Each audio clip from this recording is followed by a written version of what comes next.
You must be the ones tasked by the Academia with renovating Aru? That's right. Good afternoon. I'm Kaveh, and these two are Termezi and Naisaburi. Hey, I'll hate them! Come and introduce yourself! We've met before. This is Thoth, the Ibis King, and everyone knows these two. Afternoon, gentlemen. I've only ever seen these two in murals! Ah, the paintings in the temple. They show us chatting, playing cards, playing chess. Precisely the activities we most enjoy, funnily enough. No, only you enjoy playing chess. We were just humoring you. I wouldn't go that far. Back to the matter at hand. A preliminary assessment by the Academia indicates that this project requires expertise in various disciplines, including the deciphering of ancient texts, mechanical engineering, the restoration of ancient ruins, and elemental theory. The most capable minds in their respective fields are here before you. If there are no objections, we'd like to begin our work. The artisans who built Aru for Al-Ahmar gave their very lives to create this splendid work. Follow their example by giving your utmost devotion to this project. I didn't know that. We'll do our best, of course, but we certainly won't be sacrificing our lives. Such brazen words. Humans these days are a far cry from their ancestors. What little respect you show for King Deshret. No, that's not what he meant. Please, don't mind him. He shares your sentiments, just not your, penchant for hyperbole. Assuming that's what you were going for? I just think it's important to manage expectations. Forgive my lack of courtesy, but we simply can't sacrifice our lives to the gods on completion of the project like people in the legends of old. Here's a first draft of the project proposal for your perusal. Please let us know if you have any requests.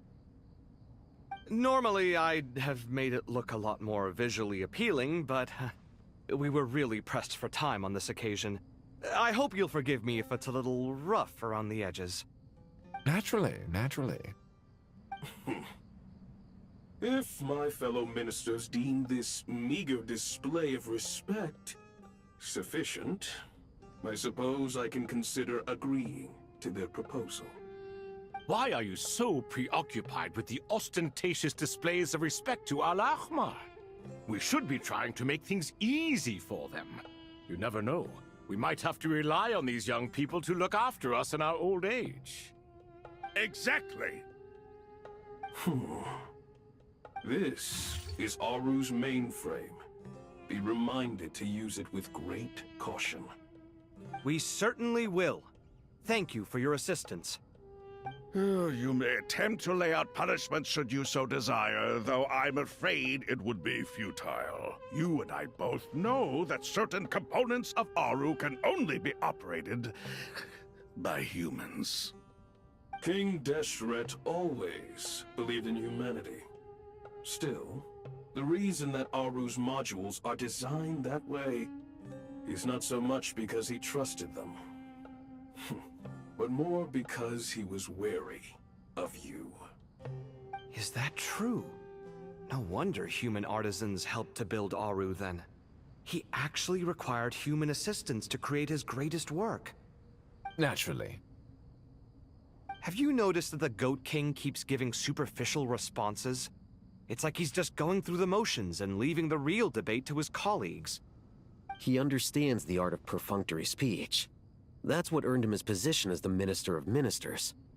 It seems the rumors about King Deshret being a poor judge of character are baseless after all. Excuse me for being blunt, but it sounds suspiciously like you're putting yourself on a pedestal and mocking me. You're mistaken. And while there's nothing strictly wrong with making every conversation about yourself, it's not exactly a positive tendency either. You? Whatever. I knew it'd be like this working with you. All right, let me past. I need to look at this console. It's your job to activate it after all. Let's begin.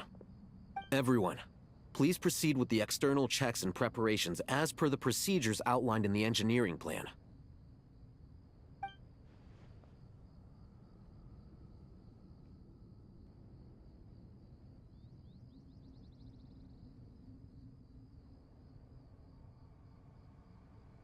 Hello there, youngsters. Whoa, the Ibis King came to life. What do you mean, came to life? I've been alive the whole time. You did say we could start our research, right? Are you having second thoughts now? I've reviewed the proposal.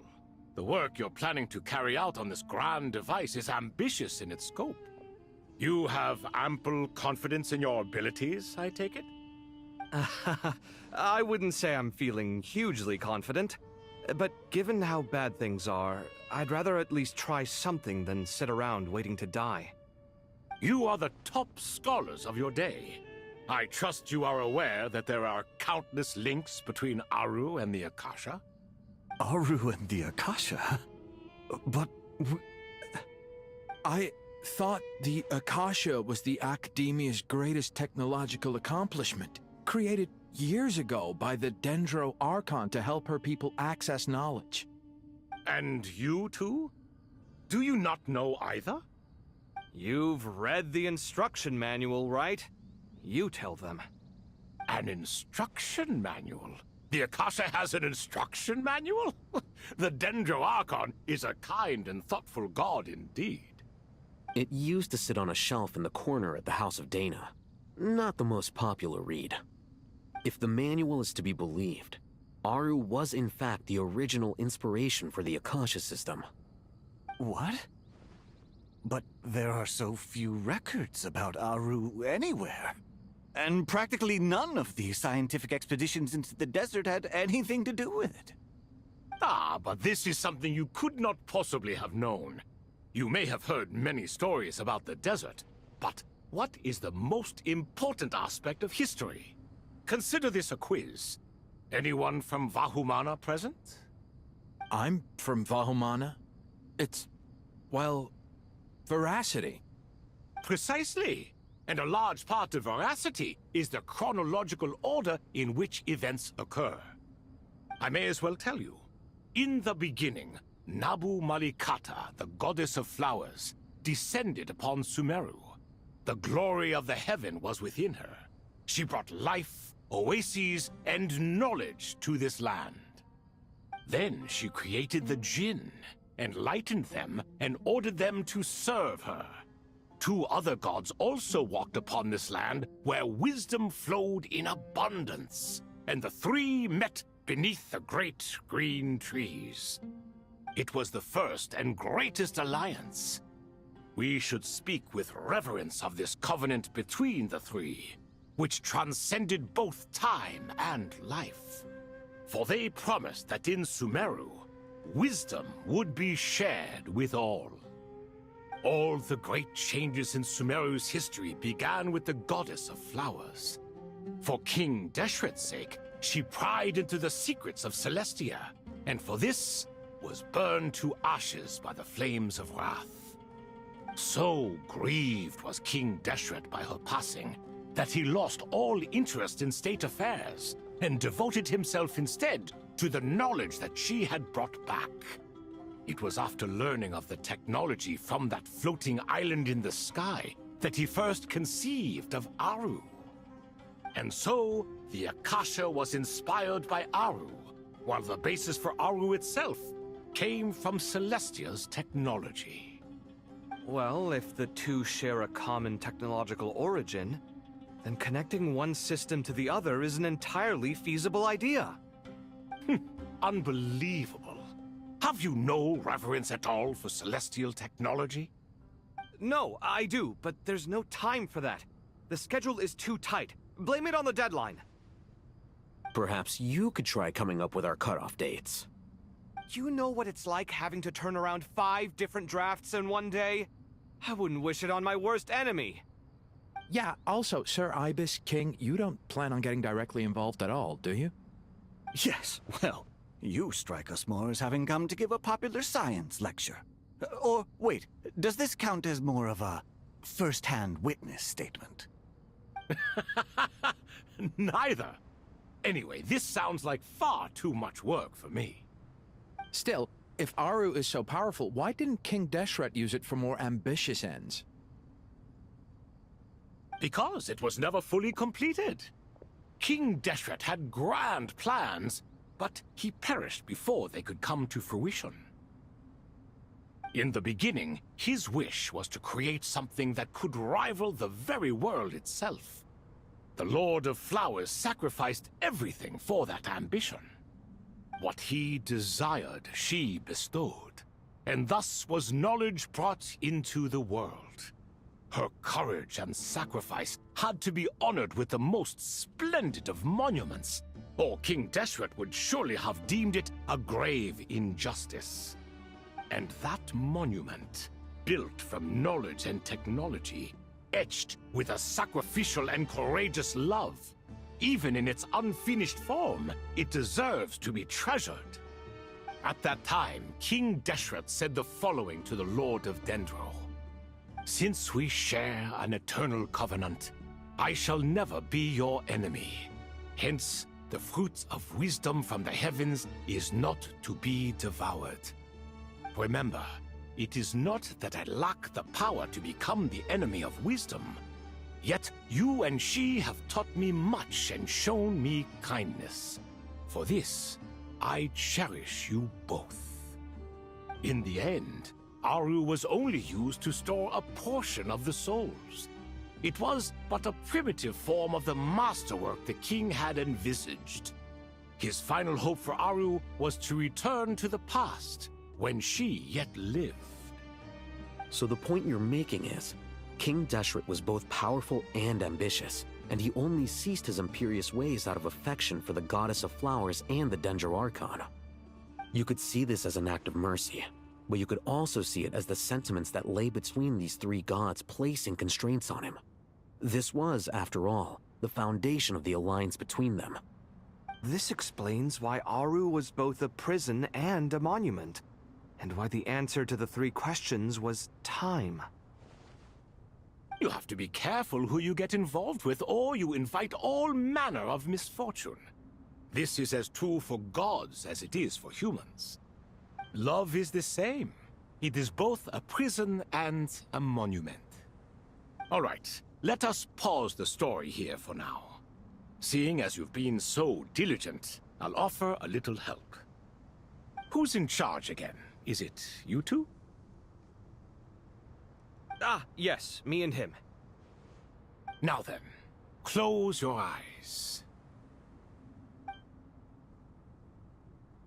Wisdom hides in the space between the tangible and the intangible. It is to convey the incommunicable through the simplest of mediums. By the power of King Deshret, I shall grant you a glimpse into the unseen secrets that lie at the threshold of existence.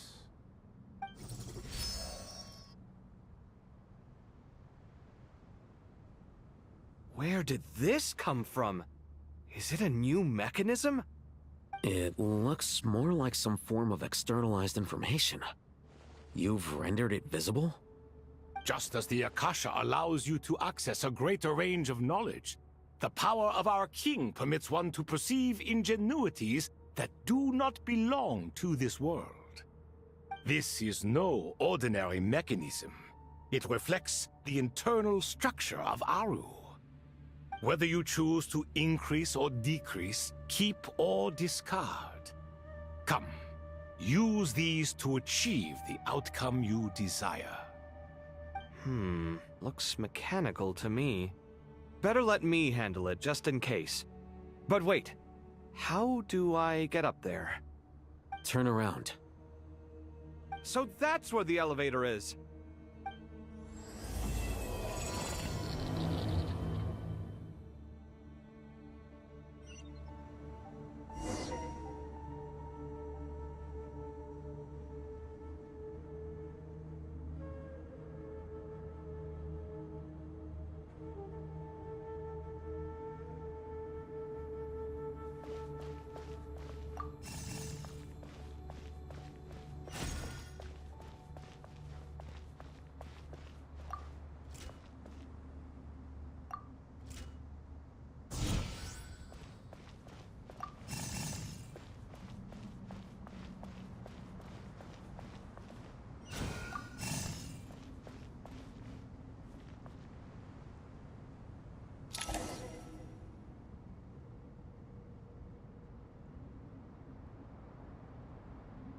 Obelisks were used to record important information in the ancient desert civilization. Hey, Alhaitham, there's some writing here I'll need you to decipher. I've sent it to your screen. Do you see it? Got it. It's a little blurry, but I should manage. Take a look and tell me what it says. Oh, and I'll send any other similar text directly to you from now on. Let's start with this one. It's a variant of an older script. Herein lie verses written for the Yellow Sands. Looks like cultural information from the age of King Deshret. If so, I suggest you delete it. Words thrown together merely for fun. I had no idea Aru kept a record of this. Well, as long as you're certain that this is strictly private information, that's fine. It is unimportant. All right, well, I guess I'll start now.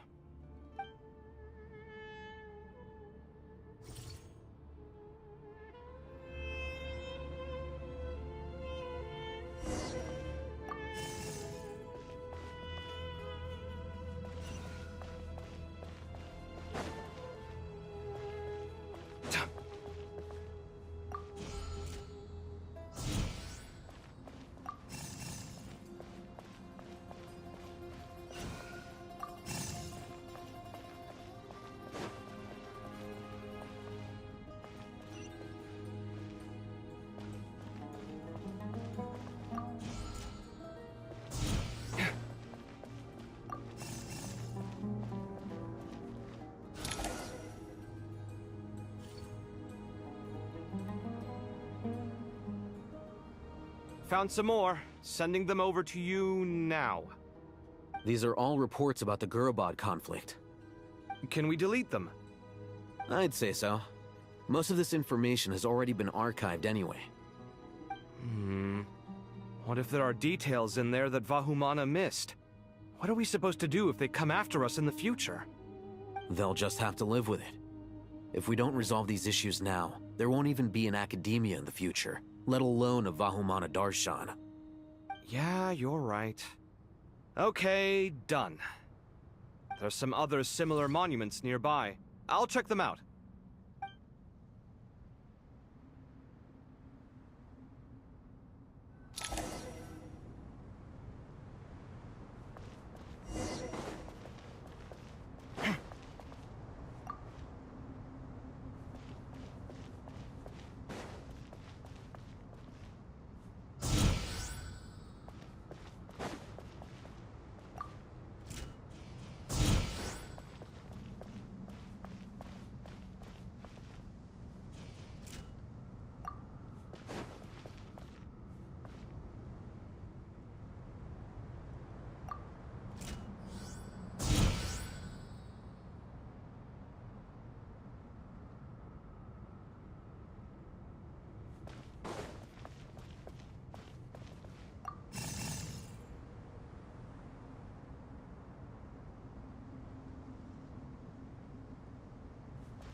Another monument. Hold on.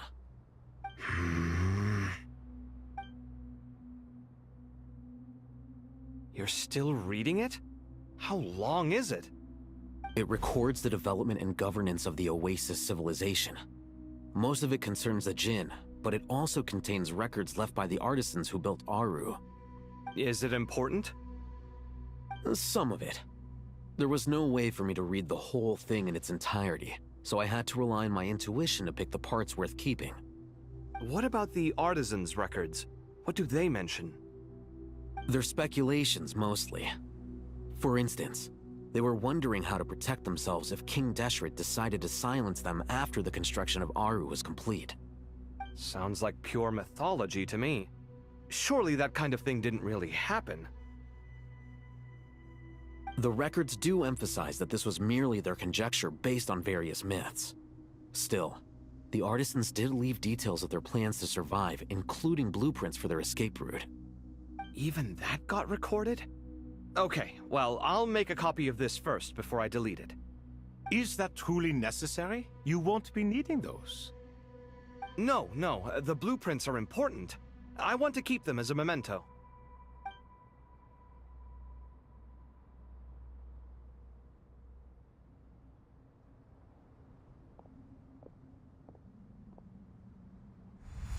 I think that should just about do it. It meets the requirements of the contingency plans, so we should be good. I gotta say, it's the strangest feeling, this cross between reality and the intangible. It's like drifting between life and death, or in and out of a dream, using my own hands to manipulate illusions that are forever out of reach. Chasing dreams in the most literal sense. Definitely a novel experience. What happens if my spirit just floats away? That won't happen. Anyway, I wouldn't celebrate just yet if I were you. There's likely to be a phase 2 of this project. All right. I'd better keep my wits about me then.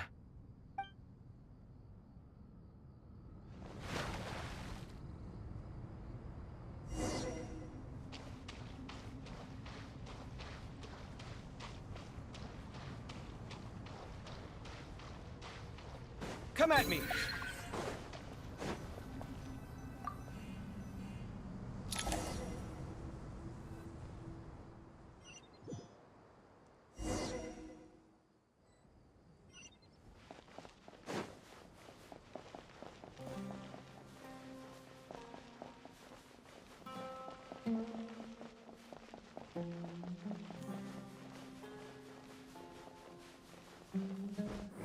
Flame!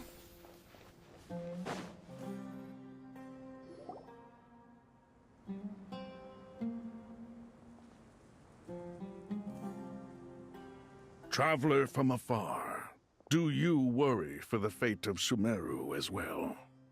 Whoa! It's Sobek the Crocodile King! Greetings, Crocodile King. Please be at ease. I'm just here to chat with you about Lesser Lord Kusanali. Sounds like you really care about her. Yes, although to be exact, it is a mixture of both concern and curiosity that I feel. Speaking of Nahida, Paimon was wondering how she's doing. Wait a moment.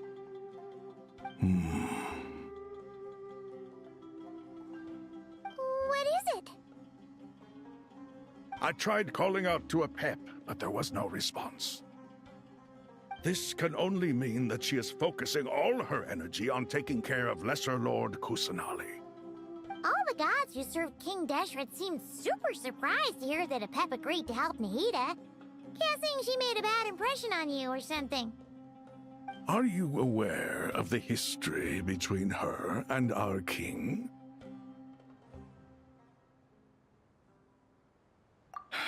Then you are learned indeed. I'm glad to know that Sumeru has the support of someone like you. At the end of his life, King Deshret tricked the Dendro Dragon into swallowing him whole, leaving her to bear the torment of his sins. The Dendro Dragon despised King Deshret, yet he outwitted her. Rather than bringing disaster to the land, he chose to deceive her and thereby ensure his annihilation. An act that surely displays his love for humanity. The Dendro Dragon stands for the glory of a bygone era. She hated Al-Ahmar and what he represented. All the gods, all the power they wielded. And so, her willingness to help the Dendro Archon through this crisis comes as a great surprise indeed. It makes one wonder whether, perhaps, the Dendro Archon assisted her in the past. Yep, Nahida did her a huge favor.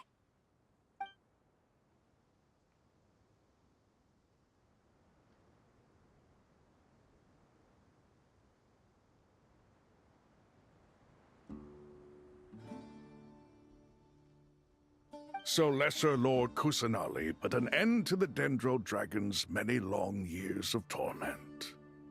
As much as she loathes the Seven, Apep knows kindness when she sees it.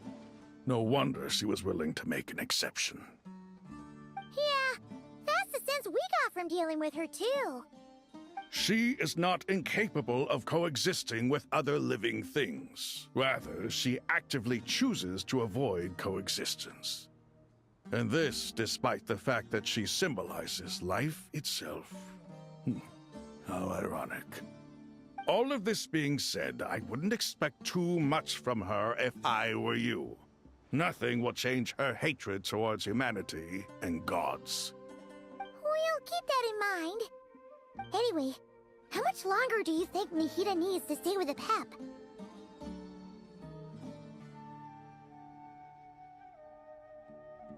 For all we know, the Fatui might still be in the desert. Just to be on the safe side, why don't we grab anyone who isn't busy right now and go look for her? I'm alright, Paimon. Huh? Was that Nahida's voice? It seems the treatment was effective. Since when do my deeds require your evaluation?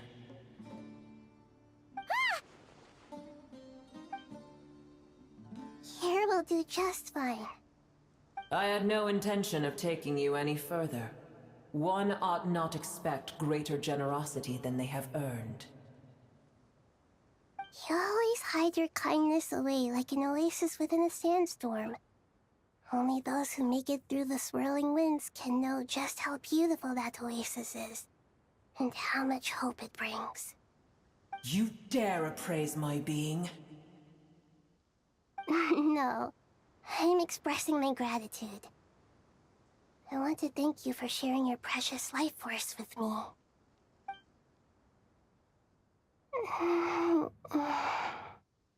Awake already? You are more resilient than I thought. Pep. I feel much better. Thank you. Gods and their gratitude mean little to me.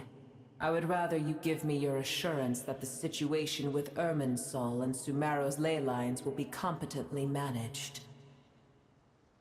If I suffer any ill effects from the ley lines, you, as the god of this land, will be held responsible.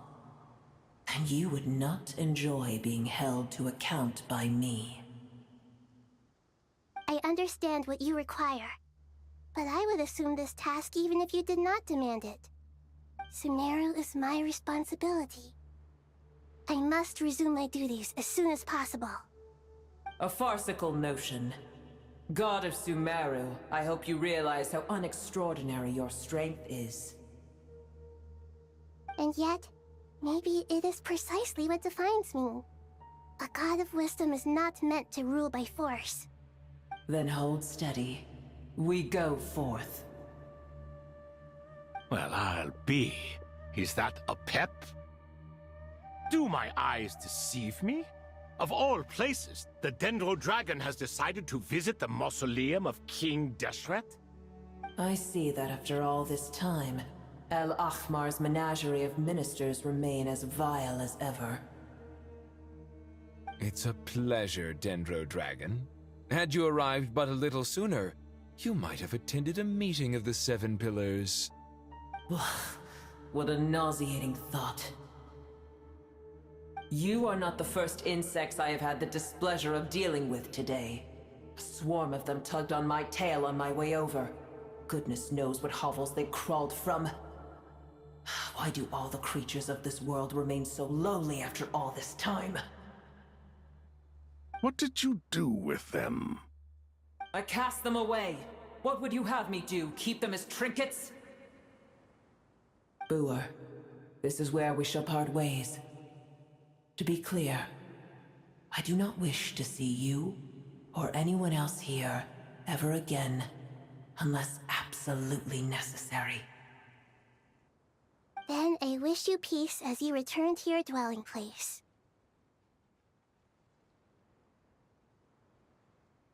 It matters not to me. Simply refrain from bothering me again.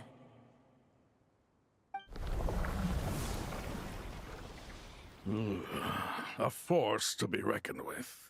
At times like this, I feel glad that she has no interest in any of this. Hold on, just hold on, okay? We're almost there. We made it. Huh? Wait, that voice! It's...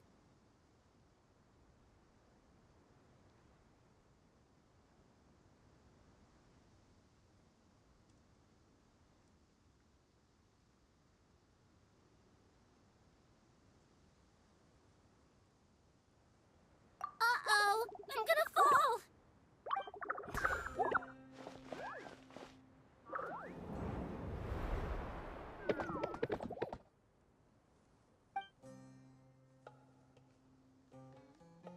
Well, that's a relief. A pair of safe hands indeed. The Dendro Archon's familiars. They are the last thing I expected to see here. Huh? Wait, what are the Aranara doing here? Don't you guys hate the desert? Obviously I was worried about the Dendro Archon. I've been supporting them with my Pari powers the whole way here. Oh, they seem pretty nervous. Is it because there are too many people around? Not just people. It's all these non-human beings, too. It's hard on them. I can't believe you made such a long and dangerous journey just for my sake. I appreciate your support so much. Thank you all. I'll have to ask everyone to wait while I help our new arrival settle in. Once I'm done, I'll gather everyone to discuss our next steps. Traveler, Paimon, shall we find a place for our friends to stay? Awesome! Let's go! Well, first I have some questions.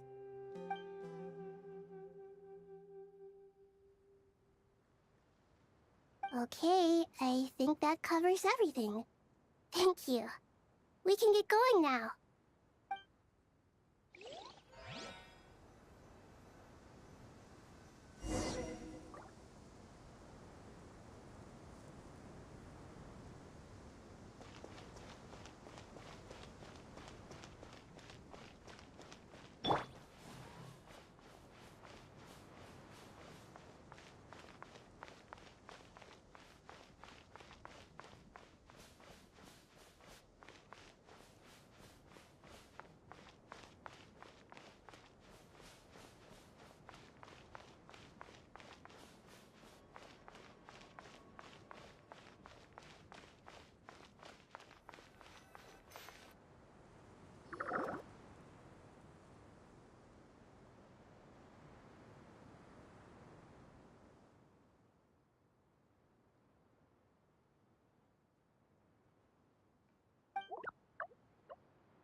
Hello, everyone. It's only us.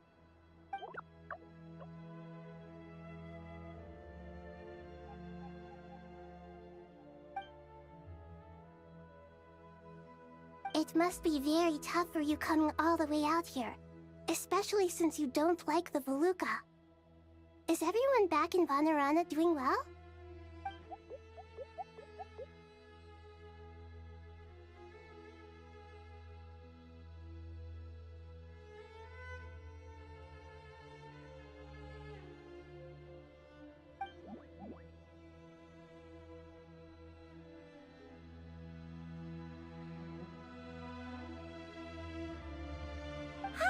Everyone's here. Good. Are you okay? You look like you were about to pass out back there. Then you're forgetting who I am. Don't underestimate me. Red Oh, excuse me! Are you comparing me to Paimon?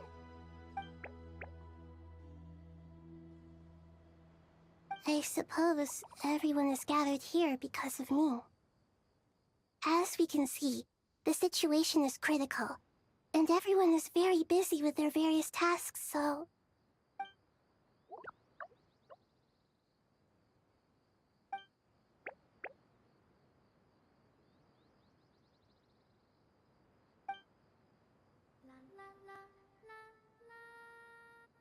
I can't thank you enough. Right now, we're focused on restructuring Aru, processing excess information, and helping restore everyone's confidence. I'm sure you'll find it all very straightforward. I can help too! Just let me know where I'm needed.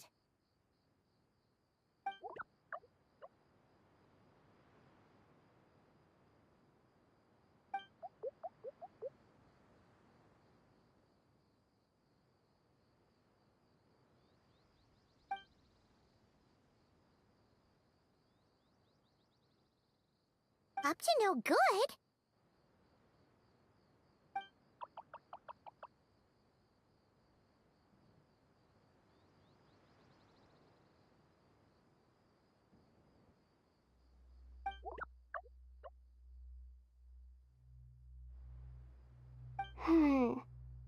That definitely sounds suspicious.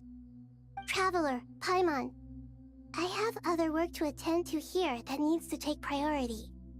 Could I trouble you to investigate the situation Arabalika spoke of? No problem. Leave it to us! Thank you. I'm counting on you.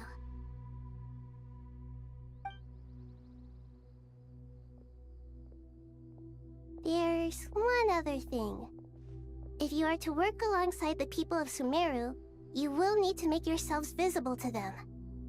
Is that acceptable to everyone?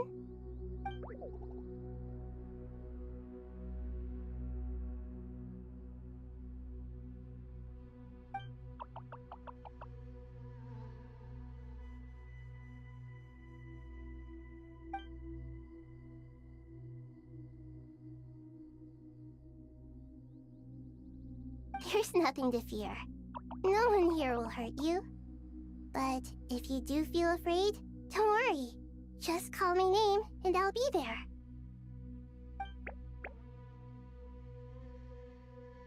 Very well. Now, I shall bestow a small blessing upon you all. Whenever people see you and interact with you, from the moment their gaze meets yours, they will experience the most beautiful of dreams.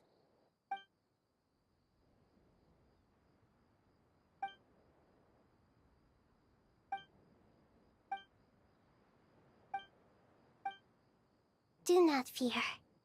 We will face it together. This too shall pass.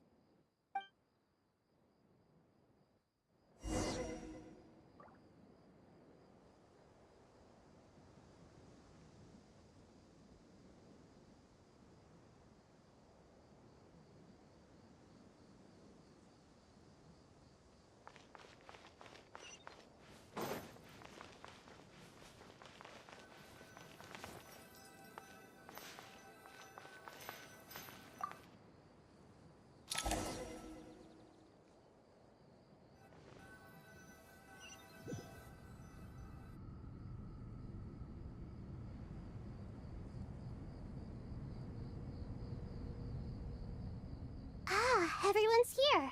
Wonderful. Dendro Archon, you're back. Are you recovering all right? You mustn't push yourself too hard.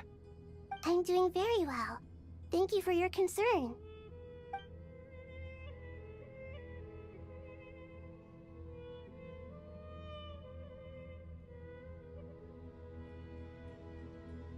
I see. Using the power of Aru to reboot the Akasha and gain access to Irminsul. It's a sound plan, although... I regret to be the bearer of bad news, but with the state that Irminsul is currently in, it's impossible to access via traditional means. Even the Akasha won't change that. Alas, we had feared this may be the case. And what about non-traditional means? Non-traditional means? Are you saying... Desperate times call for new measures.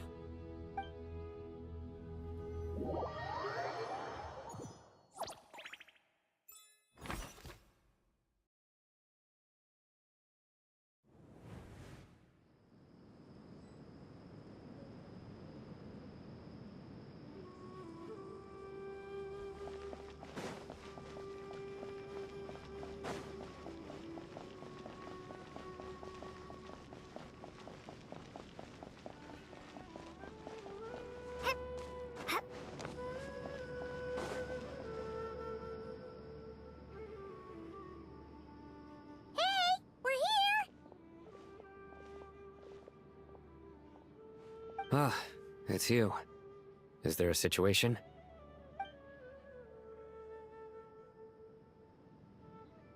The Aranara have good intuition when it comes to people. In other words, there may well be a traitor among us. Given everything that's going on, I'd be more surprised if there wasn't. Miss Nefer, as a professional intelligence broker, I trust you have a solution? Not one that I'm willing to volunteer. What's in it for me? Let's say I'll treat this as a pilot project aimed at expanding your intelligence operations. Whatever business you're in, an avenue to demonstrate your abilities could never hurt. I like the sound of that. Glad we're on the same page. Given that you rarely set foot in Sumeru, practically no one at Caravan Rebot knows who you are. I take it you've read the files on everyone in the area? Yes. I also skimmed a list of evacuees, and am more or less up to date on where everyone stands. Any initial suspects? Limiting the scopes to males whose recent activity could be viewed as suspicious. I've identified 3 names. The Aranara saw 2 people talking, but currently we only have 1 suspect. The other person was probably just a messenger, and in all likelihood has already left Caravan Rebot. Everyone is heading for the desert per the evacuation order. Anyone willing to turn back at this stage is almost certainly with the Fatui. There's no way it was a spur-of-the-moment decision to act at a time like this. This spy must have been planted long ago. We need to smoke him out from wherever he's hiding. Sounds like you have the beginnings of a plan.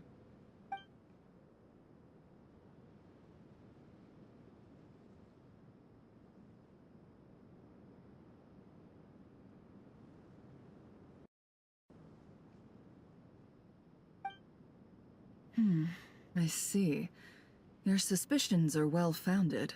I'd be watching him too if I were you. So far, we still lack solid evidence that he's been bribed. He hasn't made any recent purchases that would indicate he came into some cash.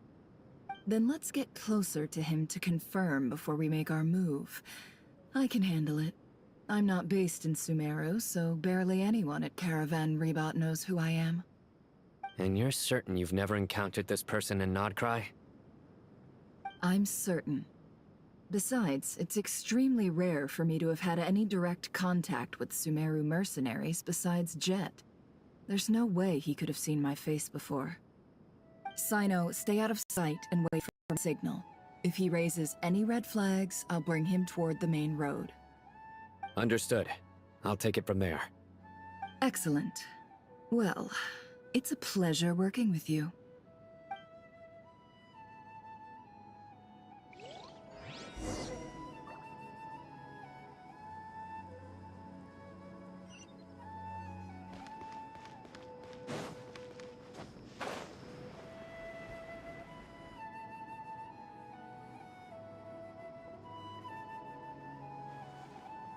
Darker skin, scars, frequents the desert and has ample combat experience.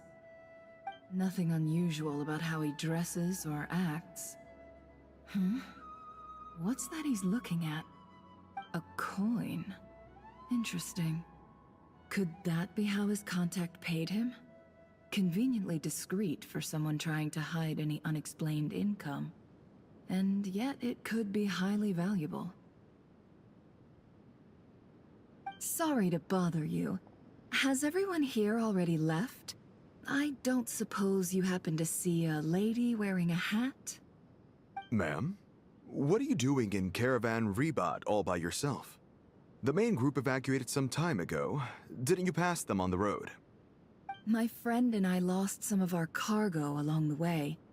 I didn't want to miss out on potential business, so I told her to go on ahead and meet the client while I retraced our steps. I didn't think it would be so late by the time I found it. And then there was a terrible sandstorm. I guess I must have taken a wrong turn, because I didn't see any large groups on my way here. Forgive me for asking, but just to be on the safe side, could you describe this friend of yours? Sure. She has blonde hair, and she was wearing a hat and a white dress. You'd definitely know if you'd seen her. Yes, I think that does ring a bell. Ah, my apologies. During this exceptional time, the Corps of 30 are under orders to be extra cautious when dealing with unknown people, whoever they might be. I understand. Well, sir, is there anything else you need to know? If not, I'd better try and catch up with them. Hey, wait! They left a good while ago now. You'll never catch up with them on your own. Why don't I give you a ride? I'm here to collect the last few people anyway. We have plenty of carts, so one more won't be a problem. That would be amazing. Traveling with a group will be much safer. I'll have to pay you for your trouble. Hey, let's not worry about the money for now. Wait here a moment. Once I'm done packing up, I'll take you to join the rest of the group. All right, thanks. Let me know if you need a hand carrying anything. No need for that. I'm strong enough for both of us. Okay. Well, I wish there was some way I could repay you. Guess it's my lucky day, running into someone who knows what they're doing here. You might have just saved my life, you know? You're not wrong there. I mean, what kind of cargo is so important that it's worth risking your life to get back? I hope for your sake that it's priceless. Actually, I suppose I can tell you, since you've been such a big help. But be sure to keep it to yourself, or we could both be in big trouble. Oh, really? Sounds mysterious. We're in the antiques business. You understand? Some of our goods aren't acquired through the most legitimate means. We have to be very discreet when we're selling them. That's why I had to go looking for the missing cargo alone. Ah, no wonder.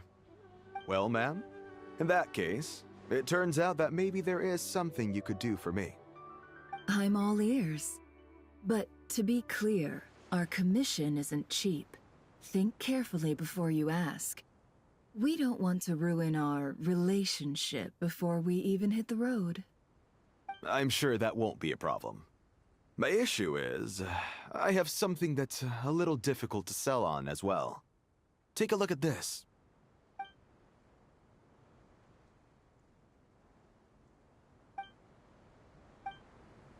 Pure gold. That's quite something. How'd you come across it? Dig it out of some ancient tomb? If you look hard enough, there are many treasures to be found in the mausoleum of King Deshret. It has no distinct Snezhnayan markings. That'll be why he's going with that story.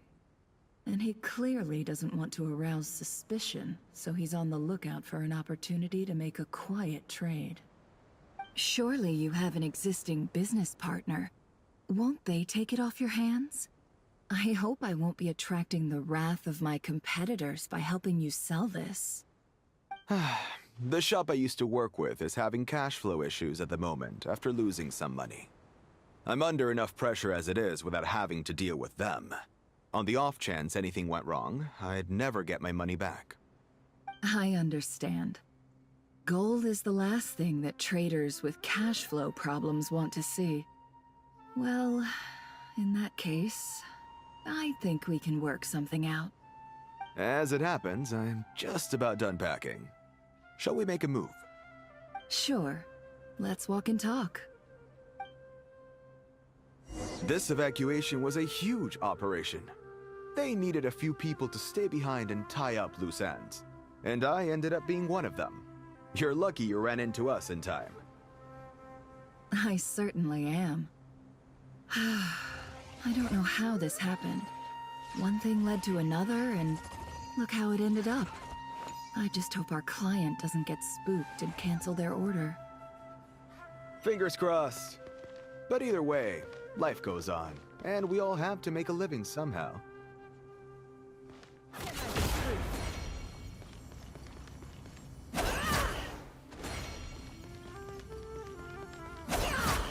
It all adds up. No more lies.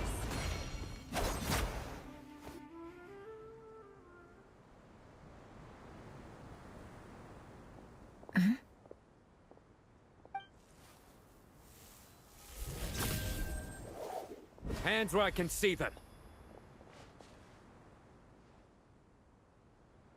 General Mahamatra! No, wait! What are you doing?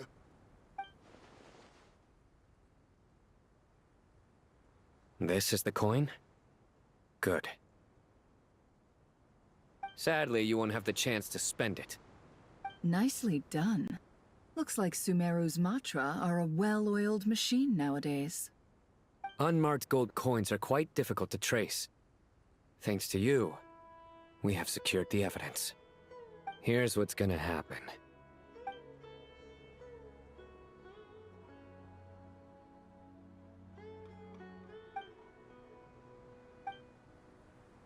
Southeast from here, leeward side of the hill. That's where he's meeting his contact. Great work. Candace tells me your interrogation skills are highly effective. Hers are quickly catching up. She's improved a lot in recent years. Looks like it's over to you for the next step. Because I'm quickest on my feet? Because you know how to trail a target. Plus, it'll be easier to monitor their activity from the air. Fine. I'll be quick. One more thing. The Traveler just brought a message from the Dendro Archon. Once you're done with this, we're to meet up at the mausoleum of King Deshret. Got it. Will do. Are you sure you'll be okay on your own? Gee, I don't know. Maybe you should come with me. Okay. Then Paimon's coming with you. Really? You do know this is a stealth operation, right? Meaning, you have to be quiet? Paimon? Are you sure about this? Well, Paimon at least wants to give it a shot. Like everyone says, if you never try, you'll never know. Besides, being the best guide into that has to count for something. This should be a piece of cake. Fine. Join me if you want. But be warned. If anything goes wrong, I'll have to gag you and shove you into a bush. No need! Paimon will be super careful. Promise! Good. Then what are we waiting for? Let's go. Ah! Coming! Coming!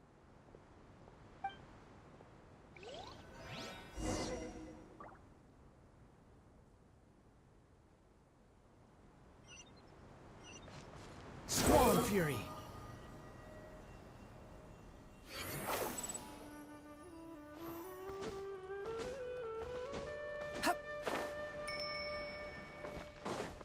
The wind rises.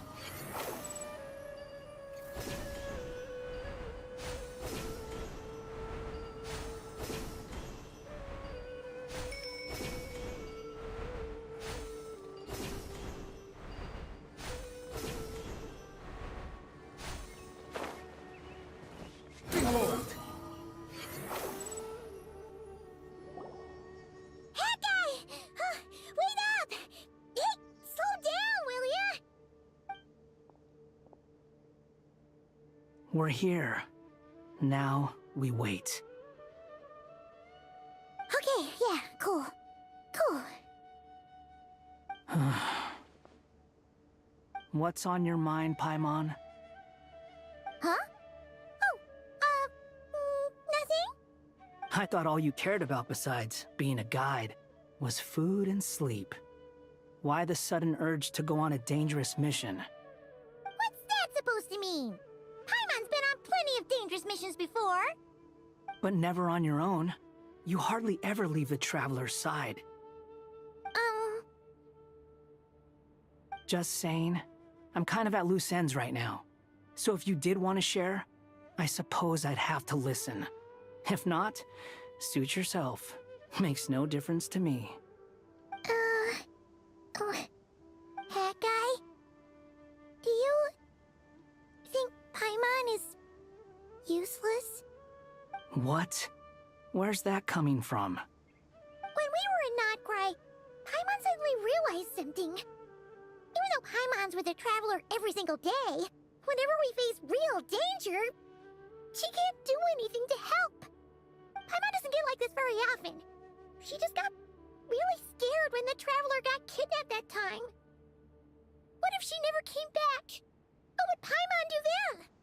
And the more Paimon thought about it, the more useless she felt. But Paimon doesn't want to be a burden. Paimon wants to be a friend who's actually useful. Does that make any sense? You know, that feeling of just being completely useless and... Oh, Paimon probably sounds so ridiculous right now. You asked the right person. Boy, do I know that feeling. Oh, that guy. I'm not gonna try and encourage you. What I will say is this. When you start doubting yourself, you have two choices. Give up or change. You have to make the decision to move forward. Otherwise, no amount of consultation from other people is gonna help you. So ask yourself, what do you want? To get stronger? To learn more? Whatever it is, go do it. You won't have any regrets if you can at least say that you tried. Oh, all right. Something's not right. Shouldn't they be here by now? Paimon, is it just me? Or is it a little too quiet around here? Should Paimon take a look? We'll give it another hour. If nothing happens, we head back. Okay.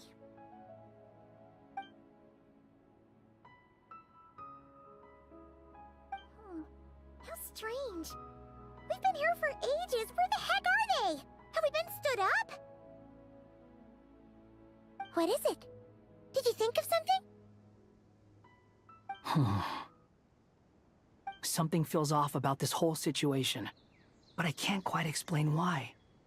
We know for sure that the guy Sinocot had something set up, yet somehow his contact is a no-show.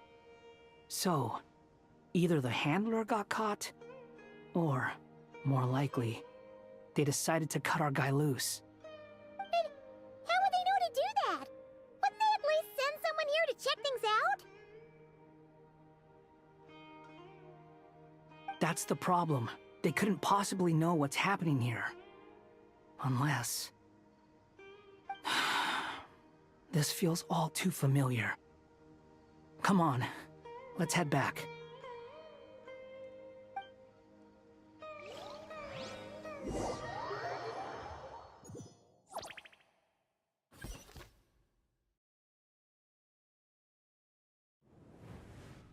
Even though this isn't a formal meeting, I'd still like to start by saying how grateful I am to each and every one of you. Thank you all for coming here and standing by our side. Chesapeake and Bennu are currently assisting the scholars with the maintenance of Aru. Please forgive their absence. As for Hermanubis, may he rest in peace. We remember him with great fondness. There have been times when I imagined what it might be like to meet you all. Now that it's really happening, I feel quite emotional. Time has taken many things away, but that which remains is all the more resilient. I must say, there is one thing that rather surprises me. You appear to be in good spirits, Lesser Lord Kusanali. But even so, I can sense that the life force given to you by the Dendral Dragon has far from fully resolved the problem of your vitality. Oh no! So even a Pep's power didn't work? Don't worry, Paimon. It worked very well indeed. The issue is how closely I am tied to Irminsul. Until the problem with it is resolved, there is no way I can fully recover. Sumeru has undergone tremendous changes during her absence. When gods pass away, inevitably, people's faith in them grows weaker. You must have sensed it already. Your power is not what it once was. Regrettably, this is true. I too have grown weaker due to the effects of Irminsul.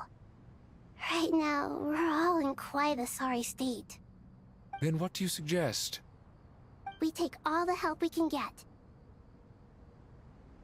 Sumeru is our shared home. You and I, gods and humans alike. We must unite all our strength in this moment. Though Al-Ahmar is no longer with us, the alliance between the three gods remains in force. Regardless, as subjects of our king, we have a responsibility to support Sumeru through this catastrophe. Not to mention that it was the people of Sumeru who released us from this prison of Aru. Times have changed, and the people of today possess greater wisdom than those of the past. You really know how to give a rousing speech, Goti. Now then, let us learn more about your plan. The brightest minds of the Sumeru Academia are busy opening and renovating Aru. They claim it has something to do with Irminsul? Correct. Irminsul has existed in Teyvat since the very beginning. But during the Age of the Dragons, it did not possess the significance it holds today. After the heavenly principles arrived, the power of the Light Realm was divided into elemental energy, and Irminsul was refashioned as a device that records and preserves all information. Since then, everything in this world has been inextricably linked to it. As the Dendro Archon, I have a duty to protect Irminsul. To Sumeru, it is both a national treasure and undeniably a major threat. Teyvat has seen many upheavals in the last few years. The most recent of these was a major crisis in Notcry, which forced Sumeru to be even more vigilant than usual. I made sure to monitor all the pathways through which an outsider could potentially transmit themselves into Irminsul. But despite my efforts, a major problem still arose within. I still believe that someone has actively invaded Irminsul. But rather than taking any of the pathways I referred to, the intruder chose instead to utilize the most direct route. And the only one that cannot be protected against. By entering Irminsul through death. I see what you mean. You cannot simply stop all deceased souls from returning to the ley lines because of a potential invasion that could occur at any time. That's right. As important as it is to guard against external threats, I couldn't allow myself to stop the souls of the departed from finding peace. Please, understand how difficult this predicament was for the Dendro Archon. Defense has never been an easy task. After Irminsul was invaded, my authority was quickly restricted. Soon after that, the tree began denying access to any connections. I'm sure you feel responsible, but you are not to blame. No one can predict every possible disaster. There will always be trials and tribulations for the world to endure. But the people of Sumeru should not have to endure this. We must find a way to break through the lockdown and connect to Irminsul. And this is why you need Aru. Yes. The only thing in Sumeru capable of rivaling Irminsul in terms of overall function and performance is Al-Ahmar's legacy, Aru. All I managed to do before falling into a coma was make some minor adjustments to Irminsul. Using Aru is a last resort, and a move that comes with enormous risks. The scholar's initial plan was to borrow Aru's power to reboot the Akasha, then use the Akasha to connect to Irminsul and investigate. Unfortunately, Irminsul has suffered far greater damage than they first thought, rendering that plan futile.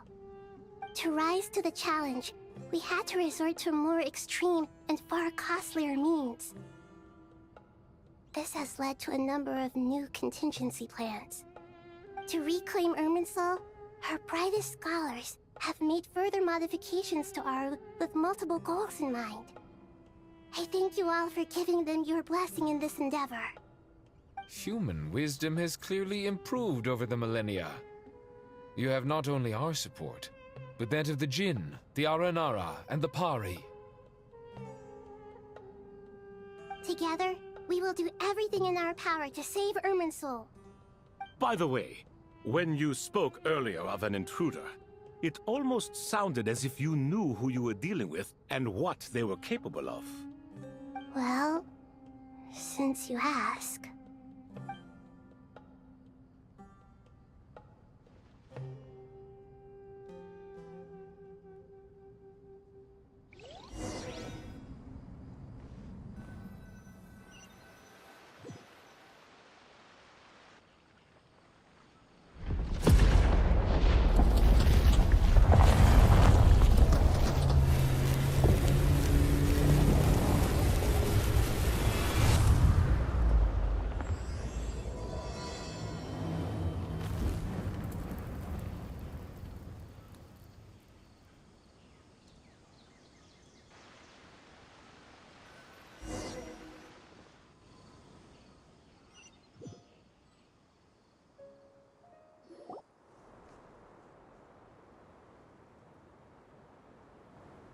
Master Tainari! What is that? Is this Irminsul? How did this happen? What's going on inside? Luckily, we managed to evacuate everyone. What in the world was that? That was terrifying!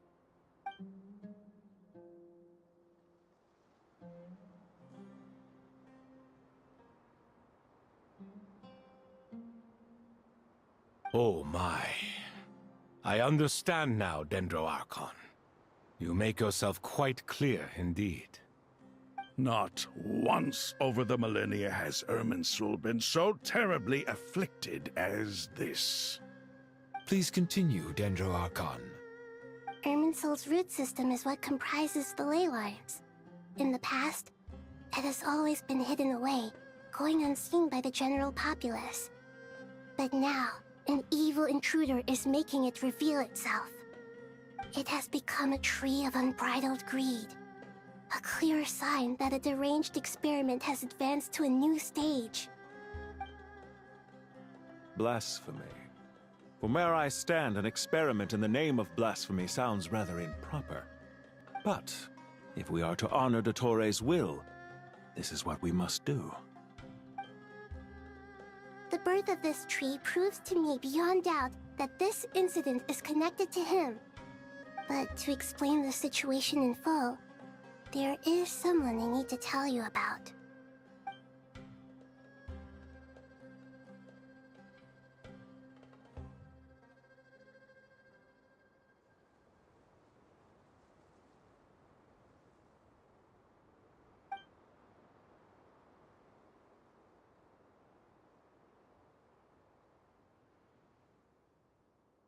Zandik. So it was him. I saw him in the desert once. A man of supreme arrogance. So this is where it has taken him. But didn't Dottore die and not cry? How is he still able to do all this? He must still have loyal followers amongst the Fatui. Even so, I'm still unclear as to how he has been able to wield such a profound influence over Irminsul. I can confirm that Fatui forces have arrived in Sumeru City.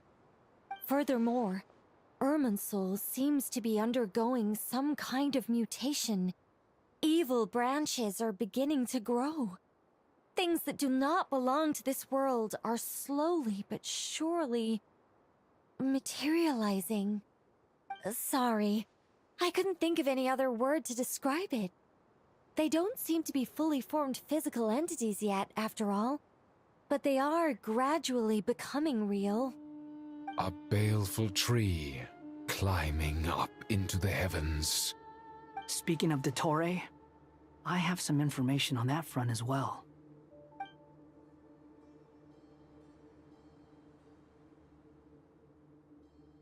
I didn't think it was wise to state this out in the open. But my theory is, the mole wasn't cut off after he was caught. They wrote him off from the beginning. You mean the Fatui never intended to follow through with him? Then why plant a mole at all? It's hardly a conventional strategy, and the rationale behind it is pretty twisted. But as it happens, I know someone who works exactly this way. And when it comes down to it, his goals are very simple. He just wants to confuse people, so they can't figure out what he's up to. He's been a collaborator of Dottore's from the outset. That fact alone confirms that Dottore is involved with this somehow.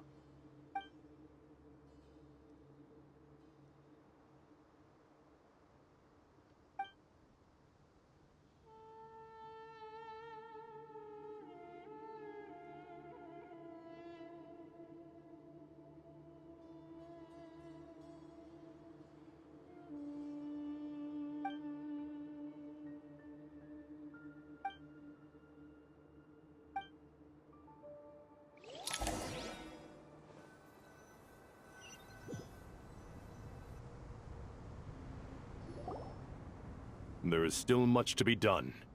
Everyone, please remember our core strategy. As per the discussions, the following groups must act immediately. Mr. Alhaitham and Mr. Kave, the next phase of the Aru renovation project must begin right away. Godspeed to you both. We'll give it everything we've got. The plan looks feasible, but the implementation will require certain resources. General Mahamatra Sino and his team will help to procure the materials required for modifying the terminal. No problem. I've already spoken with Sethos and Hat Guy, and they've agreed to assist me. This kind of thing is best left to the fleet-footed, right? Hat Guy? If it's efficiency you're after, we're the right people for the job. Following up on the elemental energy amplifier we discussed, Ms. Dory, I assume you're the one most familiar with the status of this project. Aside from the Dendro Archon, of course. Yep, that's right. Leave it to Lord Sangamabe. Got it. Well, I'd like Madame Farazan, Kale, and Nicole to support Dory on the technical side. You can count on us. Will do. Rest assured, I'll take good care of Kale. Dia, Candace, and Nefer, you'll be in charge of negotiating between the various parties. I trust you remember our goal. You bet. We can handle it. Good. I believe that covers everything. Tainari will provide ad hoc support as needed, if that's okay. Poor Tainari. Must be tough being Nephis' student. Getting bossed around all day, every day. Hey, don't try and drive a wedge between us, you old rascal. All it says to me is that Master Nephis has faith in everyone's abilities. While I'm nominally here as backup, I doubt there will be many situations where my help is needed. Exactly. Finally, Traveler, you and I will head to the border between Sumeru and Natlan. Once that task is complete, I'll be asking some of you to accompany me to the Eternal Oasis. The Eternal Oasis? I thought that was just a legend. So it does exist after all. Regarding your trip to Natlan, under normal circumstances, a meeting between our two nations would be a far more formal affair. Unfortunately, Sumeru is all but completely cut off from the outside world at present. So regretfully, we won't be able to give the Pyro Archon Mawika the grand reception that she deserves. My apologies for the inconvenience.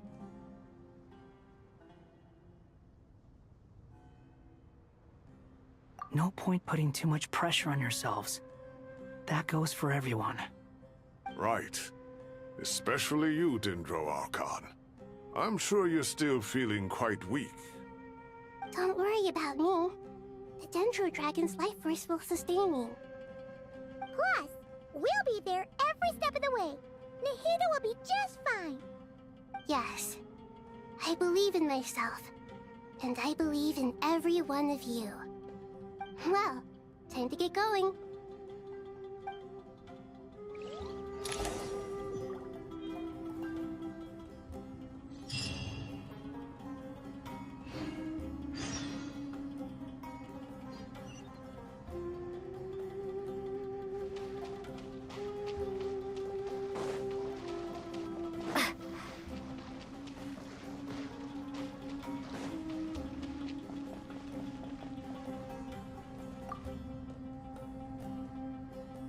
To what extent we can implement the final plan depends on how successfully the Akasha can be modified and configured. And to make sure the configuration works, Aru will also need some further optimization. Yeah, no surprises there. Once we roll this out, any Sumeru citizens who already have Akasha terminals can simply continue to use their existing devices. This still leaves us with a significant equipment shortage, though. Many groups of people were never issued Akasha terminals, including mercenaries, the desert folk, and many others. We'll need a supply of rare materials for the renovation of Aru and the production of new terminals. Right now, the best place to source these locally is from the primal constructs within King Deshret's mausoleum. Time is not on our side here. It's gonna be a race against the clock. The Aru merge and renovation project will have to be carried out by you two. Everything's riding on this, so failure is not an option. Best of luck to you both. As discussed, General Mahamatra Sino and Mr. Hatguy will source the required materials. Mr. Sethos is quite familiar with the layout of King Deshret's mausoleum. With him accompanying them, things should go quite smoothly. I have every confidence. In the meantime, we may as well take a breather. Makes sense. There's not much we can do until the materials arrive. Get in formation and stay close. What is this, boot camp? Knock it off. It's just Sino being Sino. You know what he's like. Everyone clear on our mission objective. Look at the excess primal constructs, dismantle them, and extract the required materials. And King Deshret's 7 pillars agreed to this? If they're just sitting there doing nothing, we might as well put them to use. Thoth's words, not mine.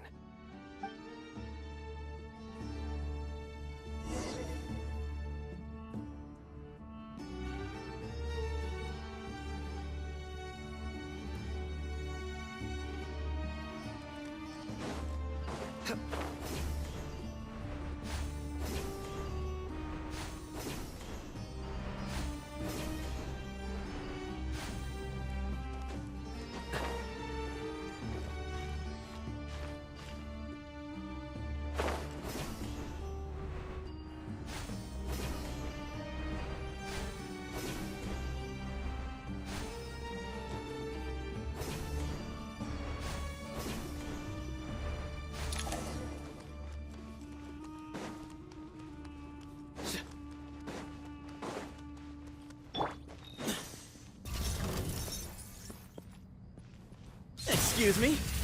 Sage's wisdom! Squalling fury!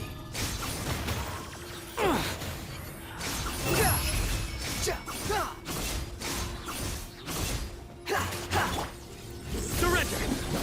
Judgment is upon us! Your penance is due! Guilty! You stand condemned! Your penance is due! Behold!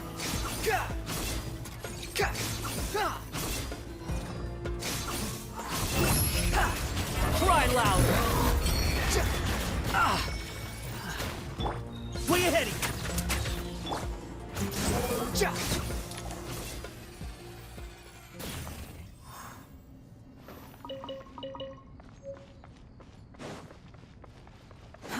Too slow.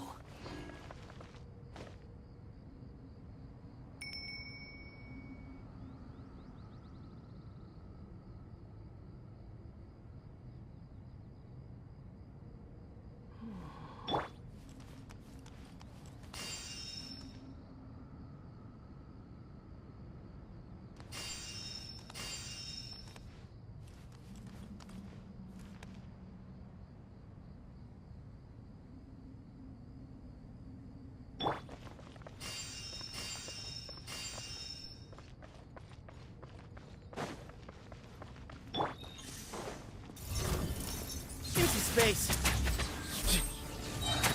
Move or be moved. The wind rises.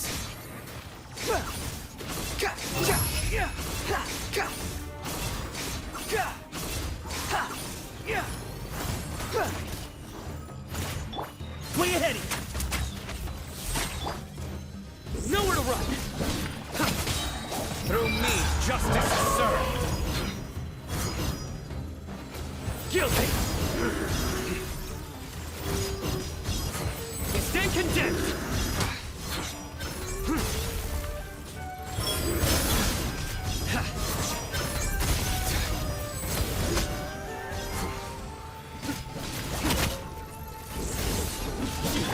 Excuse me. Room to Allah. Wretched vermin.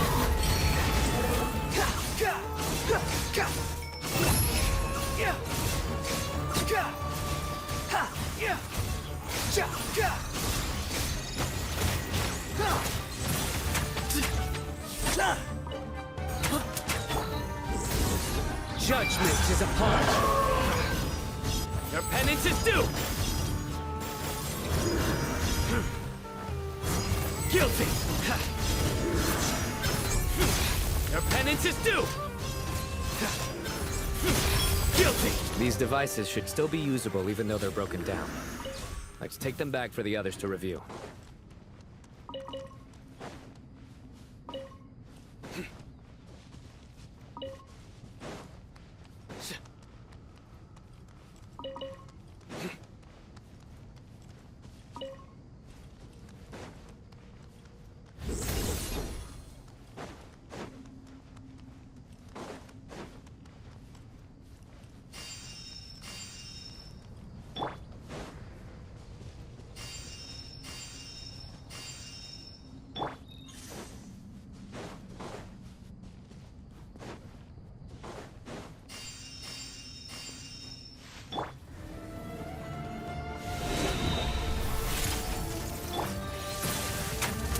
Sage's wisdom. Futile. Bow your head.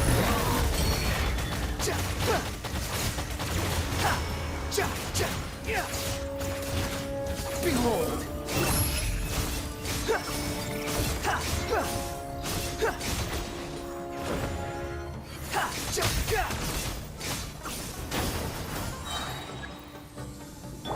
Way ahead of you.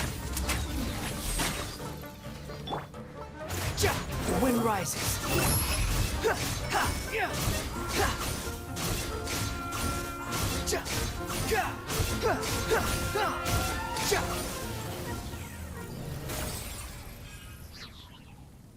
How many do we need again? Enough to make an Akasha terminal for everyone who doesn't own one. I remember you telling me how revolutionary these Akasha terminals were. You've used one before, right? The Academia declared the Akasha to be the most powerful and comprehensive wisdom dissemination system in history. That should give you an idea of how powerful it is. Certainly sounds impressive. Neither Hat Guy nor I have ever had an Akasha terminal. Well, if it all goes to plan, that's about to change.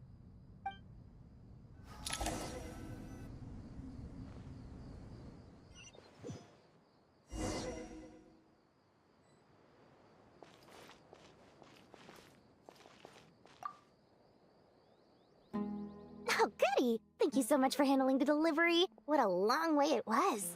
You've really outdone yourselves. I'm well aware what a bumpy, dangerous journey it must have been.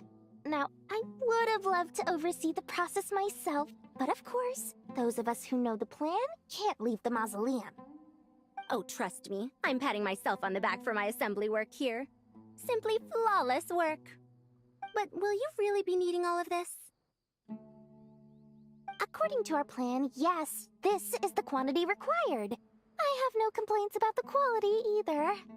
Only the price. So expensive. I heard you covered a lot of the funding out of your own pocket. Oh, that's an exaggeration. The Academia provided most of the funds. I just offered a small token of my goodwill. Of course, the real tragedy is how little profit I'm making on this. You know it's a serious crisis when you can't even make money out of it. It's really quite a beautiful design. And I'm intrigued by how such a diminutive device is able to output the power of the Light Realm.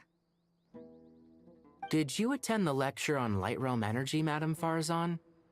I don't believe I saw you there. Of course I attended. I was just a little late, so I had to listen to the whole thing from outside the back door. Ahem. Anyway, I have a perfectly good understanding of Light Realm, elemental and abyssal energy, as well as the relationship between the three. Good to know. Master told me in private that the conversion process between Light Realm energy and elemental energy involves highly classified knowledge that shouldn't be disseminated too widely. But even so, the scholars still shared said information. Well, you can't enforce a rule that everyone breaks. Is that the idea? At first, the Dendro Archon was reluctant to explain it in great depth for safety reasons. Later, she came to terms with it, and simply informed my master that we would all have to face the question of survival together. To protect someone from such dangers means keeping them in the dark, but for someone to know and embody the wisdom within, they must understand its very essence. It's an information hazard. We're exposed to danger just by knowing the facts, and just like bait, it lures us in by offering us the solution to our problems. But if you're not careful, you'll end up pursuing it down a dark path. A tricky problem. But today, this big problem has been broken down into many smaller, more trivial ones. What do you mean? Ah, I get it. For instance, you and I share secret knowledge, while she and I take on the risks of life, death, and fate. Something like that? Hey, what? That is not what I call a trivial problem. Well, as they often say in Vahumana, an event that is monumental to the individual is negligible in the grand scheme of history. Generally, the fate of the individual is an insignificant affair. Being from Amorta, where the subject of our research tends to be a lot more personal, I have to disagree. It's hard to dismiss the individual as insignificant. In other words, the big problem of survival has been broken down into many small, interconnected factors, and each one of us represents one of those factors. When the same secret is shared with a group of people, the same fate binds them together. Most people would find this unimaginable, but to us scholars, this is the path that has always beckoned to us.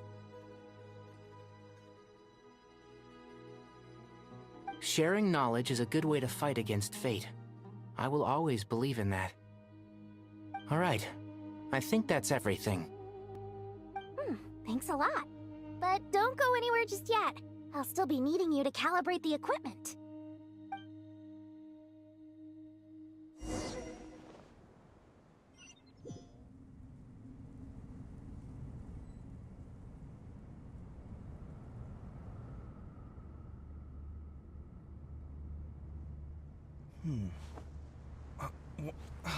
Where's my key?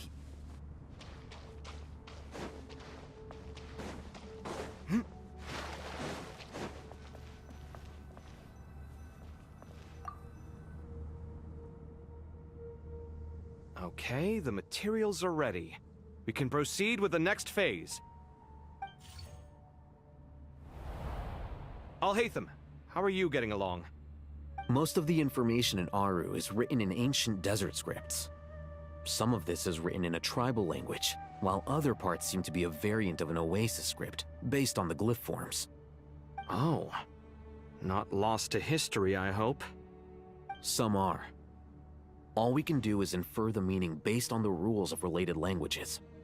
Although, this section actually fills in some of the missing historical record. I'm transcribing it so we can bring it back to the academia. After Aru started up, 2 more lines of text appeared here. Can you read them? Humans may not read what is written by the gods, except by not reading. Victory should not be easy to attain, for it symbolizes divine wisdom. Knowledge must not waver, for it has external borders. Is this a clue to solving a puzzle? Or is it being symbolic? You can't read it unless you don't read it. Victory is wisdom. Knowledge is confined by borders. Wait, I think I've got it. It's a metaphor, isn't it? It's talking about... A chessboard.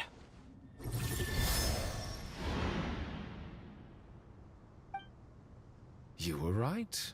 The youth of today are skilled at solving riddles. Have the secrets buried in the desert not been unearthed over the years all the same?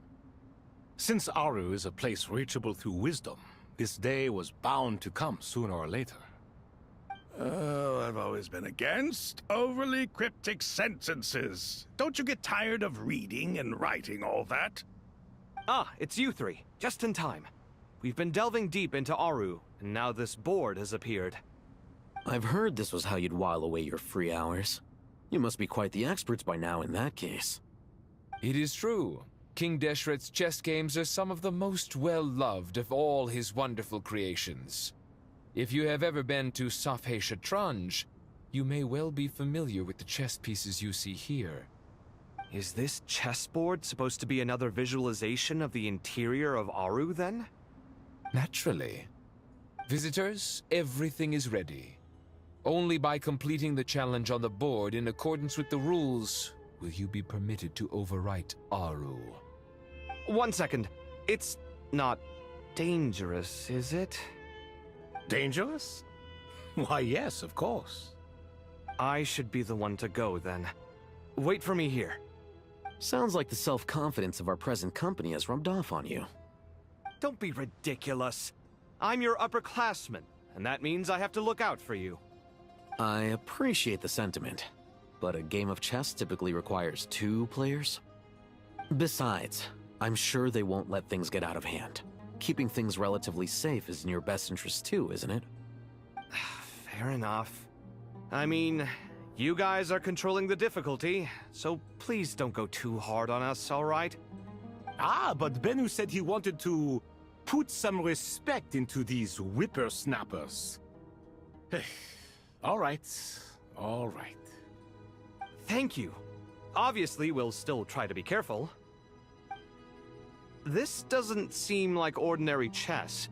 Is the goal to defeat the opponent? No, you must enter the board and pass the trials we have placed there. Ready? Let's do it.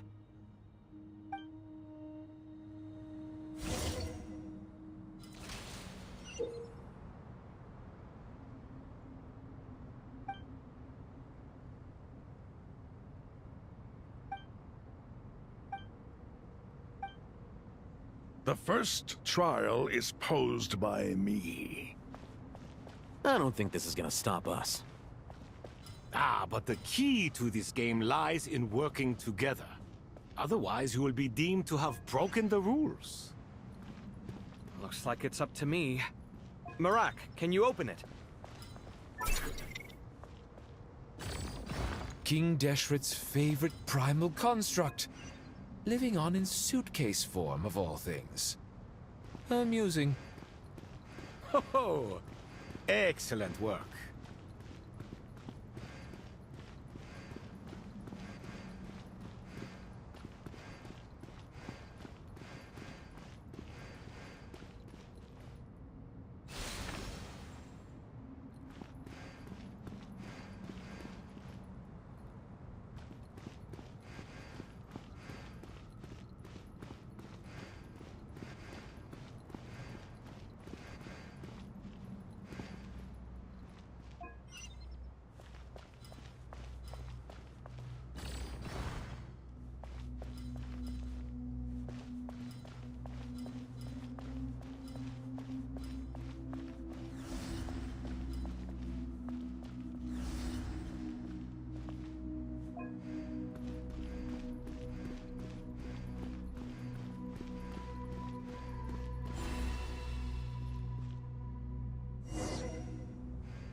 Now is the time for my trial.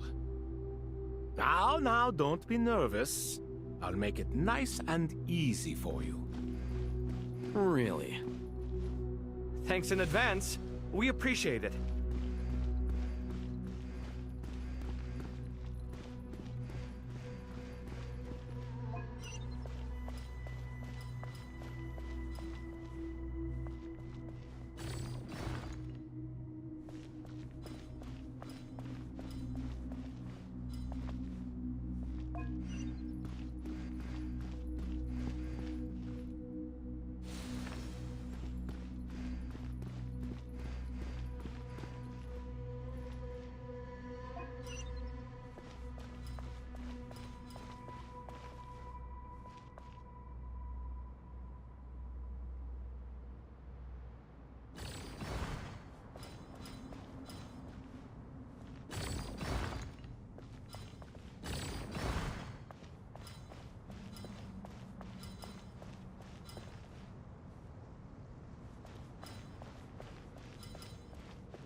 Ibis King, don't you think this all rather inappropriate?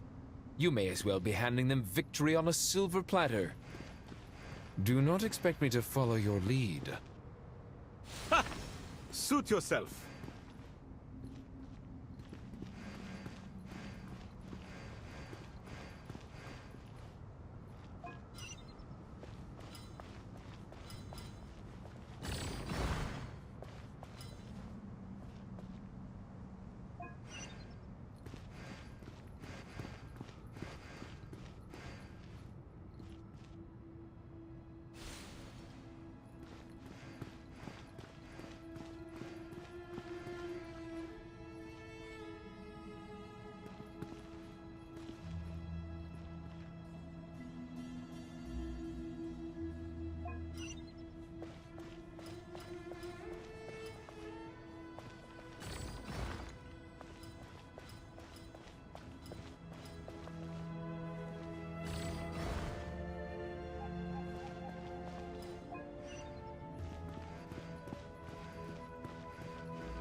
Strange time to catch up on sleep. I'm not sleeping, I'm thinking! It's not that simple, you know.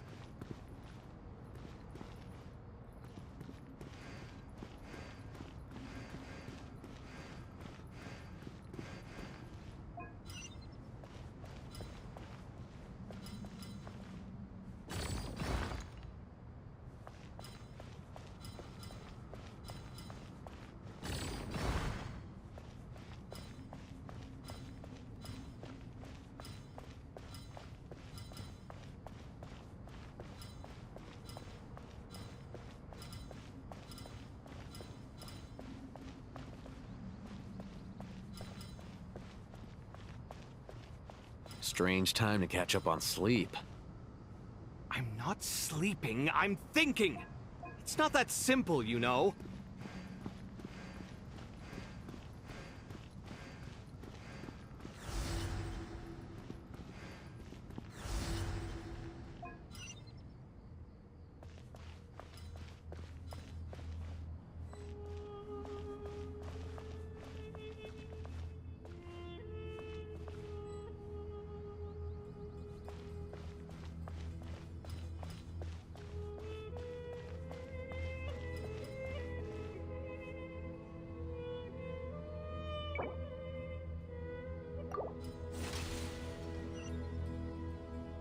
Ibis King, don't you think this all rather inappropriate? You may as well be handing them victory on a silver platter. Do not expect me to follow your lead. Ha! Suit yourself.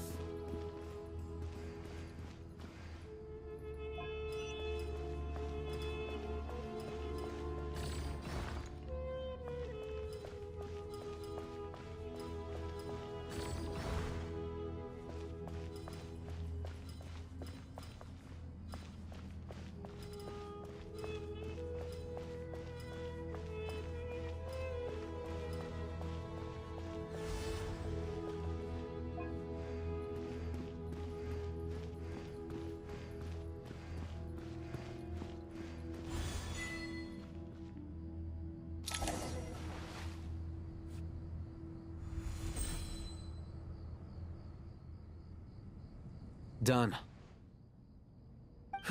Finally. It's over. But seriously, that was incredible! Standing on the chessboard felt completely different from standing on solid ground. And also... Oh, sorry. I'll save my thoughts for later. Thanks to the three of you for helping us out with this. Is it just me, or were you giving us quite a lot of guidance along the way? We made but a humble contribution. You lived up to our expectations. Bravo! Our aid was not given for naught. In addition to the existing functions, I'd like to ask you for another favor. Since Aru's interference shield can cover the entirety of the mausoleum, it should be possible to extend its range even further. Perhaps you can find a way. So, building upon the existing functions to... Ah! I'm with you! Imagine for a moment. What would the ideal outcome look like if this function were compatible with the devices? I agree. This is the best solution possible. Please, everyone, we beg you to help us. Me, oh my! Well, since you ask so very nicely, I suppose... Goti? Kroko? What do you say? Naturally.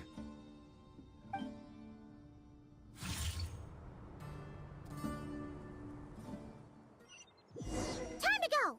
Let's go find Nahida!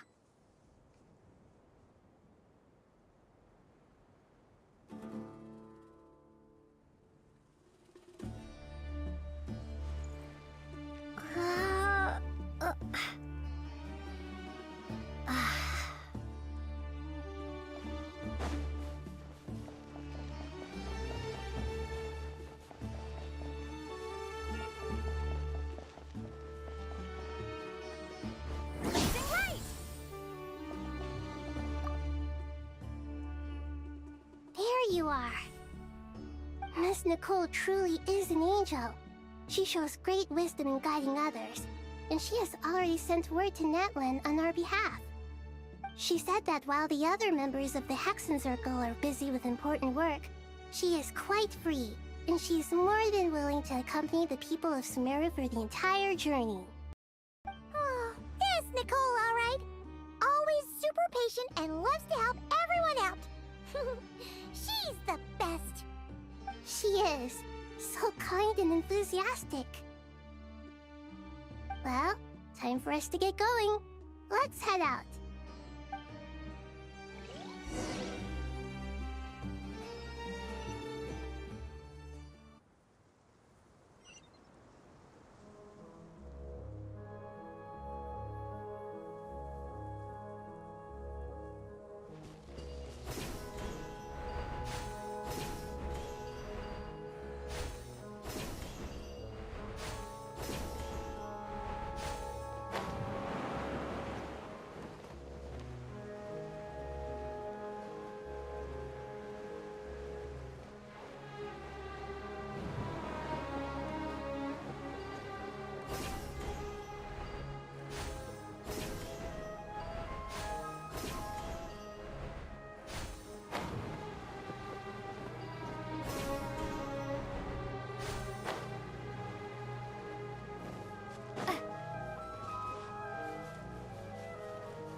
This should be one of the closest places to Natlan in all of Sumeru.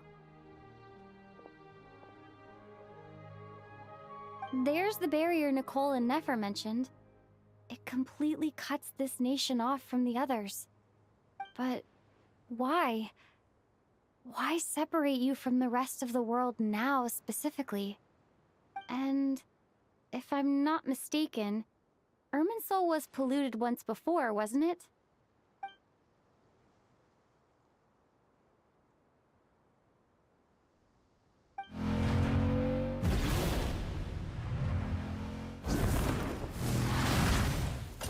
Good question.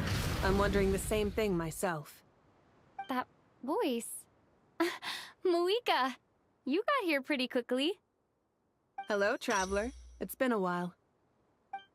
Hello there. Hello, Dendro Archon. Moika, I apologize for asking you to meet at the border on such short notice. I also apologize for not being able to greet you in person. The form in which you see me now is one carried by the Traveler. The real me is inside the mausoleum of King Deshret, and I am reaching out to you with my mind from here. Irminsul has been infiltrated by the Doctor. We must be on our guard, as he can spy on information in the world from within the tree. Fortunately, there is no record of the Traveler in Irminsul, and you are still within Natlan's borders. My records will be preserved in the Night Kingdom, rather than the ley lines. As long as the Night Kingdom remains disconnected from the ley line cycle, the Doctor has no way of knowing my movements. Exactly. So by meeting each other in this way, the meeting essentially never happened. No wonder Paimon didn't come. You were concerned that her activity would be recorded by Irminsul. The Natlanese have heard about the situation in Sumeru. With the borders sealed off, merchants have been forced to stop their shipments. It's pretty serious, and you're the ones bearing the brunt of it. I'd like to address the question you raised at the beginning. I can offer a brief explanation, although it will sound rather cruel. I don't reach this conclusion gladly, but Irminsul predates the Heavenly Principles. It existed long ago, when the dragons of Natlan were at the height of their power. So even when the people of Sumeru became ill because of pollution, it was not a critical issue from the perspective of Irminsul itself. As long as it continues to function normally, the barrier will not be activated. But this time, the Doctor's invasion has directly affected the tree. That is what caused the barrier to deploy. The Heavenly Principles established a rule that when Irminsul is plunged into grave danger, a portion of power will be reserved to isolate Sumeru.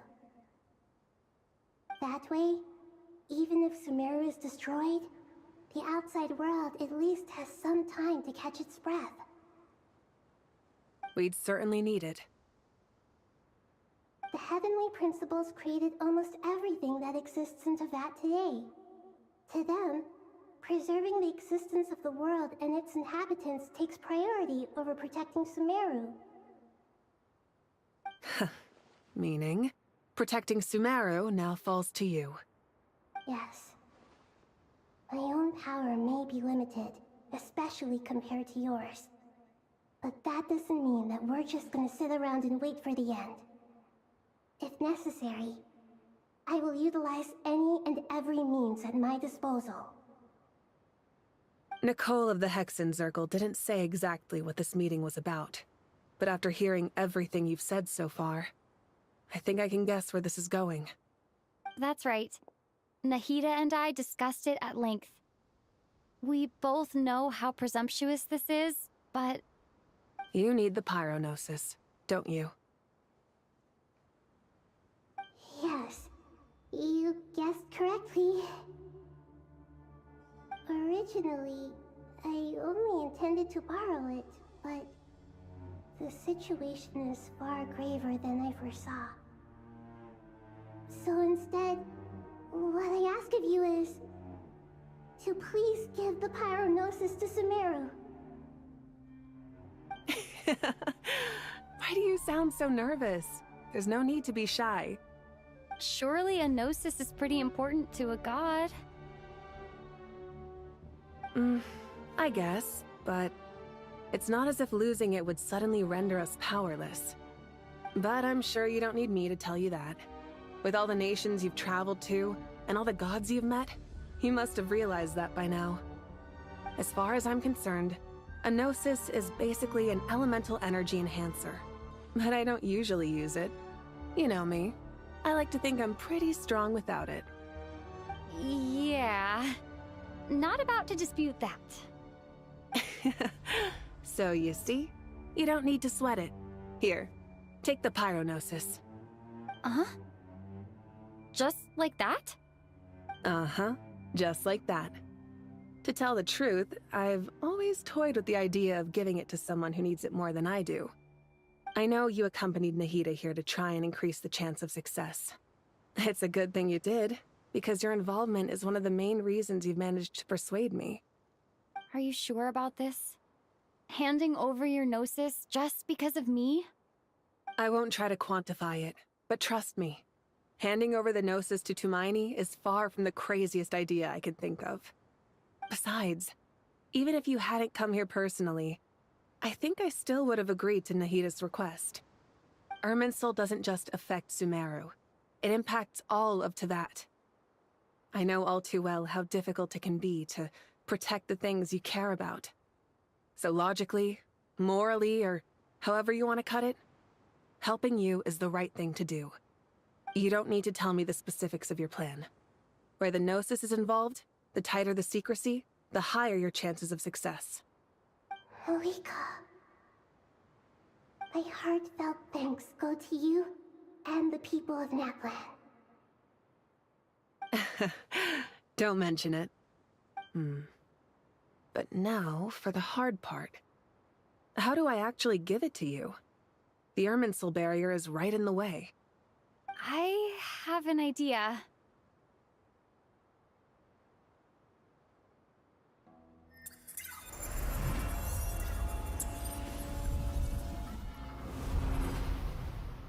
Just as I thought. Incredible. What did you do? Just made a lucky guess. This seems to happen quite a lot. Things that apply to everyone else don't seem to apply to me. I figured the same might be true here. Irminsul usually produces effects based on the records it holds. Since the Traveler is a descender, Irminsul contains no records of her, and thus has no way to impede her. Is that right? You really are full of surprises. Catch. Whoa! Thank you, Moika. Thank you for trusting us with something so important.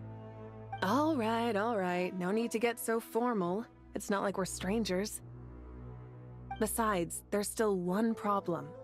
You might be able to pass through the barrier, but I don't know about the Gnosis. Any other surprises for us, Traveler? Let me try something. I have the Pyrognosis in my hand. It feels strangely ordinary. Not particularly heavy. And yet, this tiny thing symbolizes the mighty authority of a god. I need to think hard about my memories of Pyro. My memories of journeying through Natlan. All those important experiences I've had. The Gnosis disappeared. Traveler, are you alright? I'm fine.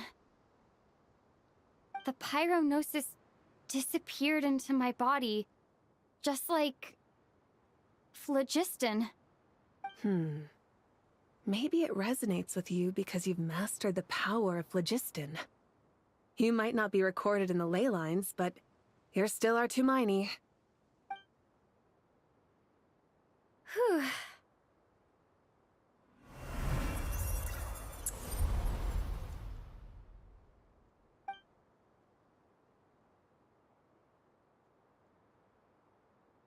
Please allow me to express my gratitude once again, Moika.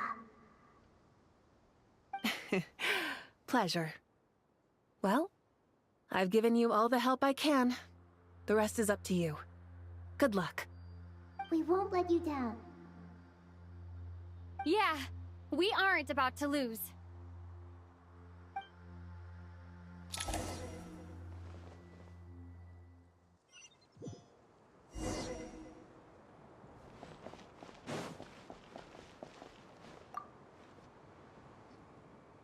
Traveler, Paimon, how are you feeling?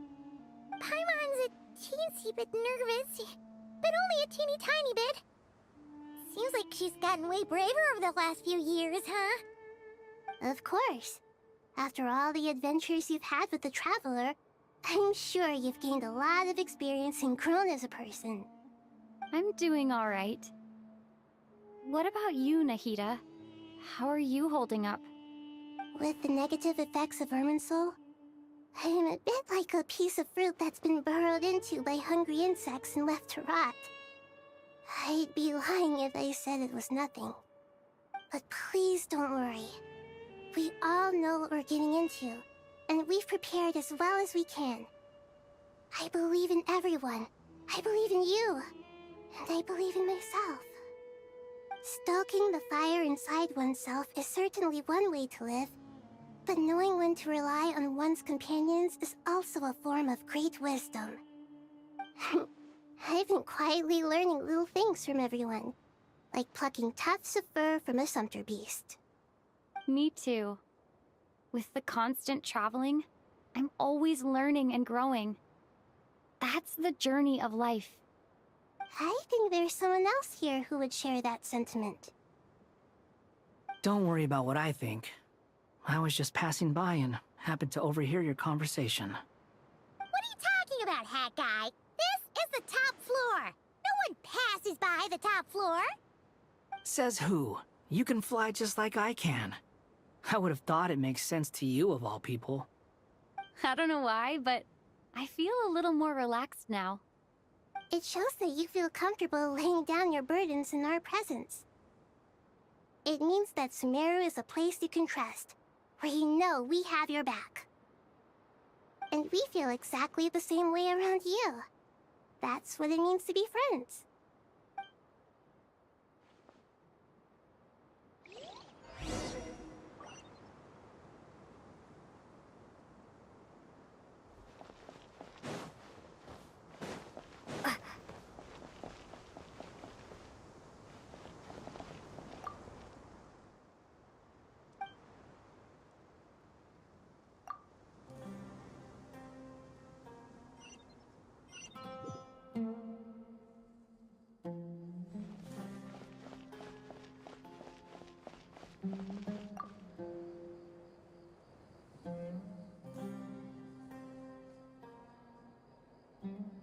Look at the time. I should head back. I'm so sorry. I was in a hurry and didn't look where I was going. Are you all right? I'm fine. Wait, you're... Have we met? Not exactly. I think we may have crossed paths by the house of Dana before. Oh. You're Hat Guy! From Vahumana, right? You recognize me? The clue's in the name, Mr. Hat Guy. Fair point. It's getting pretty late. What's keeping you up? I could ask you the same question. If I'm not mistaken, all the workload for the Ratawa Archon wrapped up a good while ago. Well, I have something of a background in Satyavada life, so I was helping the Dendro Archon make some preparations. But I must have lost track of time. Did you find the experience enlightening at all? Honestly, it was tedious and uneventful at first. But eventually, I think I did sense some profound truths. But they also brought a lot of suffering with them. I was told that I even shed tears while I was meditating, though I have no idea why. Sorry. I hope I'm not scaring you. Not at all. It just proves you're very accomplished in your research. Good night. I wish you all the best for tomorrow. Thank you, sir. You too.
Too bad we've got a fight tomorrow.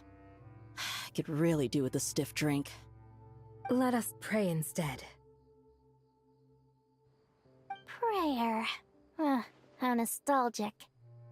Lord Sangama Bay. Came to get some fresh air too, did ya?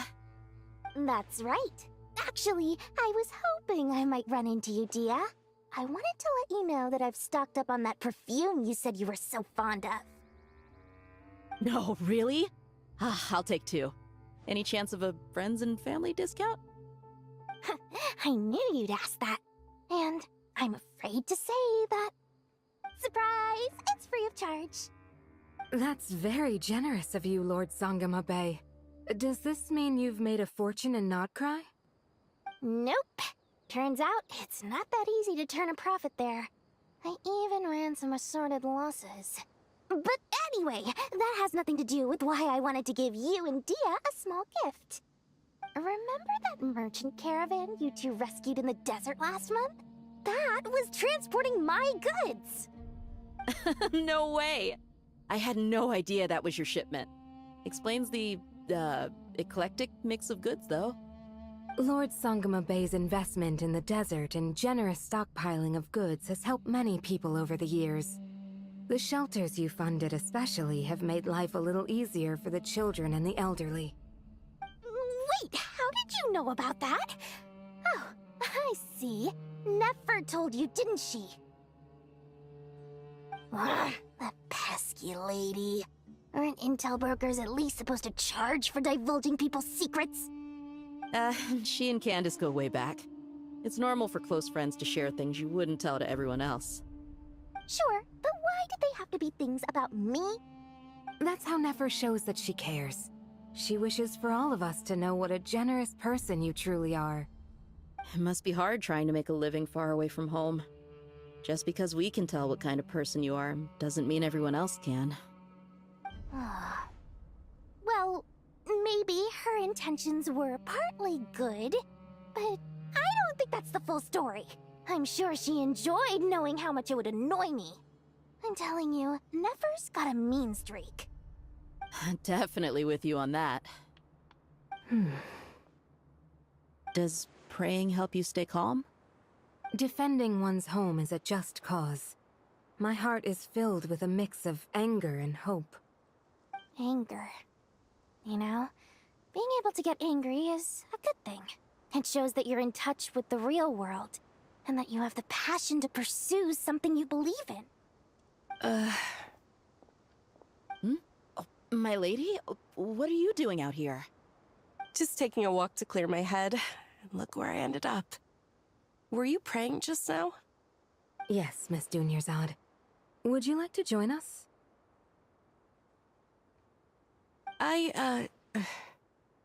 Come on, it's fine. She won't mind who you pray to. Oh, then sure. I remember you, Miss Dunyarzad. You visited my shop before. If I recall correctly, the god you worship is the Dendro Archon, correct? That's right. She is such a gentle and kind god. But to me, she is more than just a god I worship. I see her more as a friend. And so do many others. She's not some almighty god who reigns on high, but a genuine friend. Agreed, agreed. She's a wise teacher and a good friend. I spoke with several people during the evacuation. Everyone's aware that tomorrow's battle is one that ordinary people can join too. A battle to fight for our friends and our homeland. Oh, it makes me glad. I can finally do something for those who protected me. You've grown so much since we first met. Oh, a compliment? Ooh, more please. Thank you. My lady, you've always been a remarkably strong and ambitious person. It's indisputable. And that's not just a compliment. It's a statement of fact. What are you praying for? Our beliefs may not be entirely the same, but we both wish for the same thing. I pray that everyone will rise to the challenges ahead and return safe and sound. I pray for the safe return of all my companions.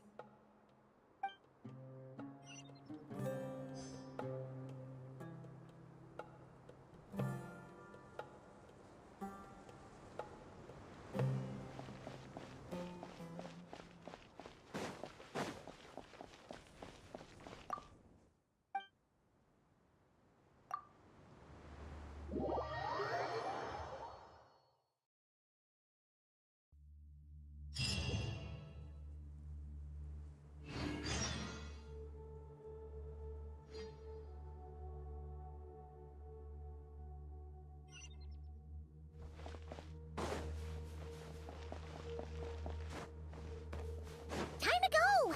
Let's meet the others at the mausoleum of King Deshret.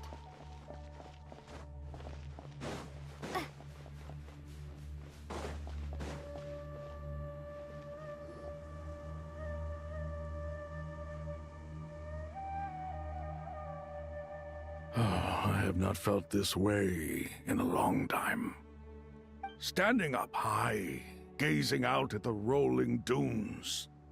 One cannot know what freedom truly means without first losing it. The golden slumber truly lives up to its name as a dreamland. Though desert sands exist there too, no mirage, no matter how glorious, can compare to true beauty. Dendro Archon, what is on your mind? I was wondering whose counsel I should seek on the questions in my heart. What kind of questions? So many. More than can be put into words. As I once said to a friend, we look, we see, and we comprehend. But the question still troubles us. What are the many disasters that this world faces, but the sum of all irresolvable questions? The biggest question you should be asking is how to seize victory. Yes. Although, I would express it differently. I must not fail. And so the question I am most curious about now is whether the path to victory will be an arduous one. What we declare to be a young sapling, we may, in fact, find to be a towering tree, if we would only cast aside our ignorance and look beyond the veil of time to see her true form. Nahida! We're here! Just in time. My preparations are almost complete. Ready when you are. We're here too. Miss Nicole! Miss Nicole! You run so fast! I thought I'd get a lot of exercise as a forest ranger, but I can barely keep up with you. Sorry, I got a little carried away. Lesser Lord Kusanali, the equipment is ready, and the modifications to Aru are all complete. As discussed during our meeting, Accessing Irminsul via the Akasha is no longer feasible at this stage. There are other options, it's just they're a little more extreme and more technologically demanding to implement. Maybe you should take it from here. The architecture and functionality of the Akasha terminals overlap considerably with Aru. There is reasonable evidence to suggest that one was developed based on the other, or that they both utilize technology of the same origin. As long as the transplant and merge operation succeeds, Aru should theoretically work on a scale greater than the Akasha and approximately equal to Irminsul. It will become the largest active computing device in all of Teyvat. A system this powerful is capable of a lot of different things. In the past, the Akasha was primarily used for one-way information transmission, but I suspect it could also serve as a central bridging hub. In the pursuit of greater knowledge, some scholars have attempted to connect their consciousness to Irminsul through the use of terminals, incense, and meditation. Correct. In academic language, scholars who reach that stage are said to have entered Satyavada life. Hypatia has performed this practice many times in the past, and she was once under my care for a period of time. Right. And this at least proves that there is a zone within Irminsul that can be connected to. That's right. Providing wisdom to the people is one of the very reasons for Irminsul's existence. I think I understand where you're going. Please, continue. In that case, I'll skip to the conclusion then. We need to further modify Aru, merge it with the Akasha, manufacture terminals, and distribute them to every single person we can reach. Every person? Even the desert folk? Yes, everyone. I've already calculated the amount of raw materials we need. So you mean we're going to get new Akasha terminals? Yes, but this time the people of Sumeru won't be using them to acquire knowledge, just to connect to Irminsul. That's the key. When we evacuated the city, we brought all the important assets from the House of Dana, in case we ended up needing them. Fortunately, this included the Akasha system's main terminal. We've checked all the relevant records, and one thing is certain. Nothing like this has ever been done on this scale before, so... Everyone in Sumeru is part of the plan. Whoever controls the people controls the situation. Since this function of Irminsul was introduced, it has only ever been made available to scholars, who don't constitute a particularly large group of people. But by expanding the scale to include all the people of Sumeru, all the individual connections will stack up to create a significant load on the system. Under normal circumstances, Irminsul would be able to cope with the additional load. But with it already being under strain from other activities, its remaining capacity is limited. Thus, it might be possible to shut it down completely by overloading it.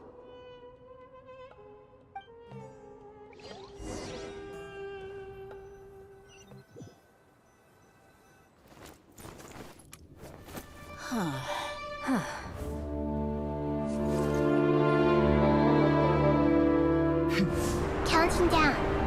3, 2, 1. Are you ready? Ready!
sought knowledge, they turned to the Tree of Wisdom.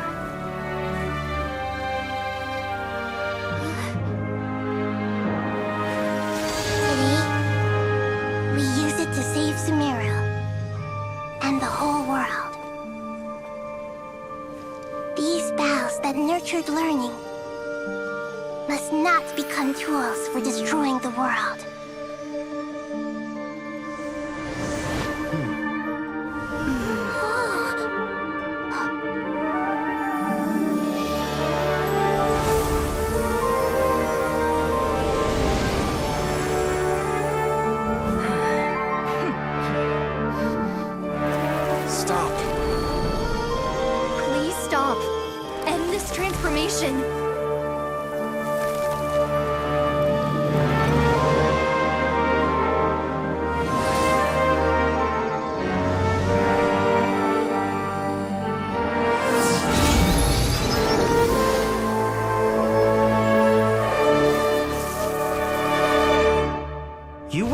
down Irminsul just to stop me? You fools. I have all the time in the world.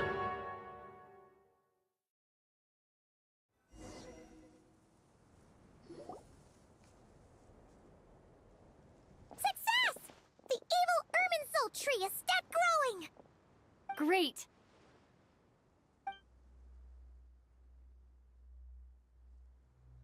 What a display of true courage!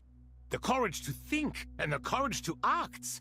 I never thought I would witness the shutdown of Irminsul with my own eyes. Perhaps this is human wisdom in action? Indeed, only humans could do such a thing. Gods are few and far between.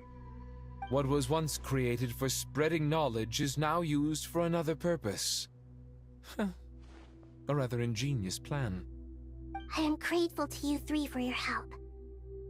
Only thanks to you were we able to extend Aru's interference capabilities to cover all terminals. Now, nobody who wears a terminal will have their activity accurately tracked by Irminsul. No matter how many eyes Dottore possesses, he will not be able to see us clearly. Now for the next step. I will need the help of your supreme powers once again.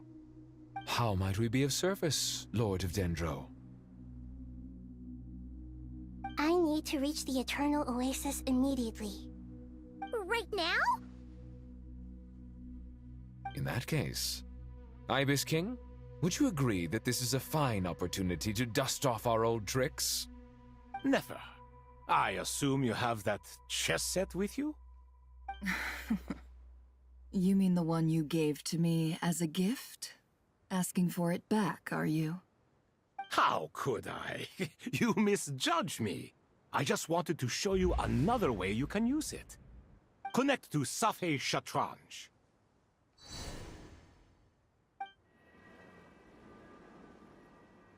Safhe Shatranj? You mean that place in the desert? Thoth's chess set gains its power from the chessboard laid out in the desert by King Deshret and ourselves. All ceremonies conducted using the chess set must be activated via Safhe Shatranj. In other words, the chess set is an extension of the chessboard. In the past, moving a chess piece was a sacred and momentous act. Transfer initiated. Entering live combat mode.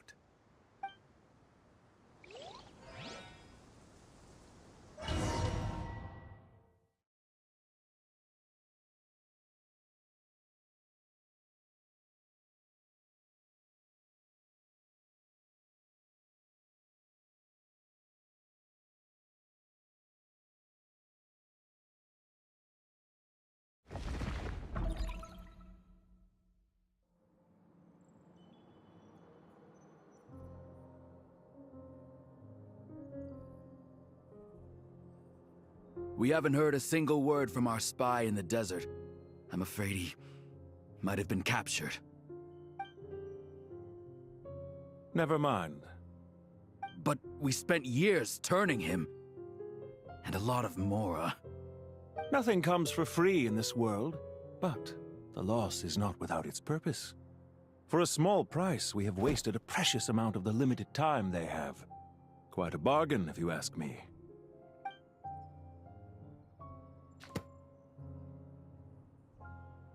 Understood.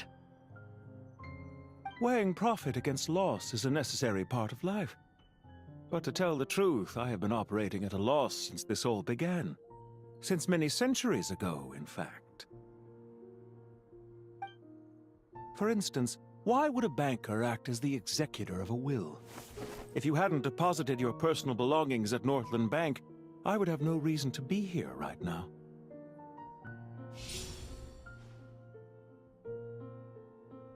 Dottore, I've placed your final data backup into the ley lines as per our contract. I trust we are now square for the safe deposit fees you paid. Is it not a little petty to split hairs like this, given our amicable relationship? I consider sound bookkeeping a matter of principle. Do not forget that you only live to see this day thanks to me. In fact, every day of your life since you met me, you've been living on borrowed time. Why, that's hardly a fair assessment. I will concede that my survival was perhaps at your whim, but I became a harbinger on my own merits. Managing money is not like other professions. Mine is not a role I could have acquired based on your recommendation alone, and certainly not one I could have lasted so long in without genuine ability. The information stored in the ley lines is quite comprehensive. Rest assured, I have not forgotten how strong your pride is. Well, I presume you have no sense of fragmentation while talking with me. How could anything possibly go wrong with such strict measures in place? The remainder of your soul was split in two, with one half sent to Nodcry and the other stored in the most secure vault of the Northland Bank. Though I must say, your disdain for the other segments is quite amusing. Zandik is you, and you are Zandik. Zandik created the segments, yet you, a segment yourself, reject him. That is, Zandik, created segments of various ages in his later years. To achieve this, he had to freeze time and part with a portion of his soul. But as constructive as it sounds, it erases my uniqueness. If each segment is equally me, then by the same token, none of them are truly me. A soul living forever in the past inevitably holds different views than he did in his later years. The same thing that completes me also restricts me. You too might ask yourself which stage of your life you want to be preserved at.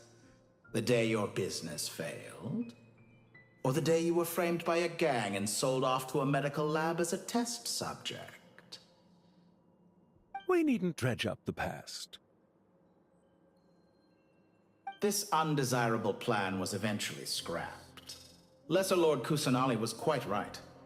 I needed an opportunity to eliminate myself. And after that, I concluded that there was no more effective plan than directly splitting the soul. Once the soul is transferred out, you will find that creating a physical body is far simpler than creating a puppet. The other half of your soul suffered a crushing defeat in Nodcry, you know. And yet in the process, I obtained the information I always wanted, did I not? Because now we finally know where the best testing ground truly lies. I once thought your ultimate goal was to ascend to godhood. But as it turns out, that was merely one of your experiments. Experiments take many forms. Most people are too eager for success, too fixated on the end goal. They forget that the experimental process itself is just as important. A suspiciously vacant seat, a new face. I trust you can put two and two together. The reason it doesn't exist is because someone tampered with the record. What can I say? After all your efforts, you really did uncover the world's secrets. So, is the new world you promised a lie? No, it never was. I am glad to be able to control Irmin's soul from within. Now I shall attempt to create a new world inside the existing one. Almost everyone faces the prospect of death, but not a single person has ever been able to experiment unrestrained in the afterlife through sheer force of will. I am the only one to have overcome this enormous challenge. Would I not be letting the world down if I didn't make the most of the opportunity to experiment? Clearly, the dividing of your soul did not affect the magnitude of your ego. Out of all the versions of you that have ever existed, this you is the most insane and the most radical. Is that why you chose to work with me? Which was it then? My insanity? Or my radicalism? Could I call myself a venture capitalist without a suitably ambitious plan to invest in? Yours happened to fit the bill quite perfectly. Well then, I must say, While I am surprised enough that you showed up at all, what surprises me more is that you chose to present yourself as my former subordinate, and not as the banker Pantalone. Why make things harder than they need to be? Exposing my true identity in a situation like this would only serve to destroy diplomatic relations between Snezhnaya and Sumeru. I daren't imagine the consequences. Showing up in the name of the original antagonist gives you the recognition you rightly deserve, while also being sensitive to Snezhnaya's predicament. It was an easy win. As for why I'm here, if you're suggesting that your credit is in the negative, I won't argue with that. Many people say that about you. I'd argue that a significant factor in your willingness to cooperate is the fact that you have but a few years of life left after my death. Living and dying together has a way of binding two parties together rather closely. Is it not true that a relationship should be judged by both the positive and negative returns it yields? So some of what I said actually made it into your head after all. It's true that I hope you don't die too soon, but don't you find that a strange thing for me to say? After all, you've already had quite a long life, especially for a human being. Let's not pretend that you're any more innocent than I am. Are we not the same in this regard? We both despise the existing laws of this world, and neither of us enjoy being under anyone else's control. Is it really so greedy to want the world to operate by a new set of rules? Of course not, my dear friend. And as I've said before, mutual interest is the foundation for the most reliable of relationships. You can attest to that. I just hope there never comes a day when I have to work too hard to prove that. Regrettor, sir. People have been spotted approaching Sumeru City. How strange. Despite your access to Irminsol's data, it appears the soldiers noticed before you did. They must have found a workaround. Well, Dottore, I trust you know what this means.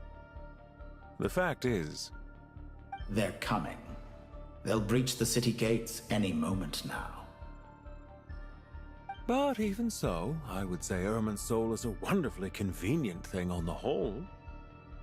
If you do manage to create a new world, perhaps you could plant one outside my office, too. I'll consider it. What do you need me to do? Stall them? The experiment will take time. Stall them for as long as possible. Very well. But you're really asking for the moon here. Have you heard this story? There was once a guilty man, kneeling in the center of a church while an angry mob outside waited to bring him to justice. He pleaded with the gods, begging them to grant him one final request, the chance to finish confessing his sins before he was sentenced. Many suns and moons passed, seasons changed, and still his confession continued, as if he intended to speak until the end of time. Are you suggesting I worship you as a god? Or were you hoping that I might confess my sins to you? Certainly not the latter. That would make my life miserable indeed.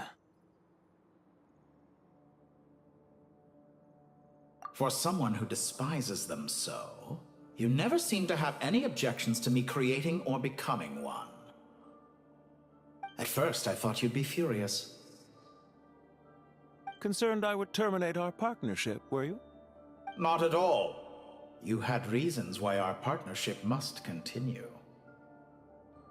Don't you find people's attitudes toward gods amusing? A god descends from the heavens and people worship it unreservedly, blindly following whatever rules are given to them. And yet, when they see an ordinary person gain godlike levels of power by virtue of their own hard work, they treat him with nothing but suspicion, even if he is a compatriot. Is that supposed to be a compliment? No. I was just thinking. I pity the man who would call you a compatriot. There's no need to be so self-critical. I know it's a little late in the day to be asking this, but how have you been keeping? I'm flattered that you would take the time out of your busy schedule to consider my well-being, Doctor.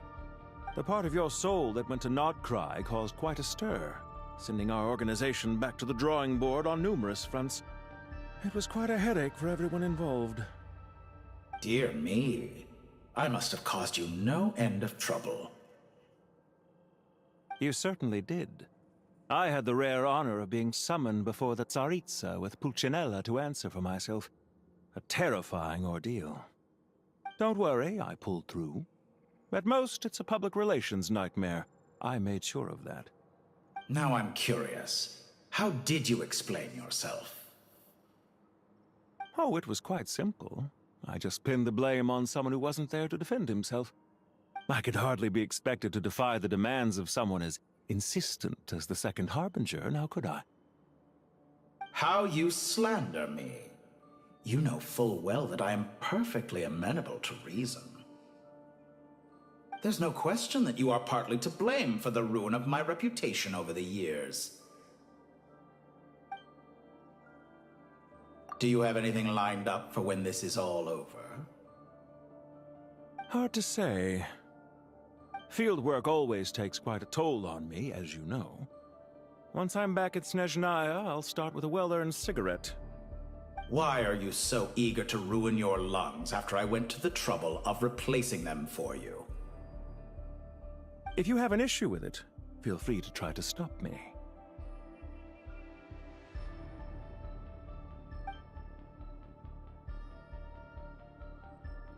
What's on your mind? The limits of humanity. It's a pity.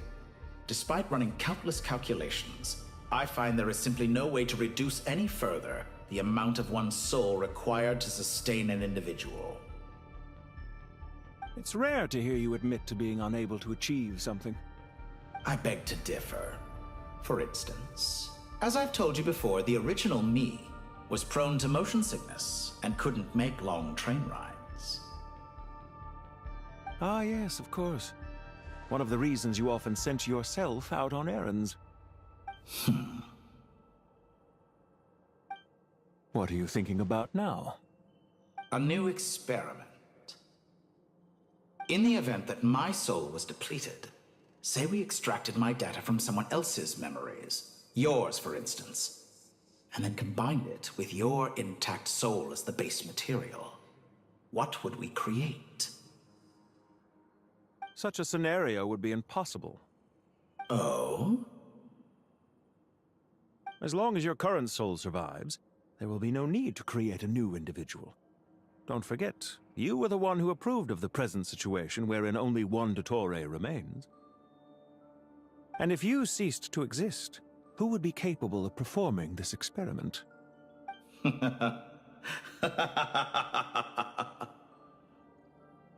Since the day I met you, you've always excelled at talking your way out of a quandary. Isn't it a little too early to be saying goodbye? Not that I wish to keep you from your business, of course. Very well. Let's leave the conversation there for now.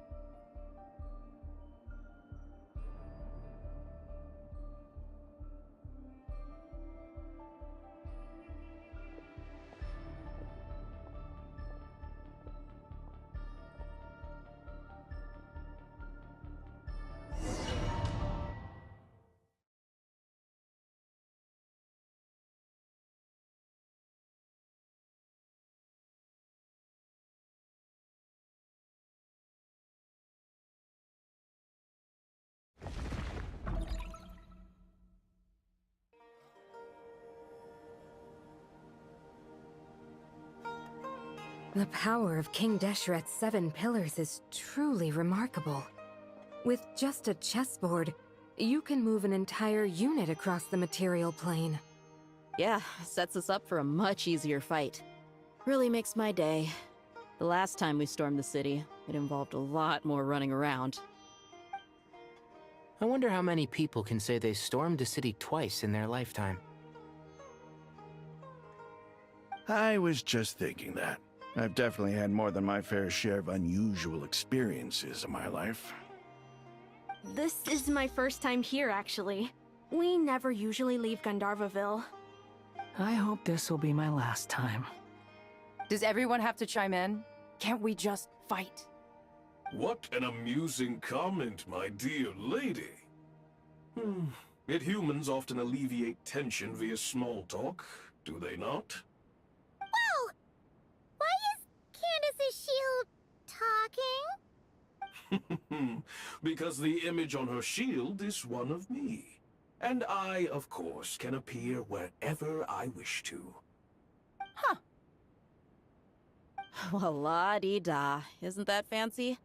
Could I get in on this? You wish for your gauntlet to speak? Why, certainly. Ahem. I think you'll find that it is I whose image is carved hereupon. Thanks. Definitely feel stronger now. You're welcome, my lady. I am glad to lend you my power. Sino, what's the situation? There are troops stationed at every entrance. As we expected. A frontal assault will suffice. Everyone, stick to the plan. We'll take the main entrance. You head for the House of Dana's side door. Move out.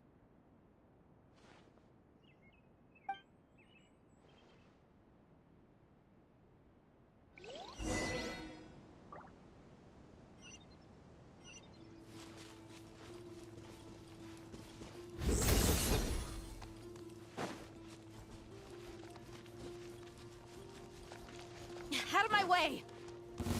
Now Take it's this! your Meet turn. your maker! Watch out! Get lost! Whew. Thank you, Jet. You gotta be more careful. If you're not ready to put your life on the line, you can't be certain of defeating your opponent. She's right. Keep your wits about you, Rana.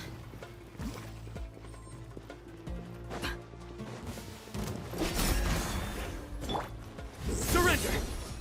Your sins weigh upon your soul! Pointless. You stay condemned! Guilty!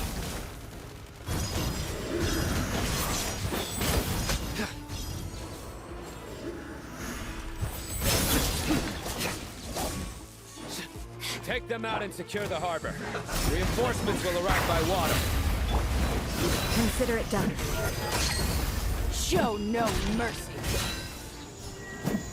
Have a load of this. Nowhere to run! Through me, justice is served!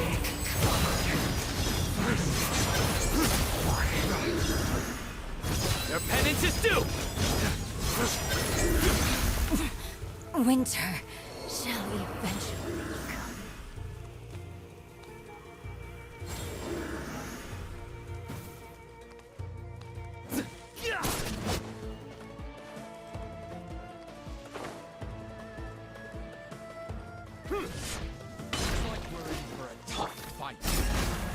We shall prevail. Look alive! Gloves off!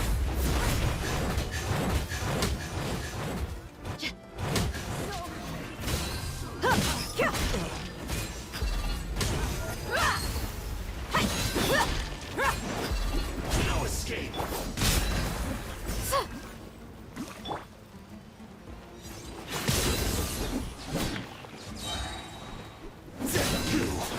Use the force off. Hear my prayer. Judgment is upon us! You stay condemned!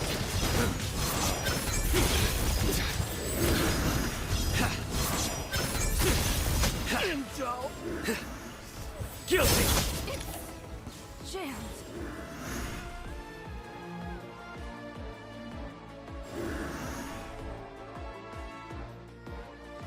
Waterway secured.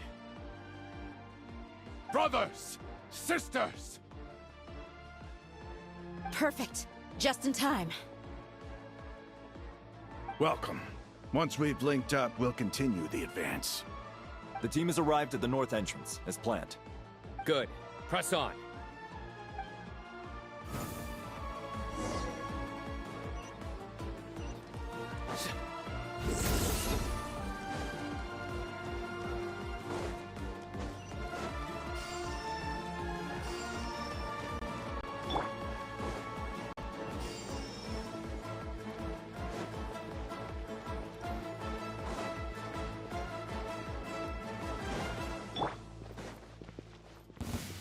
got ourselves a straggler.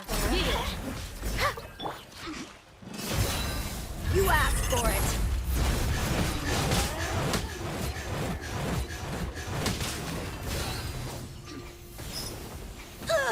Over here! Ha! Hey! Do your work! Surrender! The more... Crank up your weapons! Yield! Let's get it on! What a waste of time! Peace out, prevail! Nowhere to run! Through me, justice is served! Their penance is due!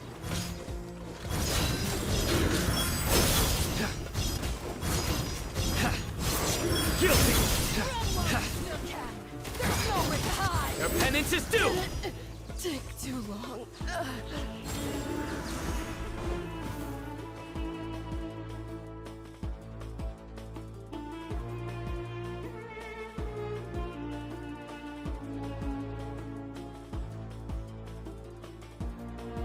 Look out! It's an ambush! Finally. We need to hurry. Take the middle road now. Mahamacho Sino, area clear. Don't relax just yet. More Fatui approaching from the right.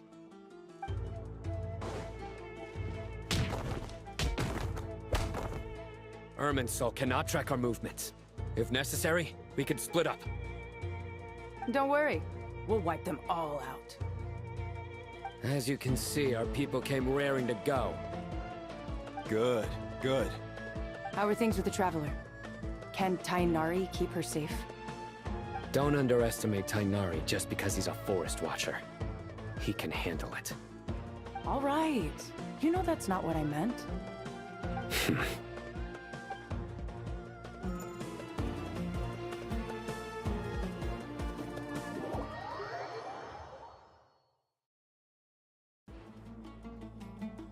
Sino and the reinforcements have drawn the Fatui's fire away. It's our turn. By using a cluster leaf of cultivation, we can pass through certain terrain silently. Good luck with that. We'll just fly up there. Huh? Oh, yeah! Paimon forgot she could fly! Ready? Ready.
Fatui soldiers up ahead.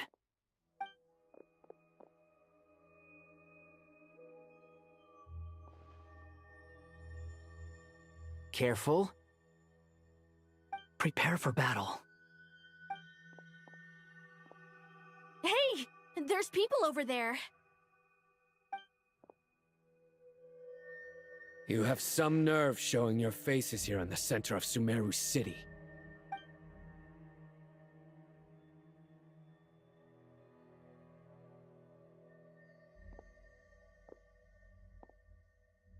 You're right on schedule. Well, this guy sure as heck isn't your average Fatui sergeant. They've stationed quite a few people nearby. It definitely looks like they were waiting for us. But something feels off. Everything about this guy feels too deliberate. I highly doubt he's just a subordinate of Dottores. And he's no mere sergeant. Whatever his rank is, it's high. Much higher than we thought. So you've been waiting for us. But it looks like you're geared up for a conversation, rather than a battle. Very clever, General Mahamatra Sino. I know you're the one in charge of this siege, and I look forward to making a deal with you. A siege? Sumeru City belongs to us! Historically, yes. But things can always change. We have quite a sizable force with us, you know. For instance... There's a Fatui ambush at the north gate. Can you handle him? We can for now. Yes, I'm quite sure both sides can hold their ground for the time being. The battle has not yet reached its climax. But what happens next? Do you enjoy watching bloodshed? Surely some of those here are people you count as friends. Once a war begins, some people must die. I doubt you wish that fate upon anyone you know. Wait a second. It's a trick. He's not even there. Silence! He disappeared. What was that? A ghost? Curses! He was never there to begin with. That was just a shadow projected there to lure us in. Enough talk! Attack! I apologize for being unable to accompany you at this crucial moment, but I am compelled to leave for reasons beyond my control. Please excuse me. Sumeru's General Mahamatra is quite ruthless. It's a good thing I wasn't there in person. Your illusion held them up for a time just fine. But now that they have seen through it, they will realize you were just a decoy. Decoy or not, what matters now is that they will be heading your way imminently. Not imminently. They are already here.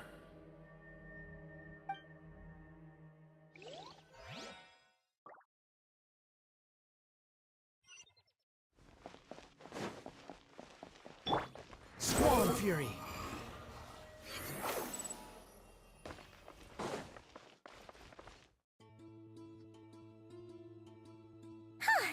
We made it! This is far enough. Tainari, you go help Sino. Don't worry about us. We'll manage from here. Are you sure you don't need me to stand guard? No need. Once the connection is established, we'll disappear from the Sanctuary of Surasthana. Go help the others. All right. Goodbye for now, then. Please tread carefully.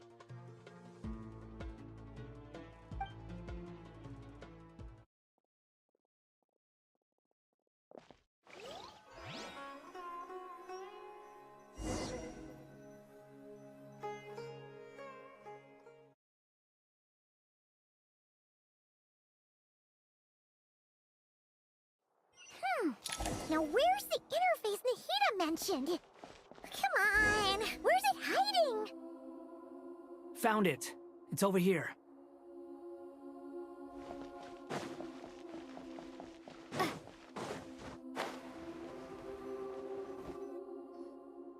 We can connect to the inside of Irminsul through the Sanctuary of Surasthana's built-in security system. You should be pretty familiar with the process. Is it the same route as last time? For the most part, we don't need to adjust any of the parameters. Then I should be fine. And Paimon? Once you're both ready, we'll set off. Wait! The stakes are way higher this time, right? Maybe Paimon should stay outside and help the others. Then, you can focus on the fight without having to worry about Paimon. Huh? Why are you staring at me like that? It's nothing. I just suddenly realized how much you've grown. Hey, you've grown quite a lot yourself. Don't you two start getting into it again. Well, anyway, Paimon thinks she's pretty knowledgeable. Who's the best guide in Tavad again? And Don't forget, Paimon's a college student now.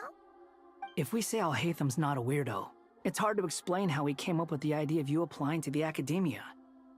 But for all that he counts, you're doing surprisingly well in your studies. Just goes to show how important it is to have someone supporting you. And Paimon's not the only one.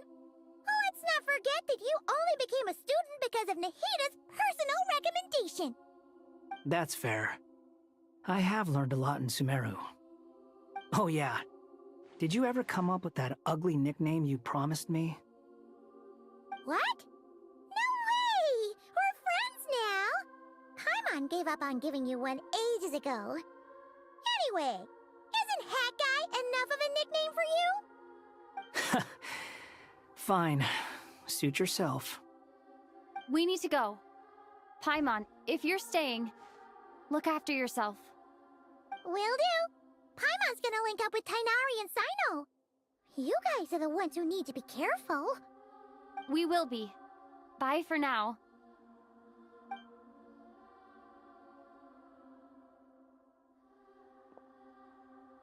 Initiating connection.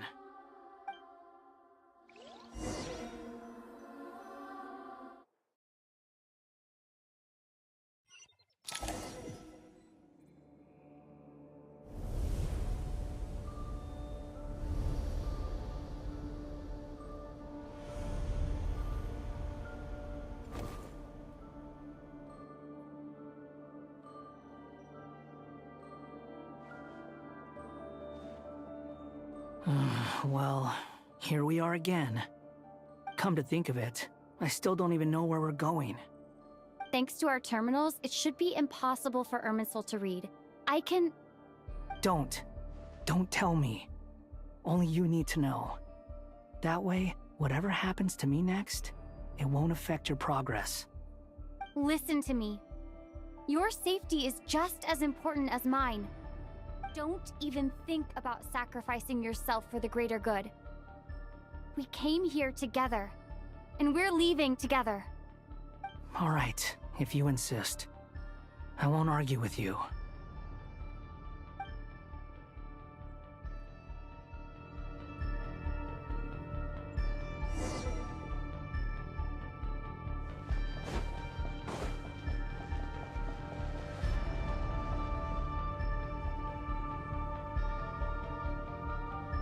This place looks so different from how I remember. It's unrecognizable. It's a complete mess, like someone's turned the place upside down. Must be Dottoro's doing. Either he's searching for some information he needs, or... It's still changing.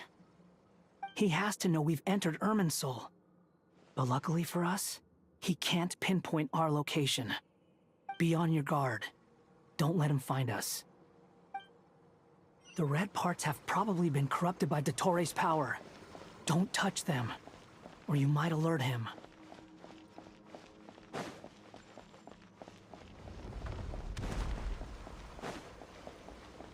He's looking for us.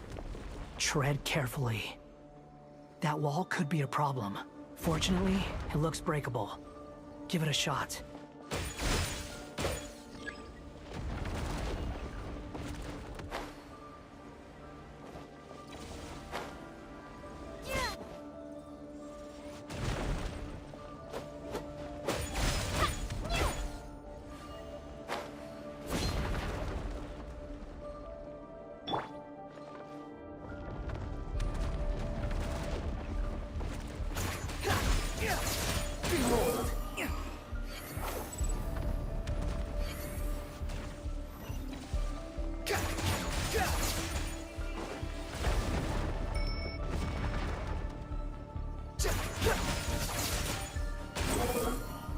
Upon the gale.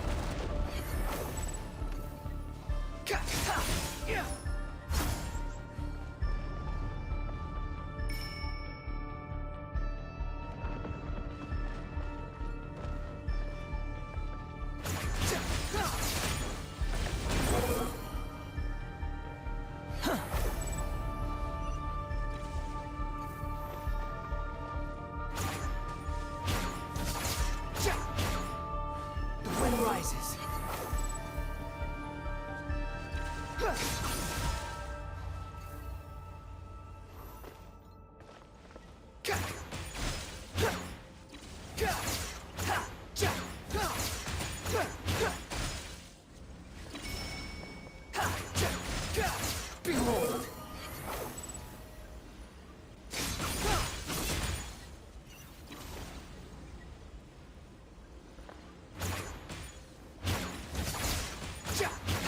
Wind rises.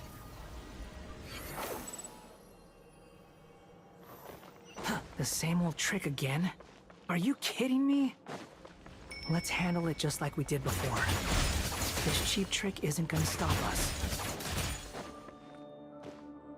Oh no, it's... A trap! Is that why he was using the same trick over and over again? To get us to lower our guard?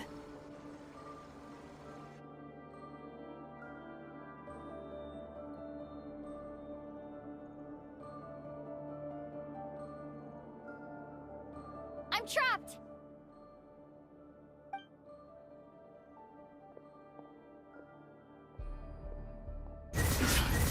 Why won't this thing budge? Hello? Hello? Can you hear me? Nicole? Is that you? Yes, it's me. I'm monitoring your progress from inside the Eternal Oasis, and I have to say, this terminal is simply marvelous. It makes tracking you so much easier. I couldn't see anything at first, but now that you two are inside, I can use your location with support from the terminals to get a partial view of the situation inside Irminsul. It's not the clearest image, but it's better than not being able to help at all. So, here I am.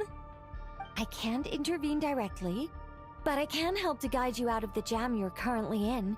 So please, just follow my lead.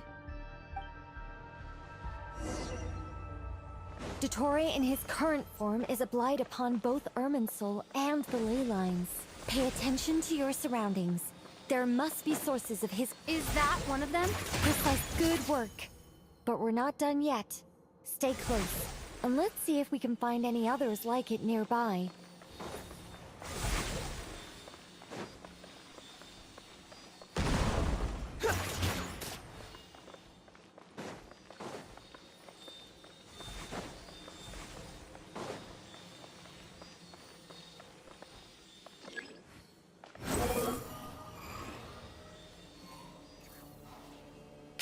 This must be another one.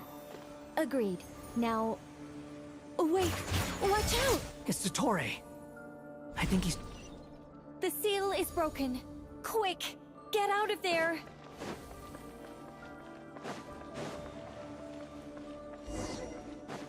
And where exactly do you think you can run to? Wait, what is that? Pursuers. That's gotta be it. Run! Don't let that thing touch you. Dodge that attack!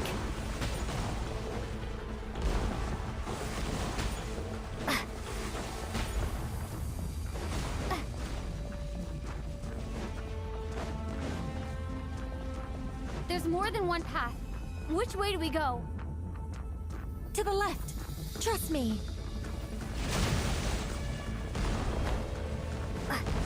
Fleeing like vermin. What a pathetic sight. Hey! Watch yourselves. Stay focused.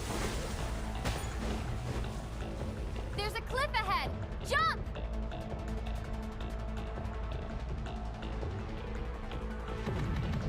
More of those corruption sources.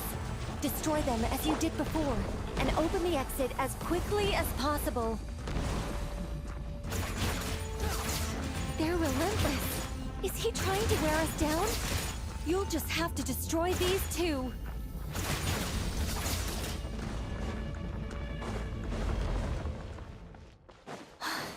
I think the pursuit is over. Hard to say.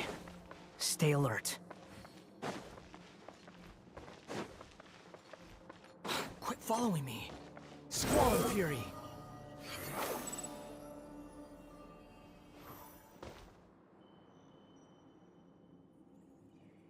Whew. I think we've made it to relative safety. Phew, goodness. That was tough. You doing okay? I'll be fine. Don't worry. Take a short rest, and then... Nicole? Nicole! The connection's been cut. But that means... Look at you supporting one another. How very touching.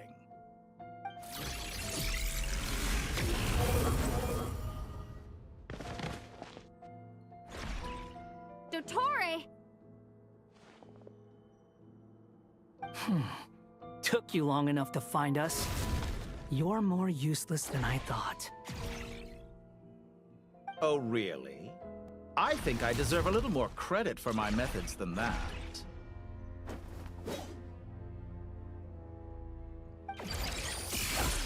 Rather than hunting you down, I chose to let you roam free. I indulged your presumption that I was unable to track your movements, played along with your clever little plan. Fleeing is for animals, but I rather enjoy watching you flee. Some things lose the will to run altogether as soon as you put them in a cage. If that's true, then why did you come looking for us? Because I wanted to observe you up close, of course. Don't misunderstand me, I'm not here for a fight. Is it so unusual that I wish to greet my old acquaintances in person? After all, it's been a while. Scaramouche.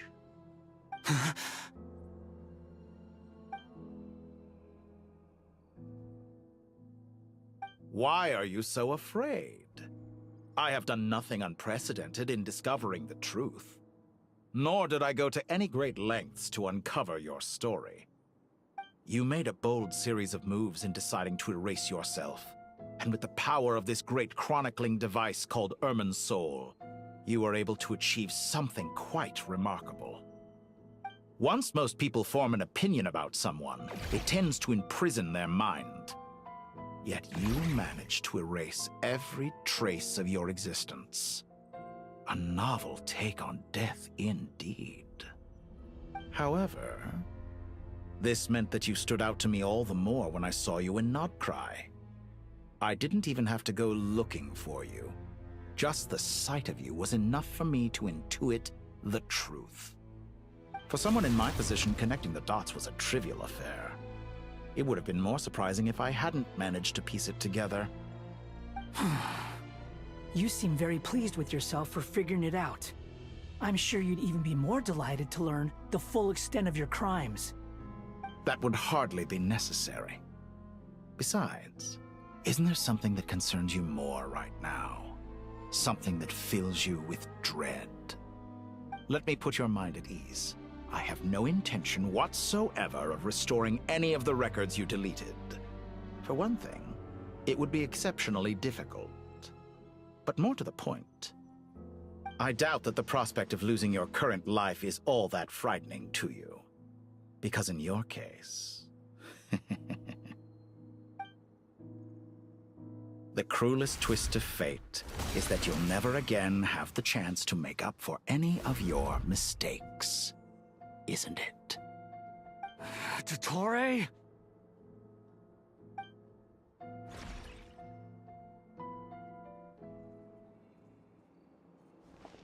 All here shall bend to my will. Behold!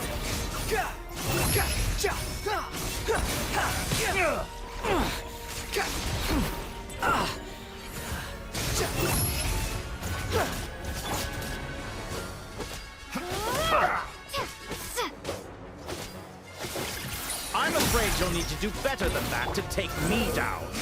I expected you to have grown stronger. Ah, how foolish of me. I forgot that you lack any means to increase your power.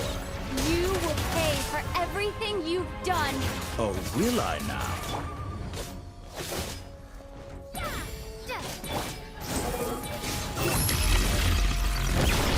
Finally, the price power worthy of my for my sins.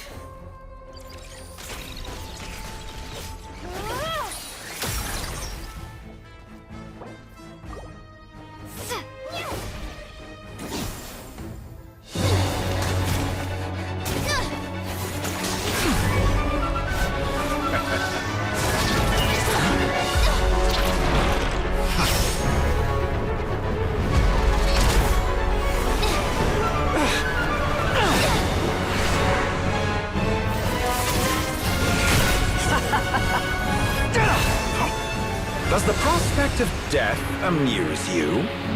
I could ask you the same question! I'll distract Ettore. You focus on the mission.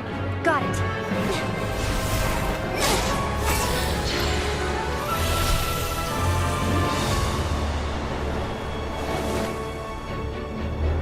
For the hopes and dreams of the masses.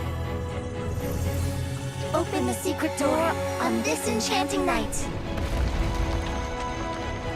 May wisdom's light eradicate ignorance and darkness, and hereby fulfill our ancient vow. Commence data extraction.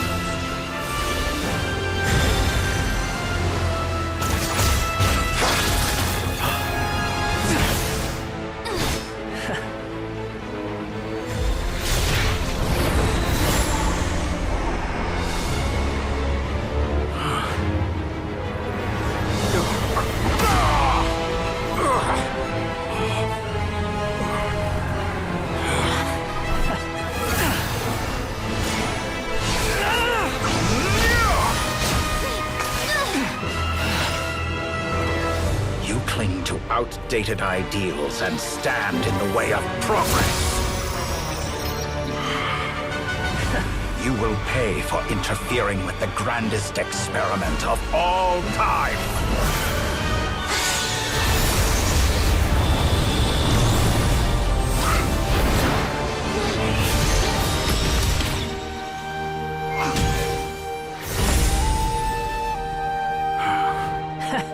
Good timing.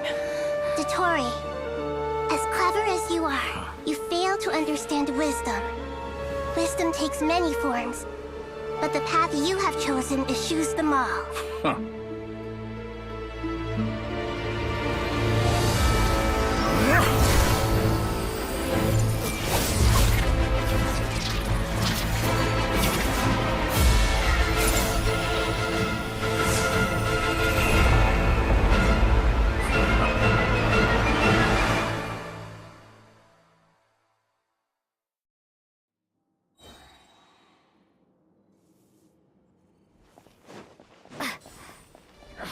My strength is fading! Since you are within Irminsul, it stands to reason that only power you wield comes from it. For extracting the information from Irminsul, just to strip me of my power. I will find his weakness.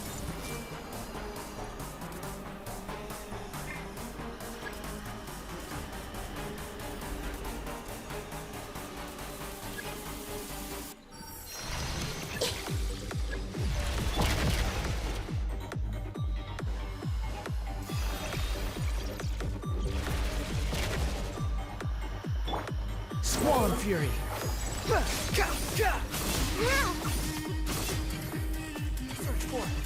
I admire your attempt to introduce a new variable, but it's nowhere near enough. Behold! A petty trick.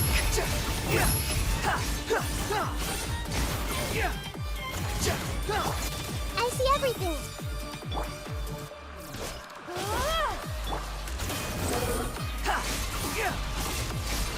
Search for it!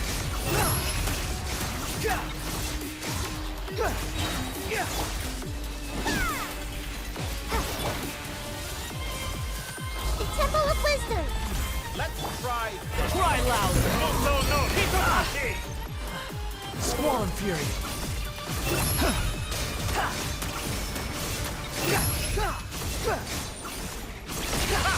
You won't destroy. We're so close! Just hold on a little longer! I'll hold him off. Traveler, Hat Guy, the rest is up to you. We certainly have a knack for surprising each other, don't we? I'm just getting started. It's time!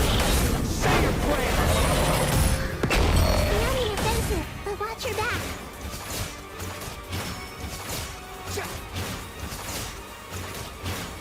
The wind rises.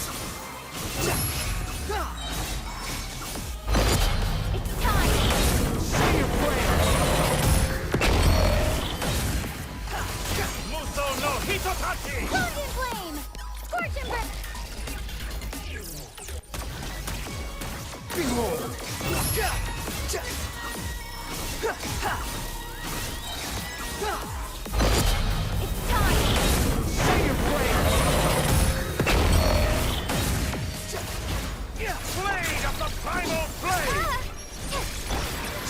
fury.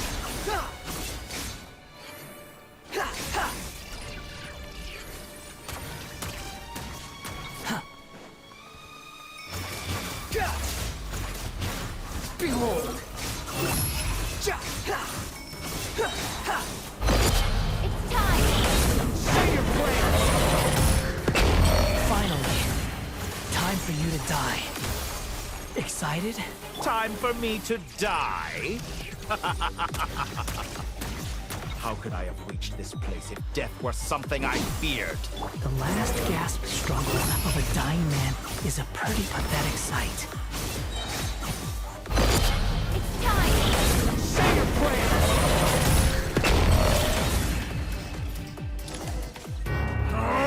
That's enough!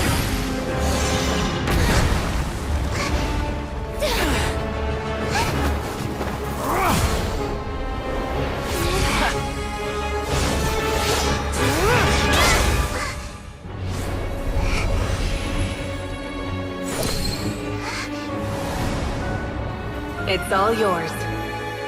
Do with it as you see fit.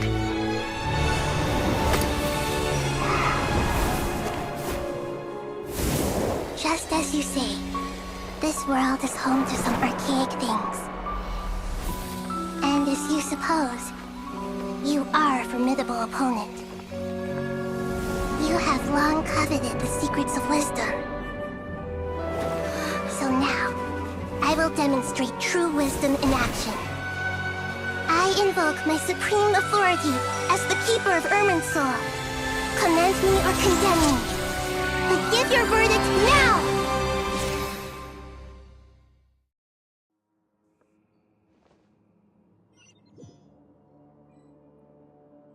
Blessed One of Wisdom, Mahakusaladhama, are you certain that you wish to exercise your authority to destroy Irminsul? It represents both your roots and your finest accomplishments. You truly intend to abandon the very thing you have always fought for? This is my decision. Irminsul has been corrupted beyond redemption. Irminsul is the original tree of Tevat. It is the means by which the heavenly principles maintains fate itself. The 7 Archons should honor and revere it, for their authority was bestowed upon them by the heavenly principles. It is precisely because I honor and revere it that I fight for the humanity it exists to protect. Wisdom is knowing how to weigh the options and make the right decision. If you truly care about the fortunes of this world, then it is me you should seek to preserve. Planting a seed begins the chain of cause and effect. Since you have become a great tree yourself, why should the loss of another tree be anything to fear? Till we meet again, Lord of Dendro.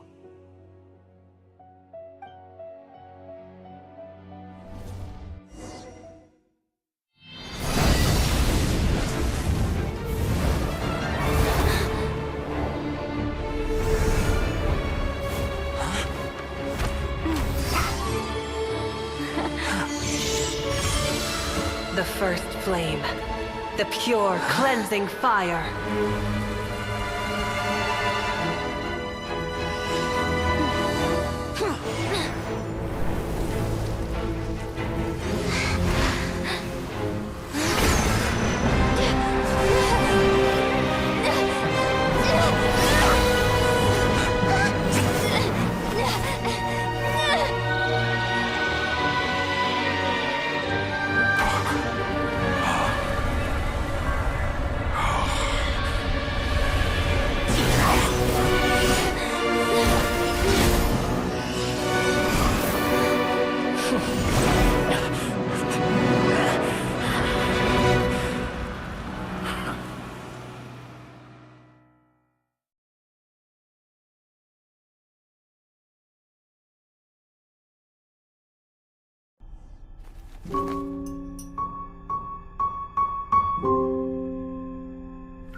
shall we?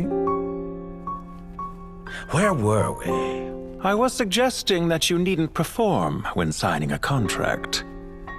You're only sitting here because your bank demanded an evaluation of the trustee. So you told a story about a young scholar from a merchant family in Sumeru? I told a compelling tale, didn't I? The post-expulsion story is far more captivating. The human experiments or the elixir of immortality? The part where you die. Ah, yes. My favorite part.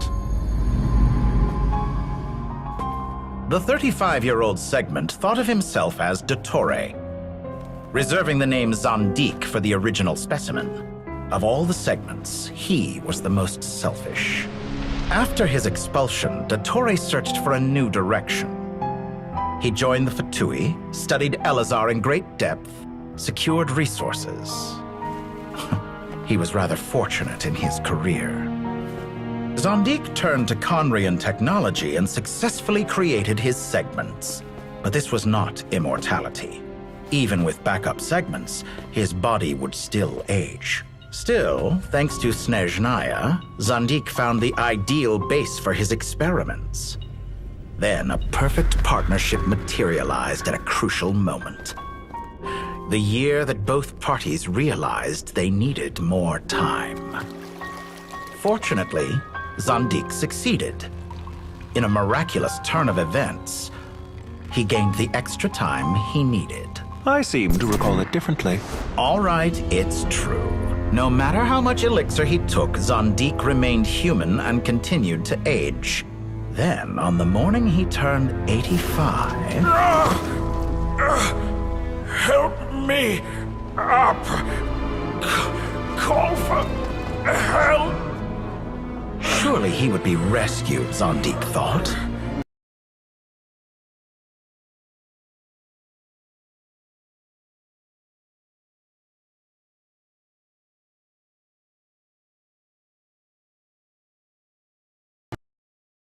But to his surprise, no one helped him. Zandik was too selfish for that.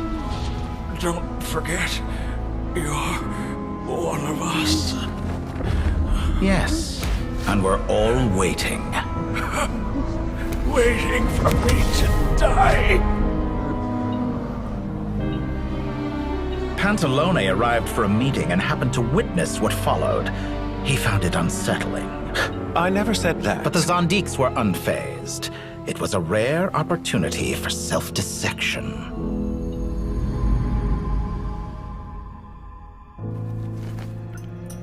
What does all that have to do with you depositing your data at Northland Bank? It has made me cherish my time in this world all the more.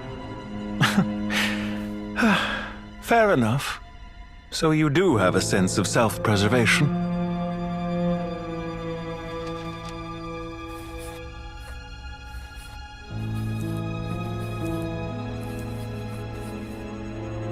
What do you mean? You're hardly normal, and you don't cherish life. You just don't want to admit defeat in the limited time you have. Even so, don't I deserve an interesting ending? I'm counting on it.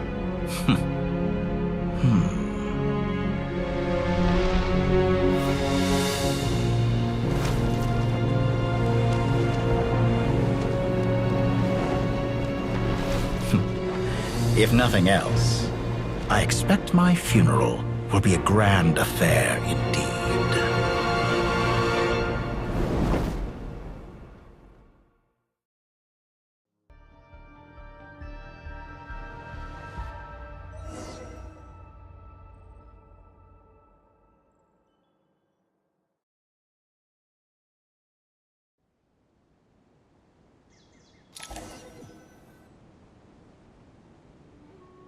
What a magnificent fire.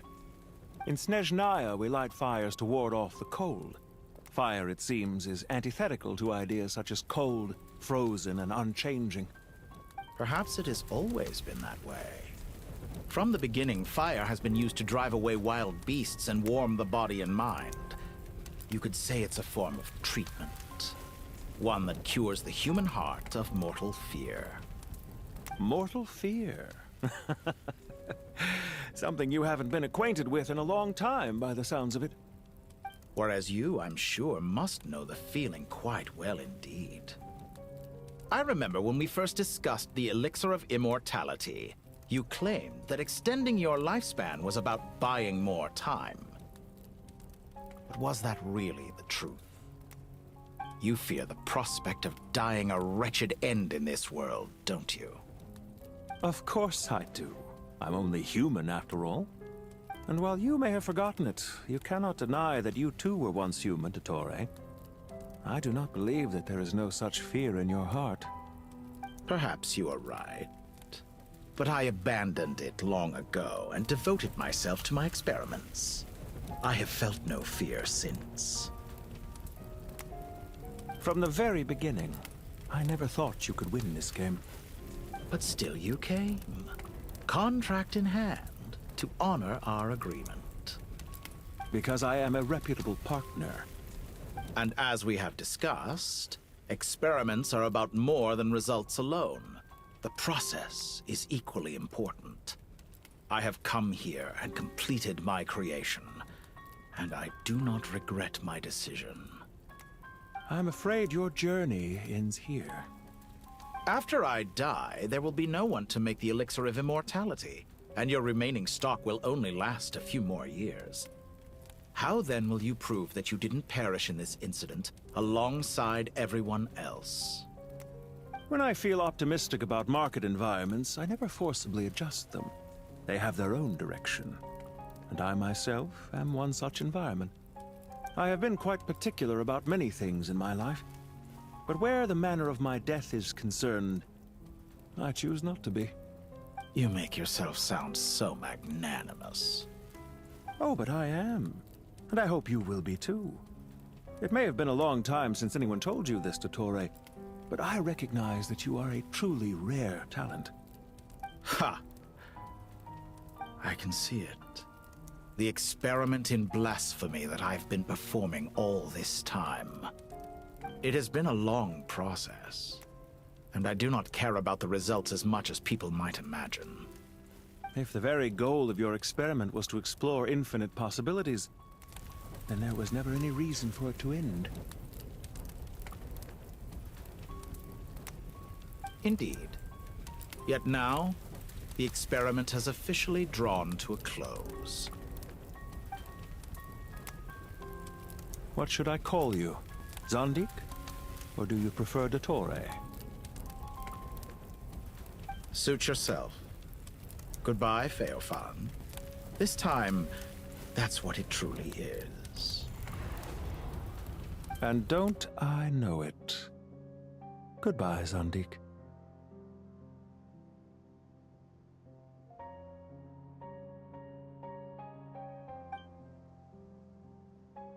I could have carried out many more experiments, but to me, Lord of Dendro, this outcome is certainly not the worst. I believe you. But unfortunately, this is where it all ends for you. This experiment does not belong to you, nor do any of the results. Experiment? It sounds like you're trying to outdo me in my own field. Wisdom is conveying information in terms that people can clearly understand. You know exactly what I mean. Indeed. I can see no further outcomes. Ha.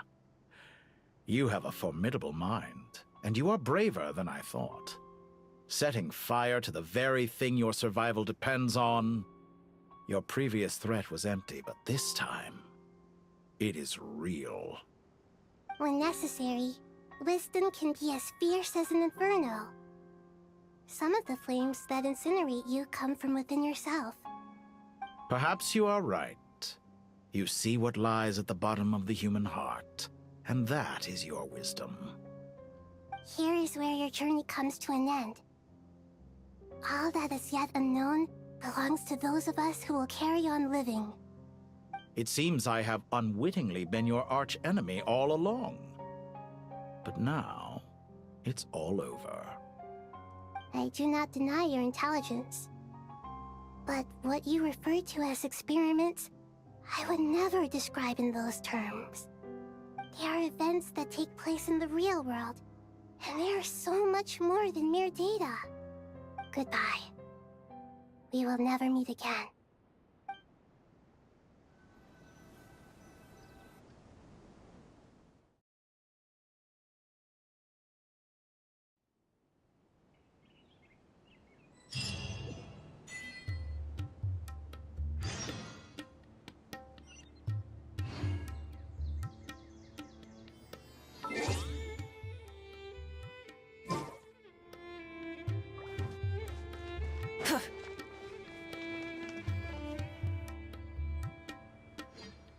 Well, that's the last of them. Everyone on the list is already back where they should be. It was a long, hard road, but we finally finished escorting everyone back. I just pray that we'll never need to leave again. I hope we can stay here forever in this peaceful paradise of our own choosing. Paradise. In the annals of the Temple of Silence, that word carries great significance. It represents the hopes and desires of the gods. Their longing for a place to rest. I wouldn't think gods need such a place. People always think they're the only ones who can lose their homes. They forget that gods too need a place to reside. As the Goat King once said, "A god without his people shall cease to exist." Gods need their believers every bit as much as their believers need them. Only we can truly understand how much the desert faith has faded over the centuries. But we still talk about the gods as though they're part of our lives. Given the myriad ways in which gods and humans interact, I'd say they really are. How else could Dunyarzad consider the Dendro Archon a friend? Well, that sounds about right to me. Describing them as friends sure makes us feel a whole lot closer. If you told me a few years back that I'd have this many friends, I'd have called you a liar. Belief is a choice, just like friendship. We've made our choices through battle. The right ones, wouldn't you say? I'll be heading back to the Temple of Silence. I heard the Goat King and the Ibis King How about you? It's back to Aru Village for us. Still plenty of supplies to distribute and people to help. Until next time, old friend. As long as you can find the time, you're always welcome to visit us in Aru Village. Right back at you. Make sure to drop by the Temple of Silence the next time you're free. Or it is that two of the other 7 pillars, Shezapang and Bennu, might also be dropping by. Since you're wearing the symbols of their power, it'd only be fitting if you came to see them for yourselves. Dropping by? That makes it sound like they're visiting a neighbor's home. Well, the temple was founded by Hermanubis, so I guess to them, that's exactly what it is. Guess that's true. All right. We'll make sure to find time to stop by. Stay safe on your journey home. I will.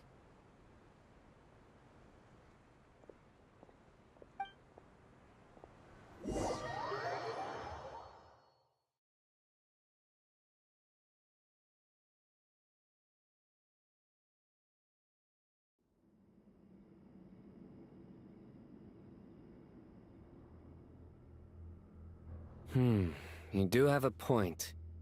See? Retirement has always been a problem, especially for old-timers like us who've been locked away all these years. You finally step out into the light, and bam! You're face to face with a whole different world. Naturally. What do you think, Layla? Huh? Why would you think to ask me?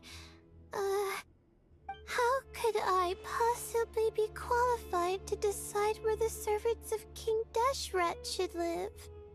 Sorry if my question was unclear. Do you think their statues will stand out too much if we place them here?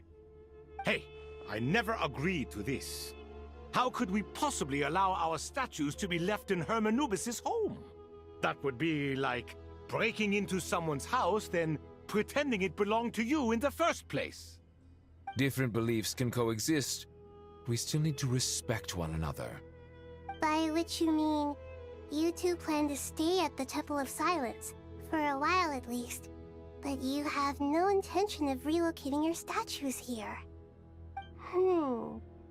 So, you see this as sort of a family visit? Is that correct? Family. Huh. You could say that. In a sense, Hermanubis would view this as his home.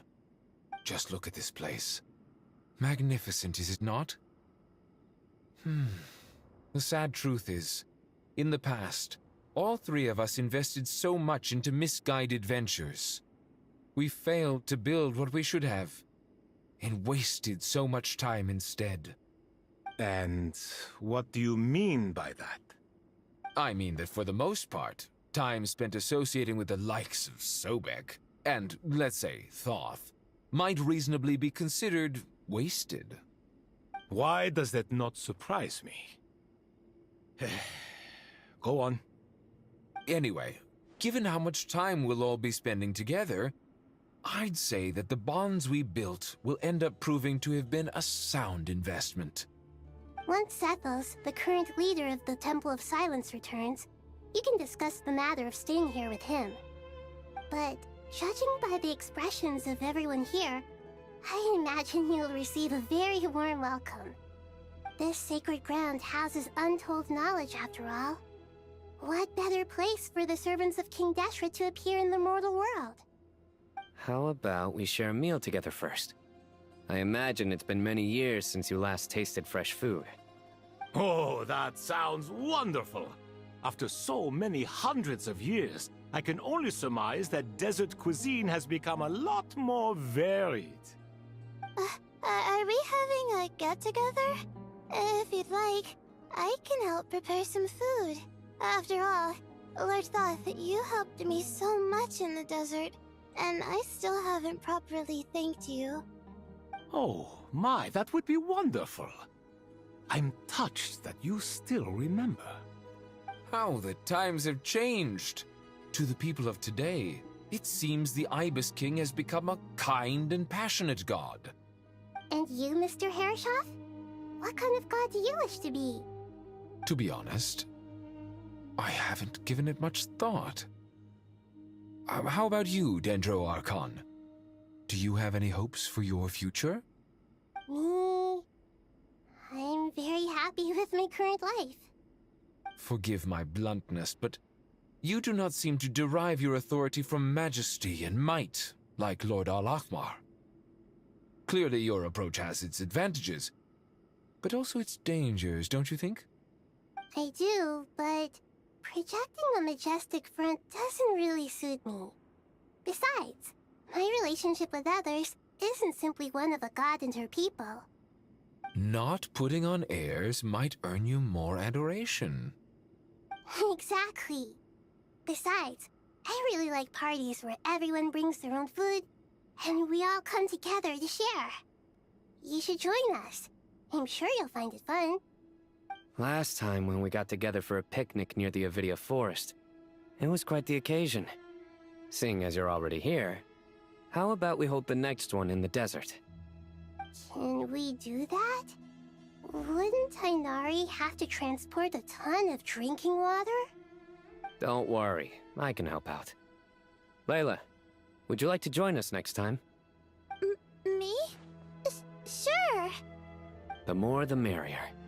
That way we... Don't take this the wrong way. I just think you should know. When it comes to passing the time, chess is more our thing. In that case, Dendro Archon, what do you say? If I were to compete against you, I can't say with certainty I'd win, but I certainly wouldn't mind giving it a shot. Where's Sobek? I'm sure he'd be good for a few rounds. Cards, cards, cards! I'll always prefer chess. I wonder what variant of chess we're talking here. Mr. Thoth, is there some sort of astrological significance to this game? Oh, I'm glad you brought that up. As long as the leader of the Temple of Silence agrees, we can search Hermanubis' place for books to teach you how to play.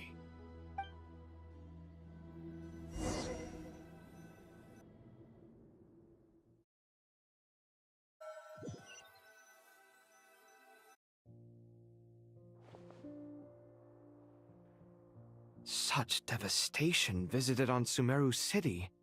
So many houses destroyed or damaged in the fighting. Who could have foreseen this? Look at all of this. It's going to take me forever to tidy up. I suppose living below the academia doesn't always work out to your advantage. I would have thought a little appreciation of my sincerity and effort in helping to clean up this mess might be in order. Helping? Effort? This is your house! Of course you should be putting in the effort! If anything, I'm the one who's helping. So you see yourself as just a helper in this situation. I must admit, I'm rather shocked. If you're trying to say that since I live here too, I have an obligation to tidy up, fine, I suppose I do.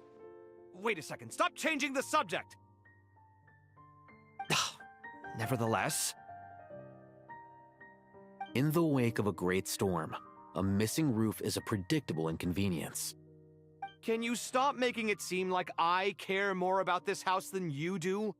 Doesn't it upset you at all to see your home in this state? I won't pretend it's ideal, but that's no reason to be upset. This is the roof over your head, your shelter from the cold.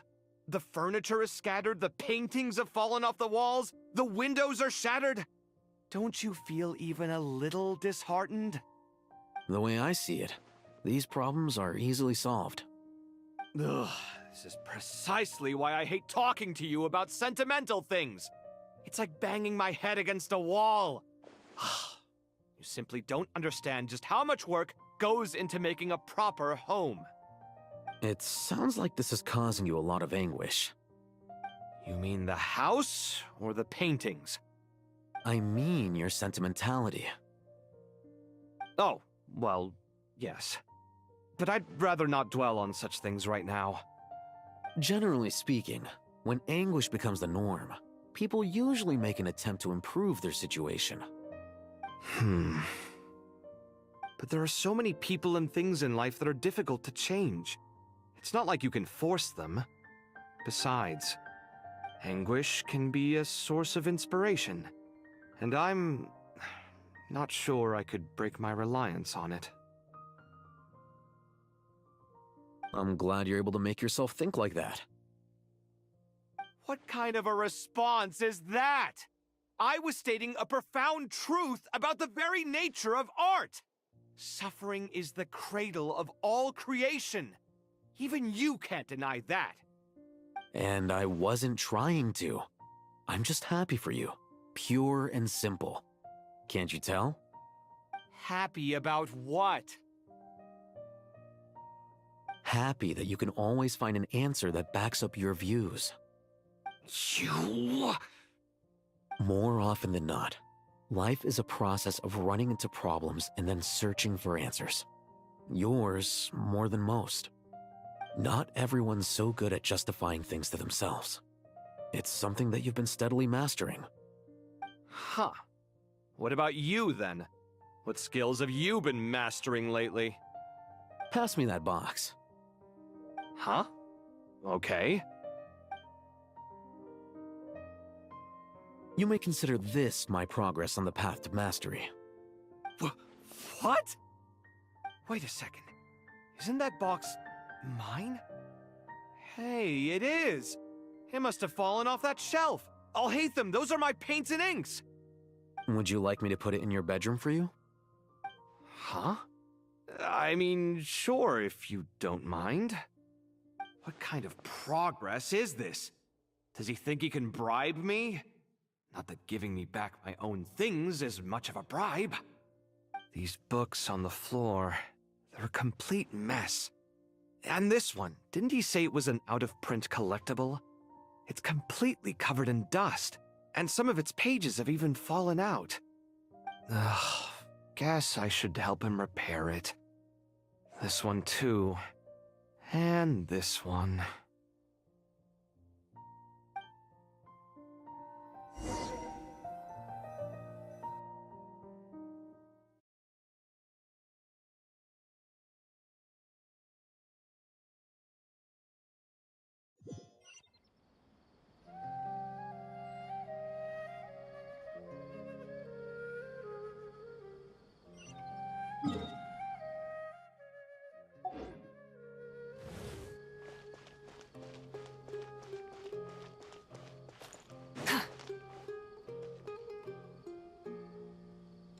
Local subterbeasts, imported goods, such a bright future ahead. I can picture the Mora just rolling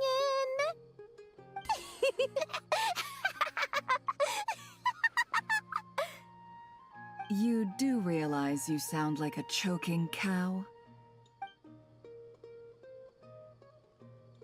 It's called being imposing. Can't you feel it? Are you not intimidated?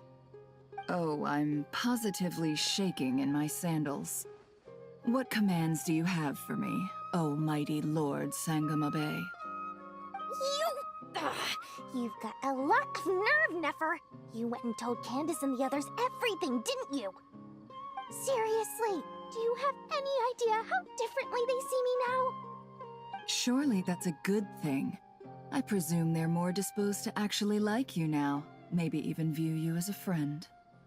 You traded my secret for sympathy! Thanks to you, I've lost every last shred of my mercantile majesty. How am I supposed to make anyone think I'm a big, scary investor now? The dark days of Lord Sangama Bay are behind you. Why not take this chance to make a few honest friends? Speaking of friends, since when did the notorious Lady Nefer gain such an admiration for holier-than-thou types? A moon chanter here, an angel there? Who'd have thought it? A coming together of fates, nothing more. No need to throw around accusations of admiration. Forget it. You're right about one thing at least. Making friends is never a bad thing for a merchant. So, I really took a loss this time.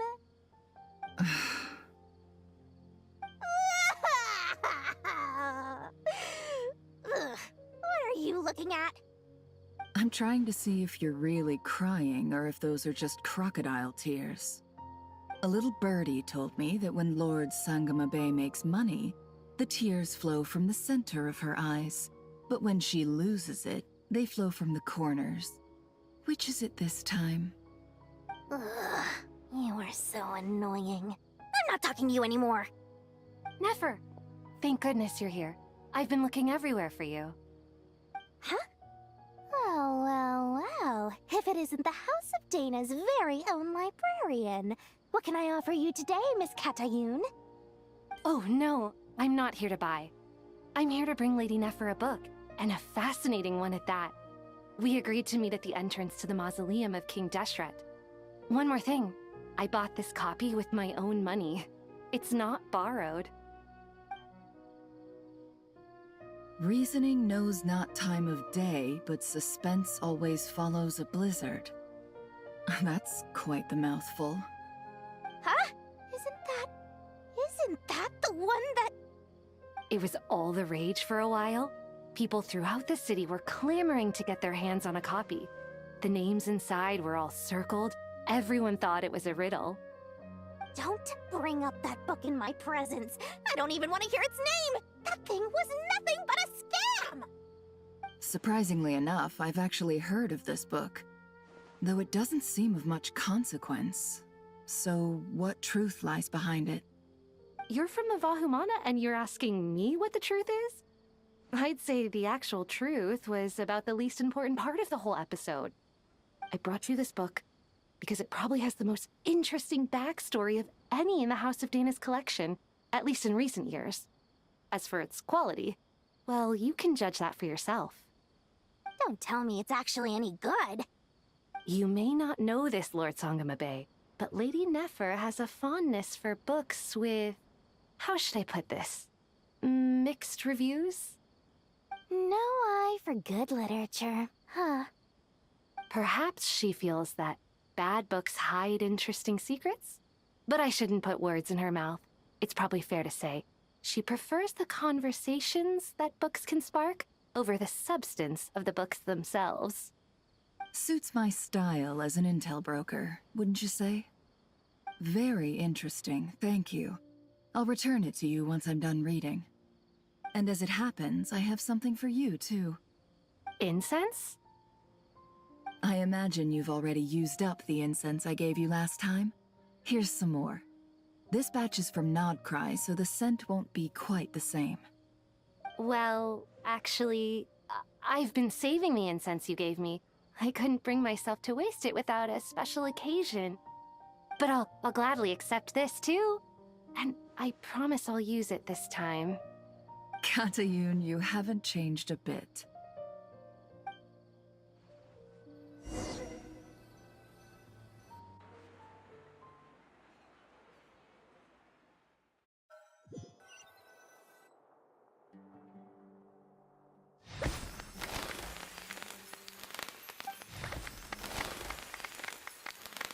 Congratulations, Kale.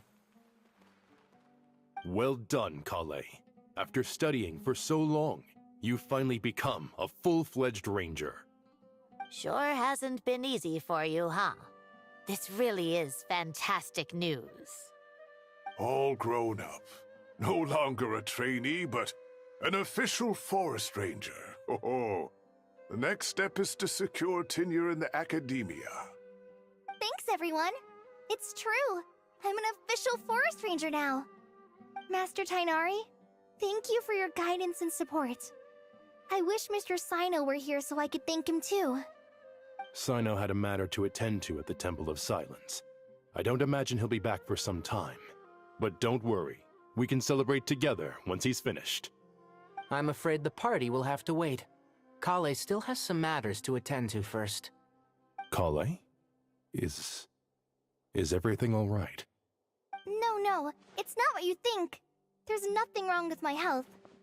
I just have a few things I need to deal with. I've made plans with the Traveler and Paimon to visit Mondstadt. Master Tainari and Mr. Sino will be accompanying us too. Well, that's a relief. Let's get together when everyone's back. I'm sure you'll be doing even better by then. Of course.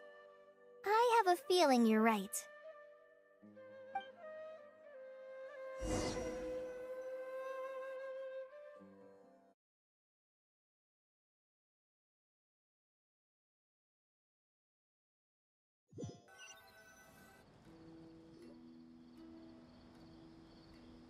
Phew! After all that catching up on sleep and food, Paimon's feeling full of vim and vigor again. For someone who spends so much time resting, your recovery routine is surprisingly simple. Hey! Paimon's been working her butt off too, you know. She flew all over the city helping everyone out. Don't worry. I saw how hard you worked. Alright, we all know you're the most hardworking person in Tavad. As long as you're rested and full, that's what really matters. Paimon's been looking around the place, and it seems like the city's already on the mend. But Paimon's been wondering how Nahita's doing. We should check in on her.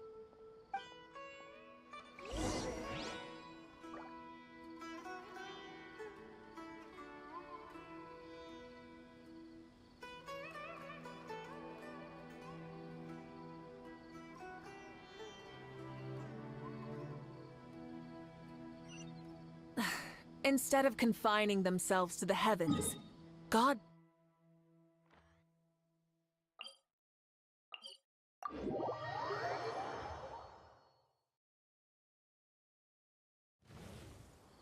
Full throttle!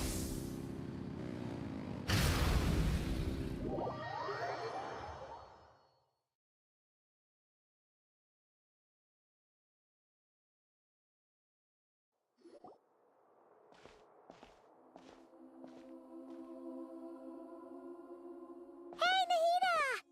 And Hat Guy's here too!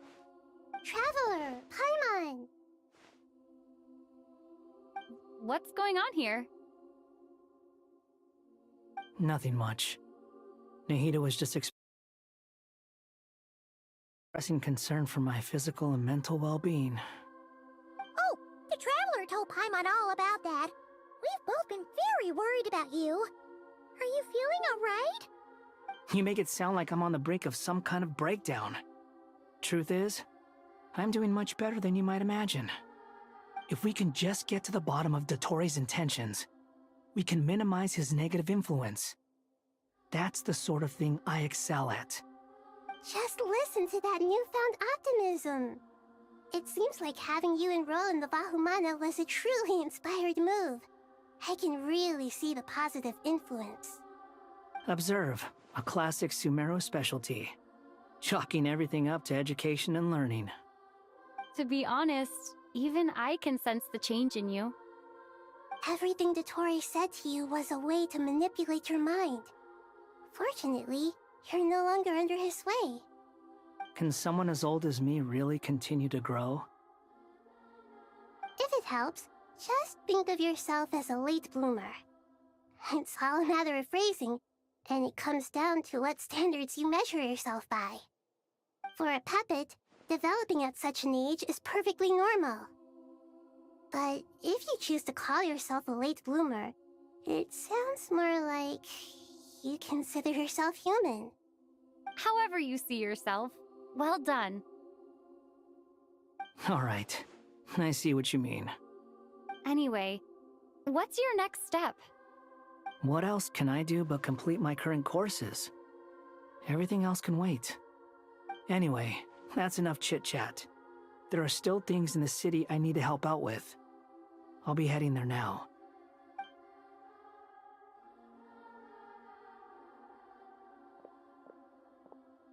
I'm so happy that Hat Guy is doing better than we thought. But what about you, Nahida? How are you holding up? The pyronosis burned down the corrupted Irminsul. The flames blazed for 7 days and 7 nights before they finally subsided. All that was left were the parts underground. Now, Aru shoulders the responsibilities that once belonged to Irminsul. The situation was contained before it got out of hand, so Tevat's most vital information has largely been preserved. Irminsul has a strong influence over you, doesn't it? How will you cope now that it's gone?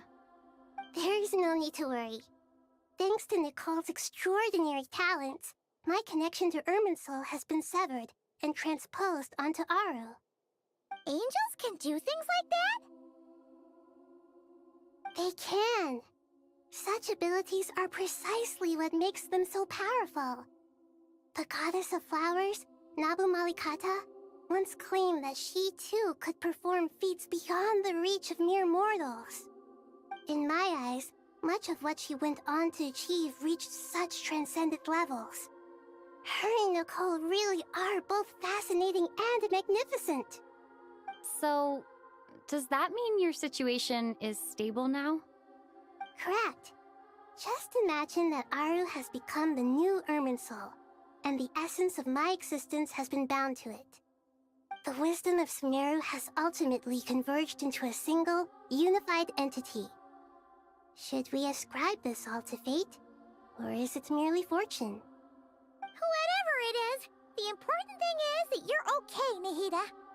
Dendro Archon, Lesser Lord Kusanali. Oh, thank goodness you're here. Greetings, Traveler and Paimon. Sir Nevis, do you have something urgent to say? Yes, there's something I need to report. We've received a message from Snezhnaya.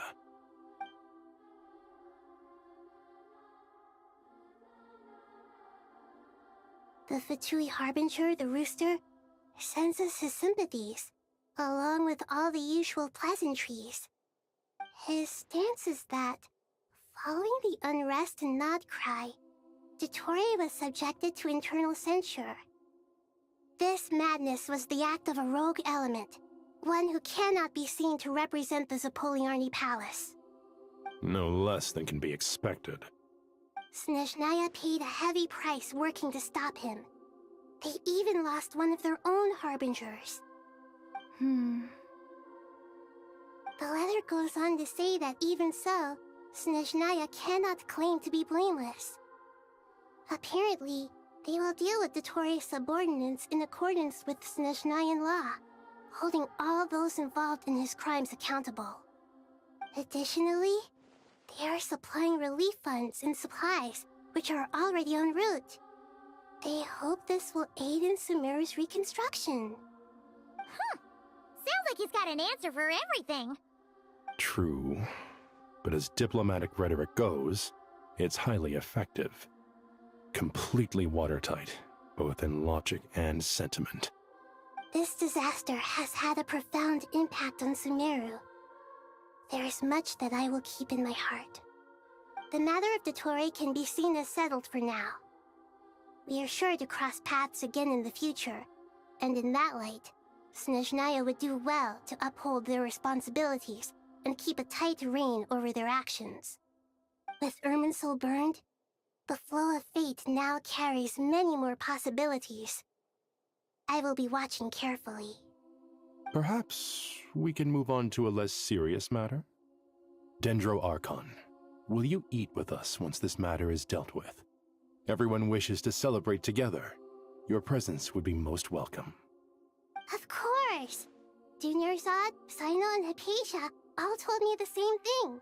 If there isn't enough room for everyone, we can arrange back-to-back feasts. What a wonderful idea. That just leaves the question of what we should eat. Not more tomatoes, surely. More? Dendro Archon, what do you mean by more tomatoes? Those good friends of yours are always talking about tomatoes. Sometimes when I'm walking through the city, I can even hear them arguing in the fields. Since you see them so often, you must hear about tomatoes even more than I do. Tomatoes. Tomatoes. The word has a certain magic to it. Like the autumn fur of a sumpter beast swirling in the wind, sometimes flying up my nose. Tomatoes. What can we make with tomatoes?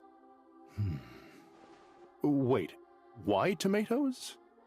Take your time, there's no need to rush. The Traveler, Paimon, and I still have somewhere we need to visit.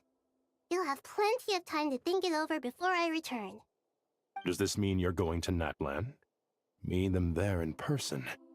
It will require a long journey. I know. But this is necessary. I must go myself.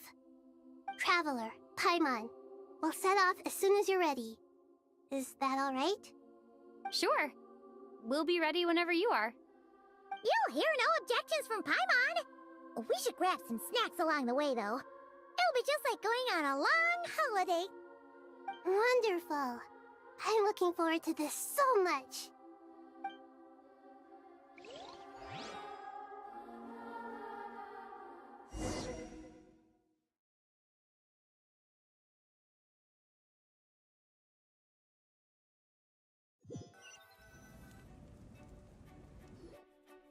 Natlan is such a lively place. It's super cheerful and positive, too.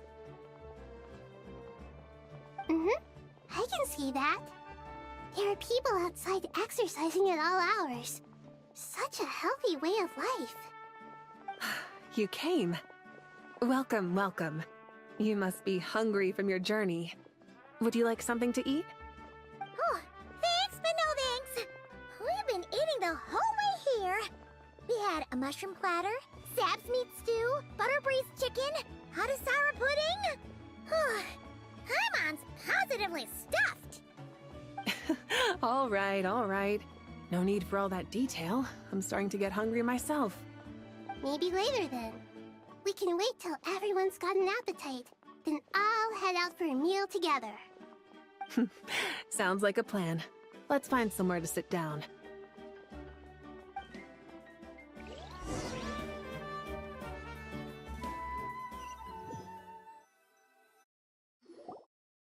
I should tell you, I already have some sense of why you've come. Why's that, Malika? To say thank you. Your senses are spot on. But on top of that, we also feel guilty. Because the pyronosis has vanished? I sensed its loss. Despite scouring through the remnants of Irminsul, we couldn't find any sign of the pyronosis. Not even any trace of it burning to ash. That's certainly unusual. Still, the potential fallout from Irminsul's loss is significant, to say the least. Perhaps the pyronosis's disappearance is simply a knock-on effect of the impact it's had on a certain strand of fate. There's no need to feel guilty. We were clear that this time, there was to be no returning, only giving. Pure and simple. Thank you really is a fascinating phrase. We use it to express gratitude for the smallest of things. Yet, when faced with a kindness too immense to describe, we use exactly the same words. It's not that we lack other means of expression. It's that when we truly need to express our feelings, the simplest and purest words are always the most powerful. You're right. In Natlan, we prefer simple expressions too. Companionship, friendship, support. They might not sound fancy, but the sentiment behind them is sincere. That's wonderful to hear. Sincere feelings are often a vehicle for the deepest wisdom of all. Irminsul's destruction doesn't seem to have done you much harm. I'm glad to see you're doing well. There's still a lot of work to do, but before we begin, we felt it was important to come here and speak with you. Partly to express our gratitude, but also because we felt that seeing you, in a sense, is like basking in warm sunlight. That's a nice way of putting it.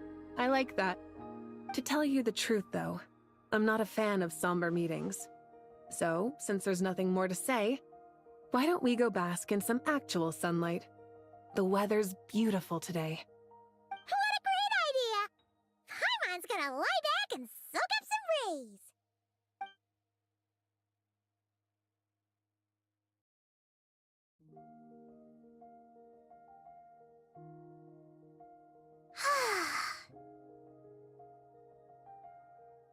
In that case, I think I'll lie down for a bit too before we head to our next stop. And where might that be? Mondstadt. Paimon and I are gonna head back there with Kale and the gang. Long ago, I sensed that the god remains inside Kale had come from the goddess of flowers, but I kept it a secret. Those remains weren't hurting Kale, not as she is now. They simply exist. Besides, I could sense a deep yearning within her. A yearning for an ordinary life. A yearning to hold on to the hard-won happiness she now enjoys. With someone like her, I have a responsibility to keep her secret. She should be ready to face the truth by now. Whenever people meet, there is always the potential to create warmth and kindness. Every child grows up. But even as adults, they are still children in the eyes of certain people. Oh, just like how Paimon sometimes sees Nahida as a little kid. Is that so? Well, anyone who's friends with a kid is probably a kid themselves. Of course! And there's nothing wrong with that. When we get back, we'll actually be hanging out with another of our friends who happens to be a kid. Or more like looking after, in her case. Anyway, we'll always be there to watch out for our friends. Dear Sucrose, when you receive this letter, I'll probably be as busy as always. But busy with wonderful things. That's because I'm no longer a trainee. I'm now an official forest ranger. Impressive, right? Sino said that official rangers sound much tougher than trainees. Though he did say it was already pretty tough to start out with. You probably heard that something big happened in Sumeru recently. Don't worry, it's all been taken care of. We're heading to Mondstadt soon, so if you're free, maybe we could meet up? Plus, it's not just me. A few of us are going. Hey, do you still remember that time we all got together? You know, when we all went to the Windbloom Festival? It'll be just like that.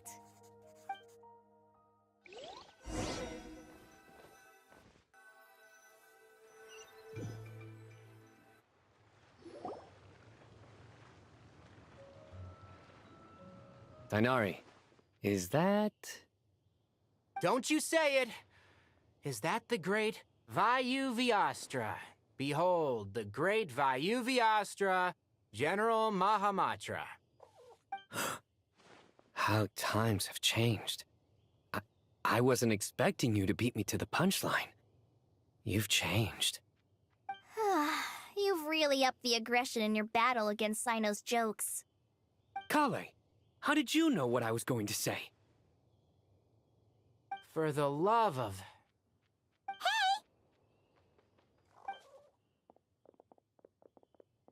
Traveler! Paimon! You're right on time! I hope we haven't kept you waiting. Kalei! Sucrose! It's been so long! How have you been? I've been well. Everything's going great. What about you? Are you still busy? Not at the moment. Oh, right! That juicer you gave us works amazing! Farzan loves it. Seriously? That's wonderful. I don't suppose you drew up a detailed test report. Oh, what fruits did you use? How's the texture of the final product? Sucrose, you might want to try asking your questions one at a time. Albedo! Paimon didn't see you there! It's been a while since all of us were together like this. How about we follow the same plan as last time? Good idea, my friend. You never disappoint. So, what are your identities this time? Don't remind him. First things first. Allow me to introduce our very own official Forest Ranger Kale. The rest of us are simply her humble travel companions.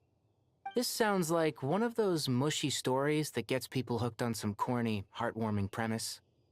Oh, is our story not heartwarming? If I recall correctly, there was even a scene like this in King of Invocations. Besides being heartwarming, our story's also about tough, impressive-sounding job titles. At least that's what I think.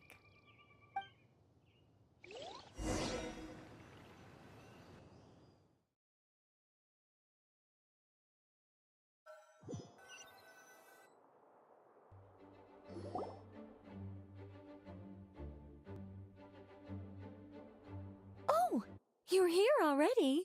I'm still giving Dodeko a little trim. I won't be a moment. A trim? Does Dodeko need haircuts too? Of course. It's important to know how to take loving care of the apples of your eye. All of these trivial matters get left to me. It's because I'm an angel, and angels are, in a way, the guardians of all Teyvat. Oh, right! Wow, that's definitely an impressive-sounding job title. What are you writing? I'm just brainstorming some cool-sounding lines. Oh, write them on these card backs. Of course. Clearly, my lines are pretty amazing, wouldn't you say? Miss Nicole. Kale? You seem a little nervous.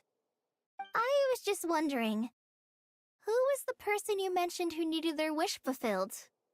Wish? What do you mean?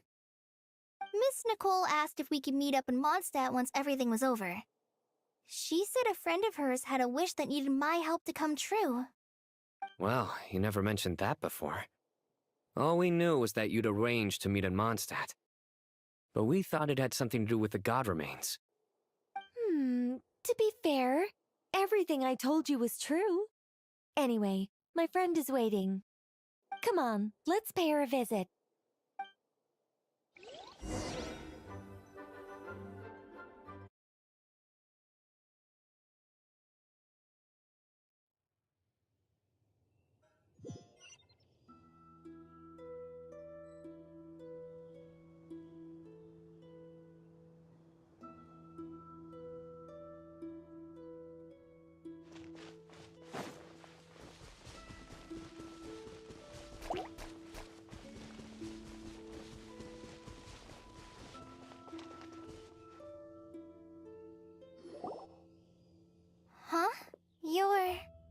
Surprised?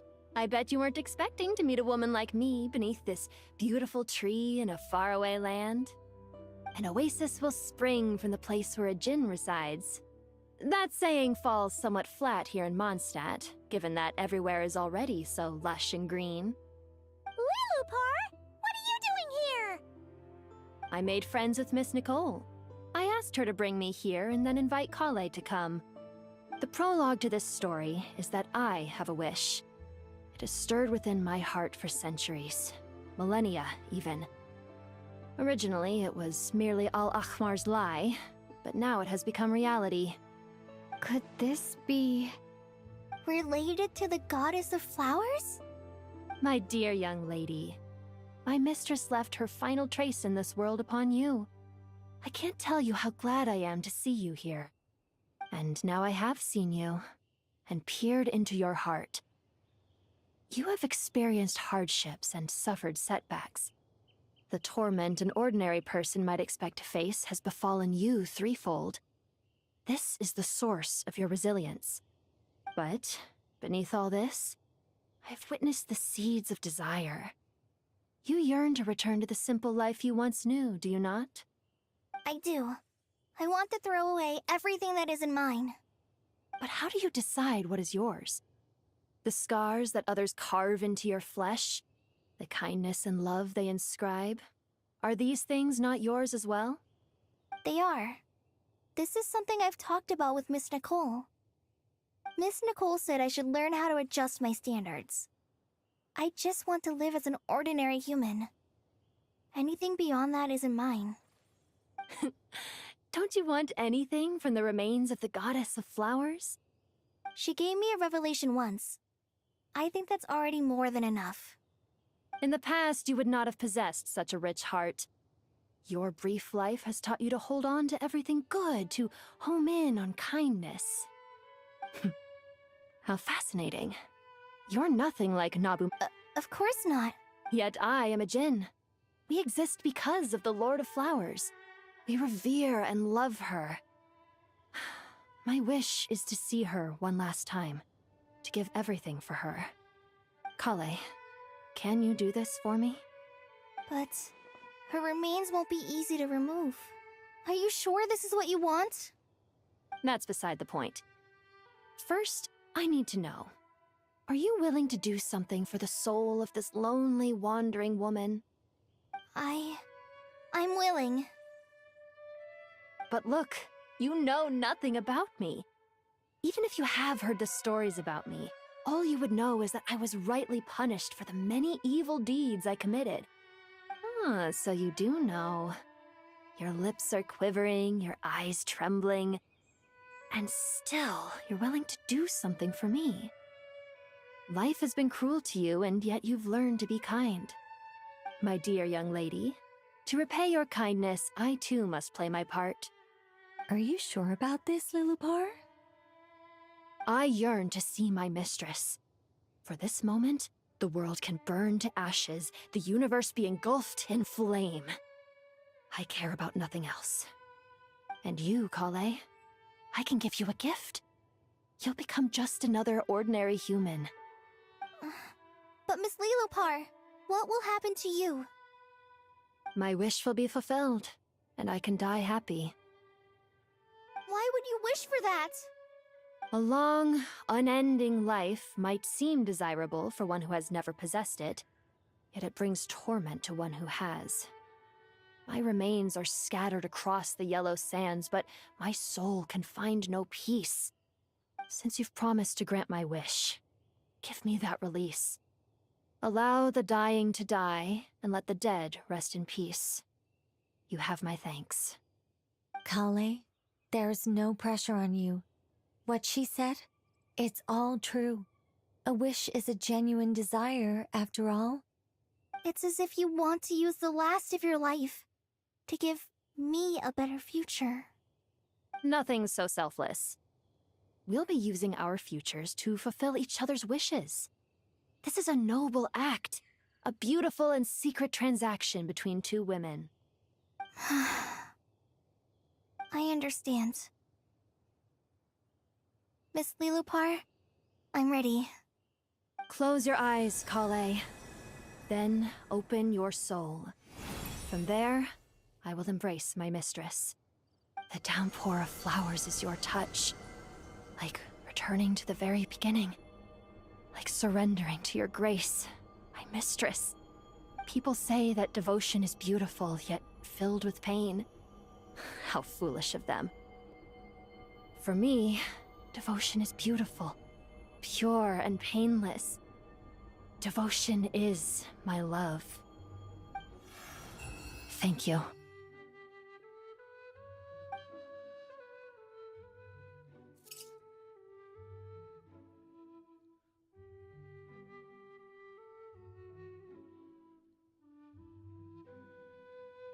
Lillipore!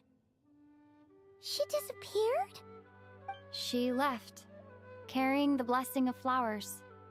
Kale, are you alright? I'm fine.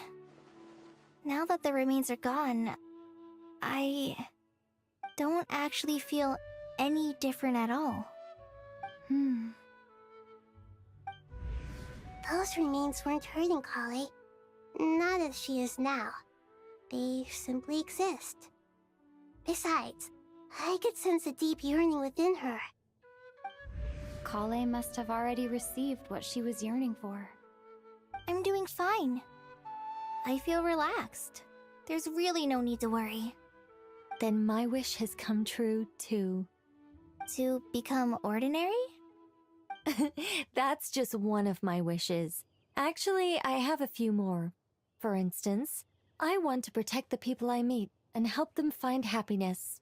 That sort of thing. So between Miss Lillipore and me, you've fulfilled 2 wishes already, and protected 2 people. Wonderful, isn't it? I feel so fantastically happy. I guess that settles things here. So what's next? What do you want to do when we get back to town?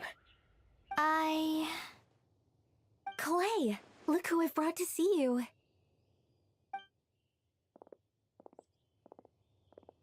Hey, Kale! I heard you guys were holding some kind of secret event. How come you started without me? Huh? Oh no, it's nothing like that. We were just saying goodbye to an old friend. Really? Who? Me. The old me. So that's what this is all about. Did you come all the way to Mondstadt for that? Because we knew the old you so we could witness the change? Exactly. The old me is gone. I puffed her into the air, and she became a fluffy pink cloud, floating into the sky, before disappearing forever. Do you think maybe up in the sky, she has friends waiting for her with test tubes, flasks, and bows? Oh, when you put it like that, it doesn't sound so bad after all. What do you think, Miss Nicole? I think maybe that's right. At least, if it were up to me, I'd consider that a happy ending. Dear Sucrose, even though my childhood ended long ago, these past few days have really felt like growing up again. I've become stronger, and I feel like I can finally accomplish things by myself. Surely someone as mysterious as you will find a friend like this fascinating? Always growing, always thriving like a plant. I came to say goodbye to my old self. I know that after this, she'll be gone. Thinking about it makes me feel a little lonely. I know the weakness that kept me company will one day leave me too. But somewhere in my heart, I feel a great sense of joy. It feels like I've always wanted to take this step, to walk towards the new me.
exploration.